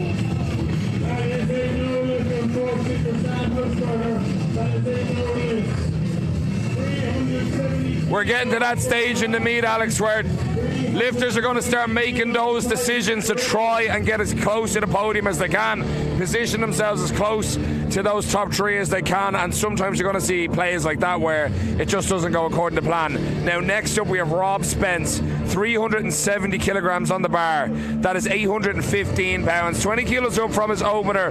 Rob has played a blinder. He is redeeming himself in every way from his performance at the Abs Pro. We are seeing much closer to what Rob Spence's true potential really is here at Clash of Titans.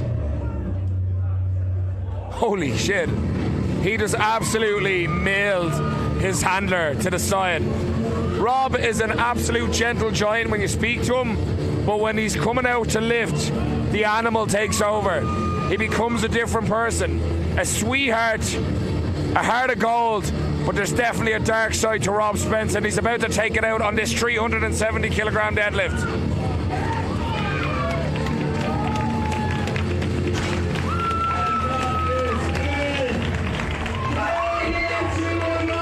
Very, very impressive.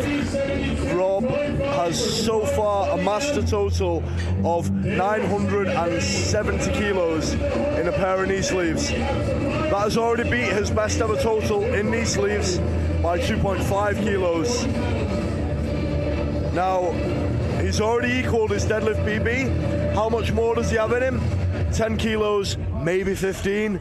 But I believe that jump would put him in contention for a podium spot. He's a way away from first, but you know, Rob could just sneak in there. Now, this is a man who's a little bit more off the pace, but I feel he's got a lot more in his deadlift than what his opener gave us. He's left a lot in there. There we go. 372.5. Looked like he was maybe struggling to hold on to it a little bit. But, oh. Yeah, it looked a little bit like it kind of slipped at the top. What do you think, Ian? Yeah, he was super strong off the floor. But again, this is what I mean about these Ab Series meets. I wonder if it's just the pace of the day, how quickly we've been running, but also as fast as the flights go, there's those layoffs between each skill, squat, bench and deadlift. We've now been lifting, these athletes have been going for about 5 hours. So I wonder if it's, like, think about it, I don't know about you, Alex, when I normally train, it's definitely not at 8 o'clock at night. So I'd imagine most of these guys aren't deadlifting this late after maxing out their squats and bench. But speaking of somebody who can put it together on the day, he's 7 for 7 so far. 385 kilos for the Abs Pro 2022 champion, and he's vying for another title belt today. 385 kilograms, 848 pounds for Dave Richardson.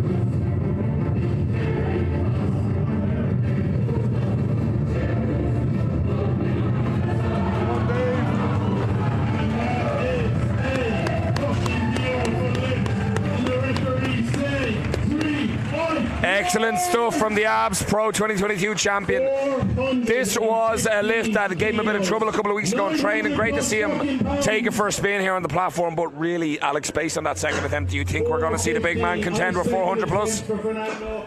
I don't think Dave's potentially got 400 plus in him. You know, Dave alluded to the fact before this event started that with the deadlift bar, it actually doesn't really do him any favours. He gets a little bit thrown off by the whip at the knee.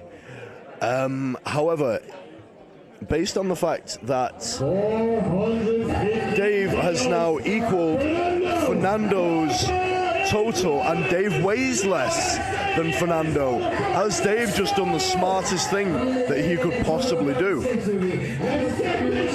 Do you know, I'm just looking here. Fernando is aiming for 415 here. Dave has just put 425 third attempt.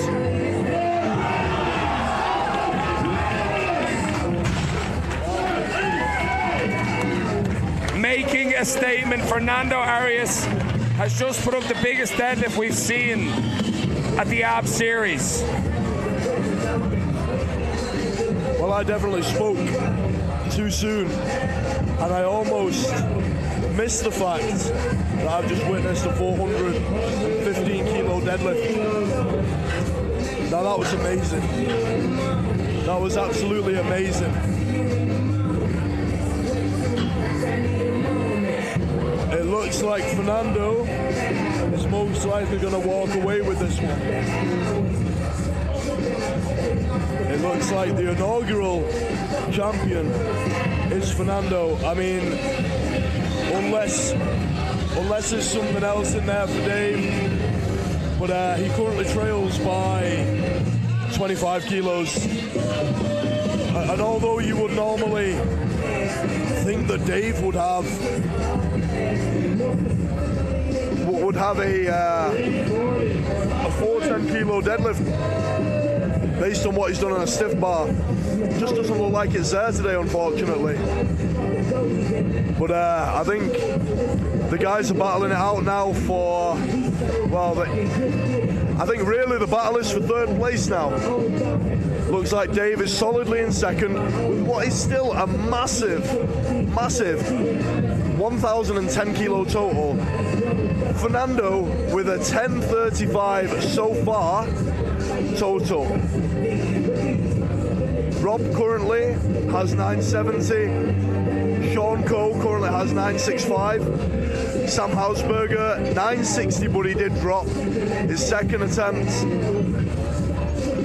Jake Brennan hasn't gone all the way yet with his deadlift, has 940, so he could be in there. We just don't know. We just don't know at this point. But we're seeing some absolutely phenomenal lifting. Lifting that you will not see on many other platforms. We've seen a guy with 1,035 kilos after his second attempt, the 415 kilo deadlift. Just absolutely crazy. I'm actually awestruck that we have just seen a 1035 kilo total put up on the Ab Series platform, pushing the sport to new heights, pushing what we present here at the Ab Series to new heights. Fernando Arias has backed up everything he said he was going to do. No doubt about it, this guy is one of the best deadlifters in the world. He's going to take his victory lap, and he's opting for a 427.5 kilo third attempt. Dave Richardson has entered 390. This would be a 2.5 kilo competition PB for Dave, so he's taking what he can get. Sean Coe is currently in third at 977.5. However, Rob Spence has opted to aim for a 400 kilo deadlift, which would put him at 1,000 kilo total. and third place if successful. So I think you're right when you say it, Alex. First and second look to be fairly locked in, with third place being the real contender now for the third attempt. Massive congrats to Fernando Arias. What an athlete. Like, he's taken that belt home to the US. Rob Flett, 340 kilograms.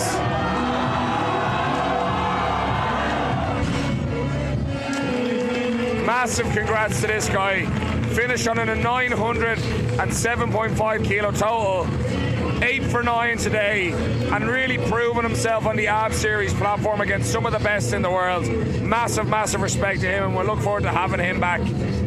Potentially at an Abs Pro or an Abs Pro-Am in future, or maybe we'll see him next year at the second ever Clash of the Titans. Well, Alex, I don't know about you, man, but I cannot believe what we're seeing today. Jake Brennan said it in the press conference.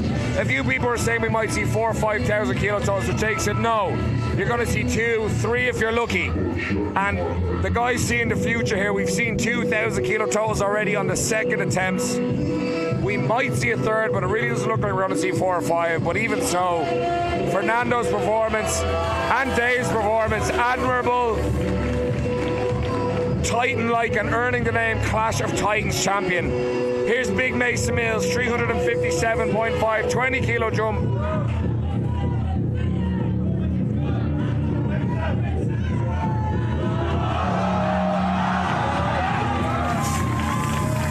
What a champ.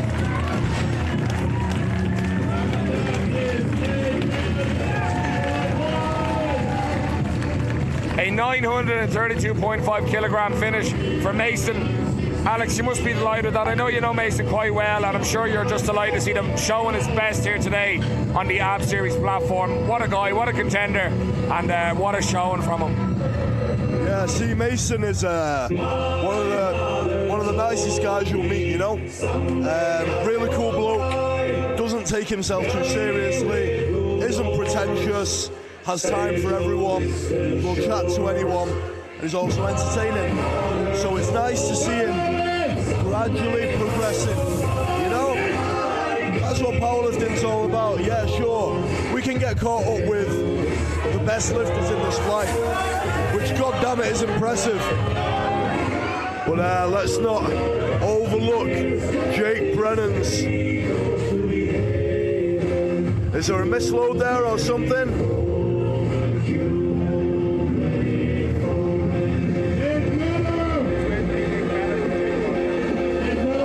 Okay, so what was meant to happen there was Nick was meant to come out. Jake came out to pull. It's actually meant to be Nick.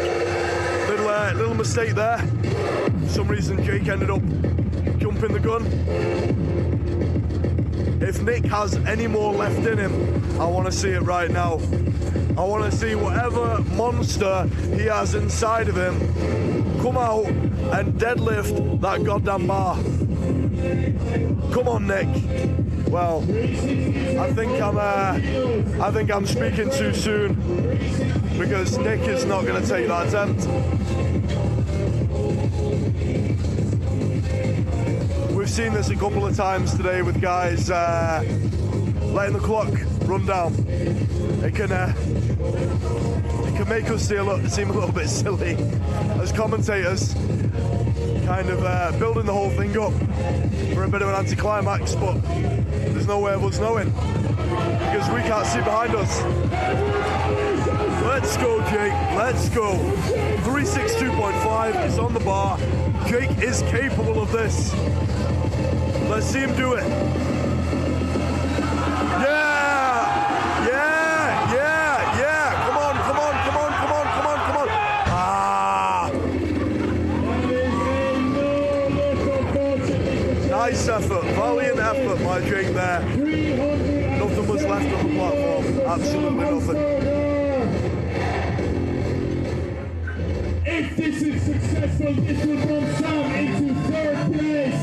If successful, third place, this will bump Sam. Do you know what, Alex? I'm a little bit heartbroken for Jake. He's over the past couple of months become a really good friend of mine. and I know how much he loves this sport, and he was so looking forward to this meet, but like that, sometimes it just doesn't come together. The good thing is I know what type of person, what type of athlete he is. He'll have a week or so where he's basically going to feel like shit, but he'll pull himself together and he'll be back in contention in no time. Jake is, make no doubt about it, the strongest powerlifter in Ireland on total. Jesse Moran will contend him on Wilkes and Dots, obviously, but Jake will be back. We have yet to see the best of Jake Brennan, and trust me on that one. This is far from his best performance. The Irish boys maybe aren't having their best day between Jesse and Jake, but make no mistake, we'll see them back on the platform. We'll see the best of them yet to come. Sam Hausberger deciding to jump 5 kilos. He's taken 370 kilograms, 815 pounds.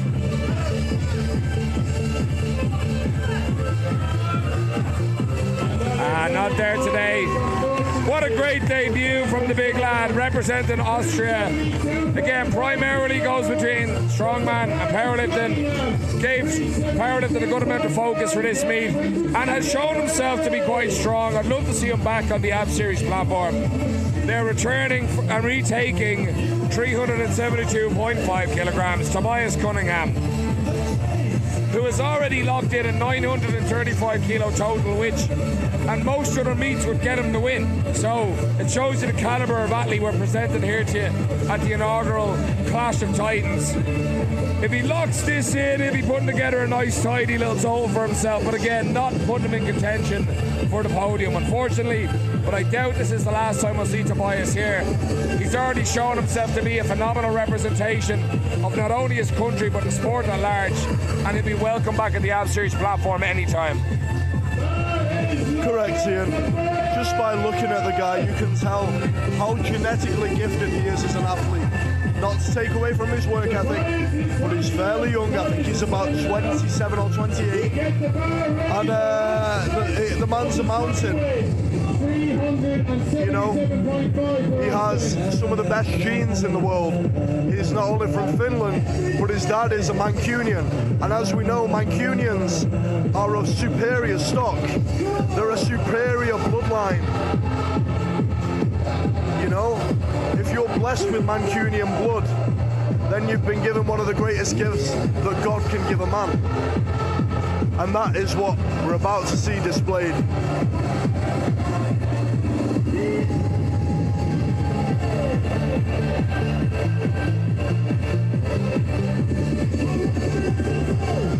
Or not, maybe he's going to stay in the back.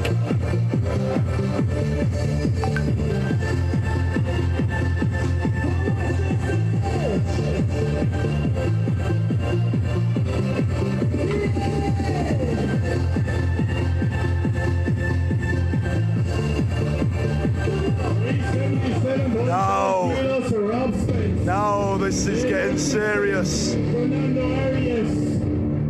ready.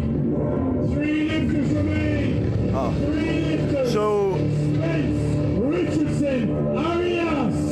They lost 3 lifts. Okay, so Rob was, I believe, originally going to go for a 400 kilo deadlift. He has elected to change that to 377.5. Why might that be, Ian? Looking across the scoreboard for the Clash of Titans flight, Rob only needs to pull that 7.5 kilos extra to secure third place. It's currently held by Sean Coe, but if it goes to a split decision on match total, it will go to bodyweight, in which case Rob Spence takes third. It goes without saying as well, fair play to Tobias. He gave the lads that extra minute to recover. This is pulling for third place on the podium. Let's go, Bo. Let's go, Rob. Come on, Rob.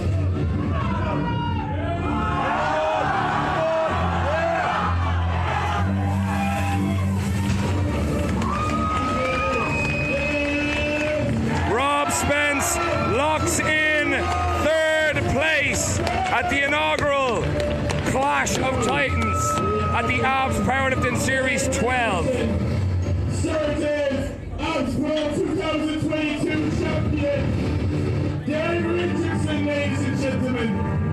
Sir Dave Richardson, 390 kilograms, 859 pounds.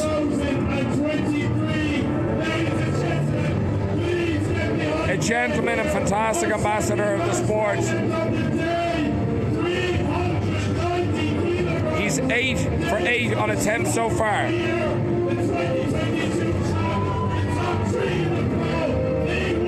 A 1,010 kilo total locked in.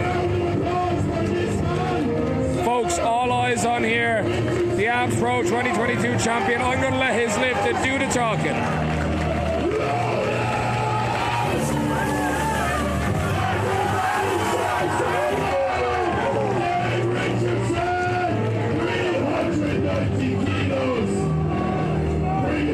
Let's go!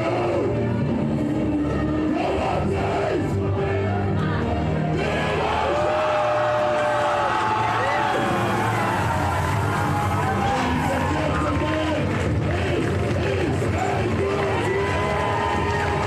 9 for 9. 1,015 kilo total from the Abs Pro 2022 champion, Dave Richardson. What an absolute gentleman. What an ambassador for the sport. He may not have been at his absolute peak today, but still put on a masterclass across the board. 9 for 9 for the last year's Abs Pro champ. But making a serious statement in his first appearance at the Abs Series, Fernando Arias is about to attempt 427.5 kilograms, Alex, 942 pounds. We are bringing in a whole other level of athlete to the Abs Series. Alex, I don't know about you, I just want to watch this. We're about to see something special. I echo your sentiments. You know what? I felt like I almost missed the last one. So providing Arias pulls this, I'm the exact same as you. I just want to watch it and take it in. This is deadlift gold.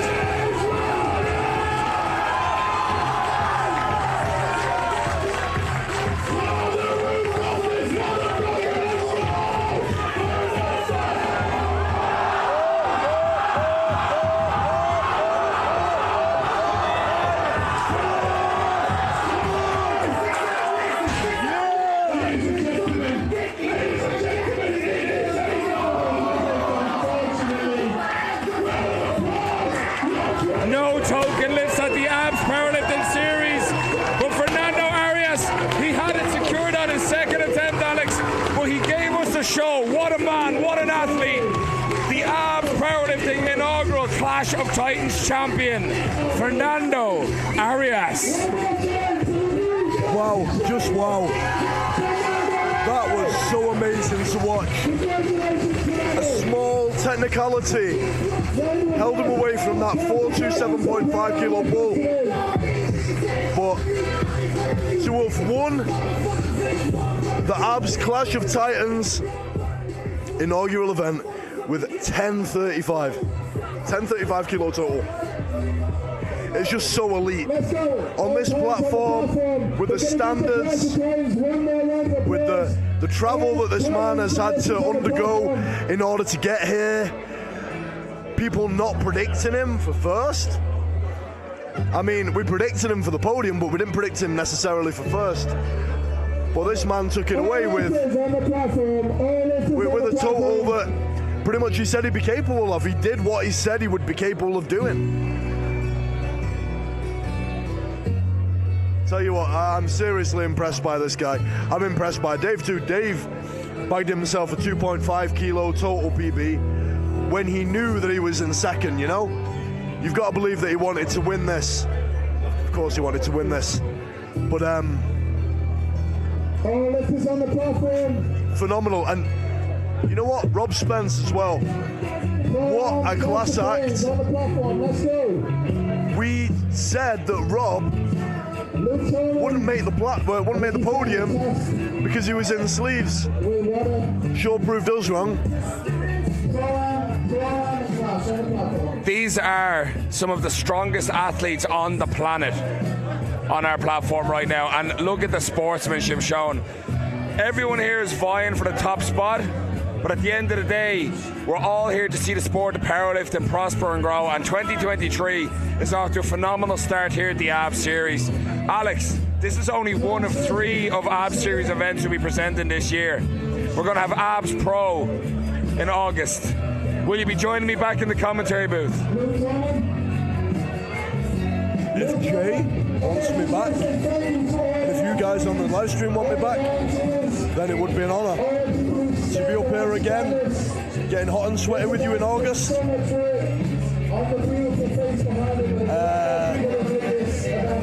Yeah, absolutely cannot wait, and I'm sure that Abs Pro will raise the standards again and be even better. I think I've just witnessed the best powerlifting meet I've ever witnessed. You know, in person, on a live feed, regardless. This is the next step in the sport. You know, I don't have to blow smoke up anyone's arse. You know, this is, I'm speaking from the heart.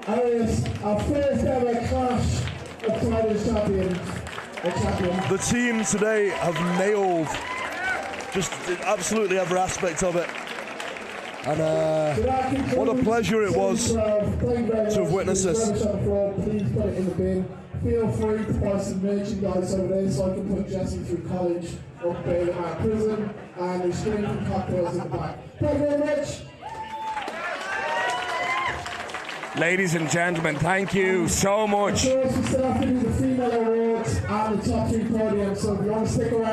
Ladies and gentlemen, thank you so much for joining us here on the KiloCast live stream.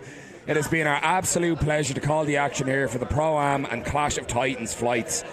You've been listening to the voices of Iron Ian of the Iron Mindset podcast, Master of Ceremonies at the Ab Series, and Alexander Clark of British Strength magazine. Please check out both our podcasts on Spotify. But gang, it's been our absolute pleasure. We have the best seats in the house. We hope you've enjoyed our commentary and calling the action. It's our absolute pleasure to present this to you, and we hope to do it again in August at the Abs Pro. Don't go anywhere, however, on the live stream. We will shortly have our ceremony, our presentation for the podium finishes from this morning's flights, Division 2 and Division 1 females, and the Pro-Am and Clash of Titans flights.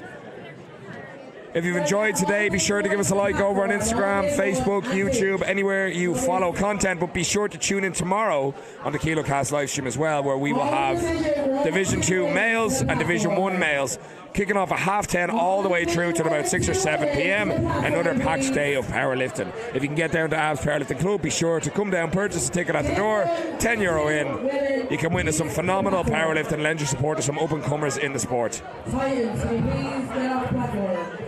Ladies and gents, thank you once again to all of our sponsors, Gravitas Pens, Motion Masters, Powerlifting Motivation, TDE Equipment, TestoWare for all the phenomenal t-shirts, Strom Sports for their supplementation, their nutrition protocol for all of our Pro-Am and Clash athletes, and Soul Food Dublin for the protein overload oats. Thank you again to all of our spotters and loaders, volunteers in the shop, at the completely legal cocktail bar, everyone that keeps these events running. Thank you to everyone in the back. Thank you to everyone in attendance for their absolute phenomenal support. And thank you again to yourself, Alex, for joining me once again to call the action here at the Ab Series. My pleasure, Ian. Same to you. Thank you for being up here with me. You know, I think we make a great team. Is that all Division 1? Without you, I wouldn't be able to even do any job of commentating because you're so good with the technical side. You're an absolute dab hand at that. Again, folks, I need to catch a flight this evening, but it's been my absolute pleasure to call this event to you all. I hope you've enjoyed it, and of course, check out Ian's podcast, the Iron Mindset podcast. Check out my podcast, British Strength Radio, both available on Spotify and all other popular podcast platforms. Check out British Strength Magazine also at BritishStrengthMagazine.com. And of course, be sure to visit sponsors of Clash of the Titans and Series 12, who are Gravitas Pens, Motion Masters, Powerlifting Motivation, TD Equipment, Strom Sports Nutrition, and TestoWare. #1 podium position to Bruna Dowling for Division 2 females of abs powerlifting, and earning her spot in Division 1, achieving the knots points required to qualify for Division 1. So congratulations to Bruna.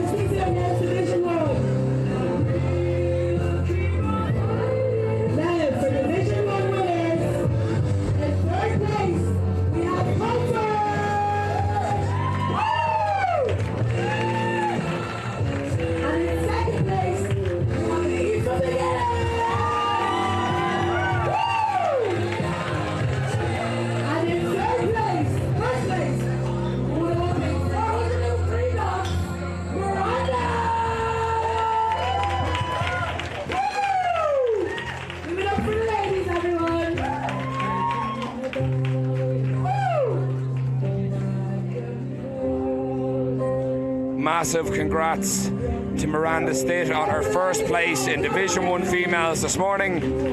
A phenomenal showing, finishing out with 403 dots. This qualifies her for the Pro-Am division for the females at the AB Series.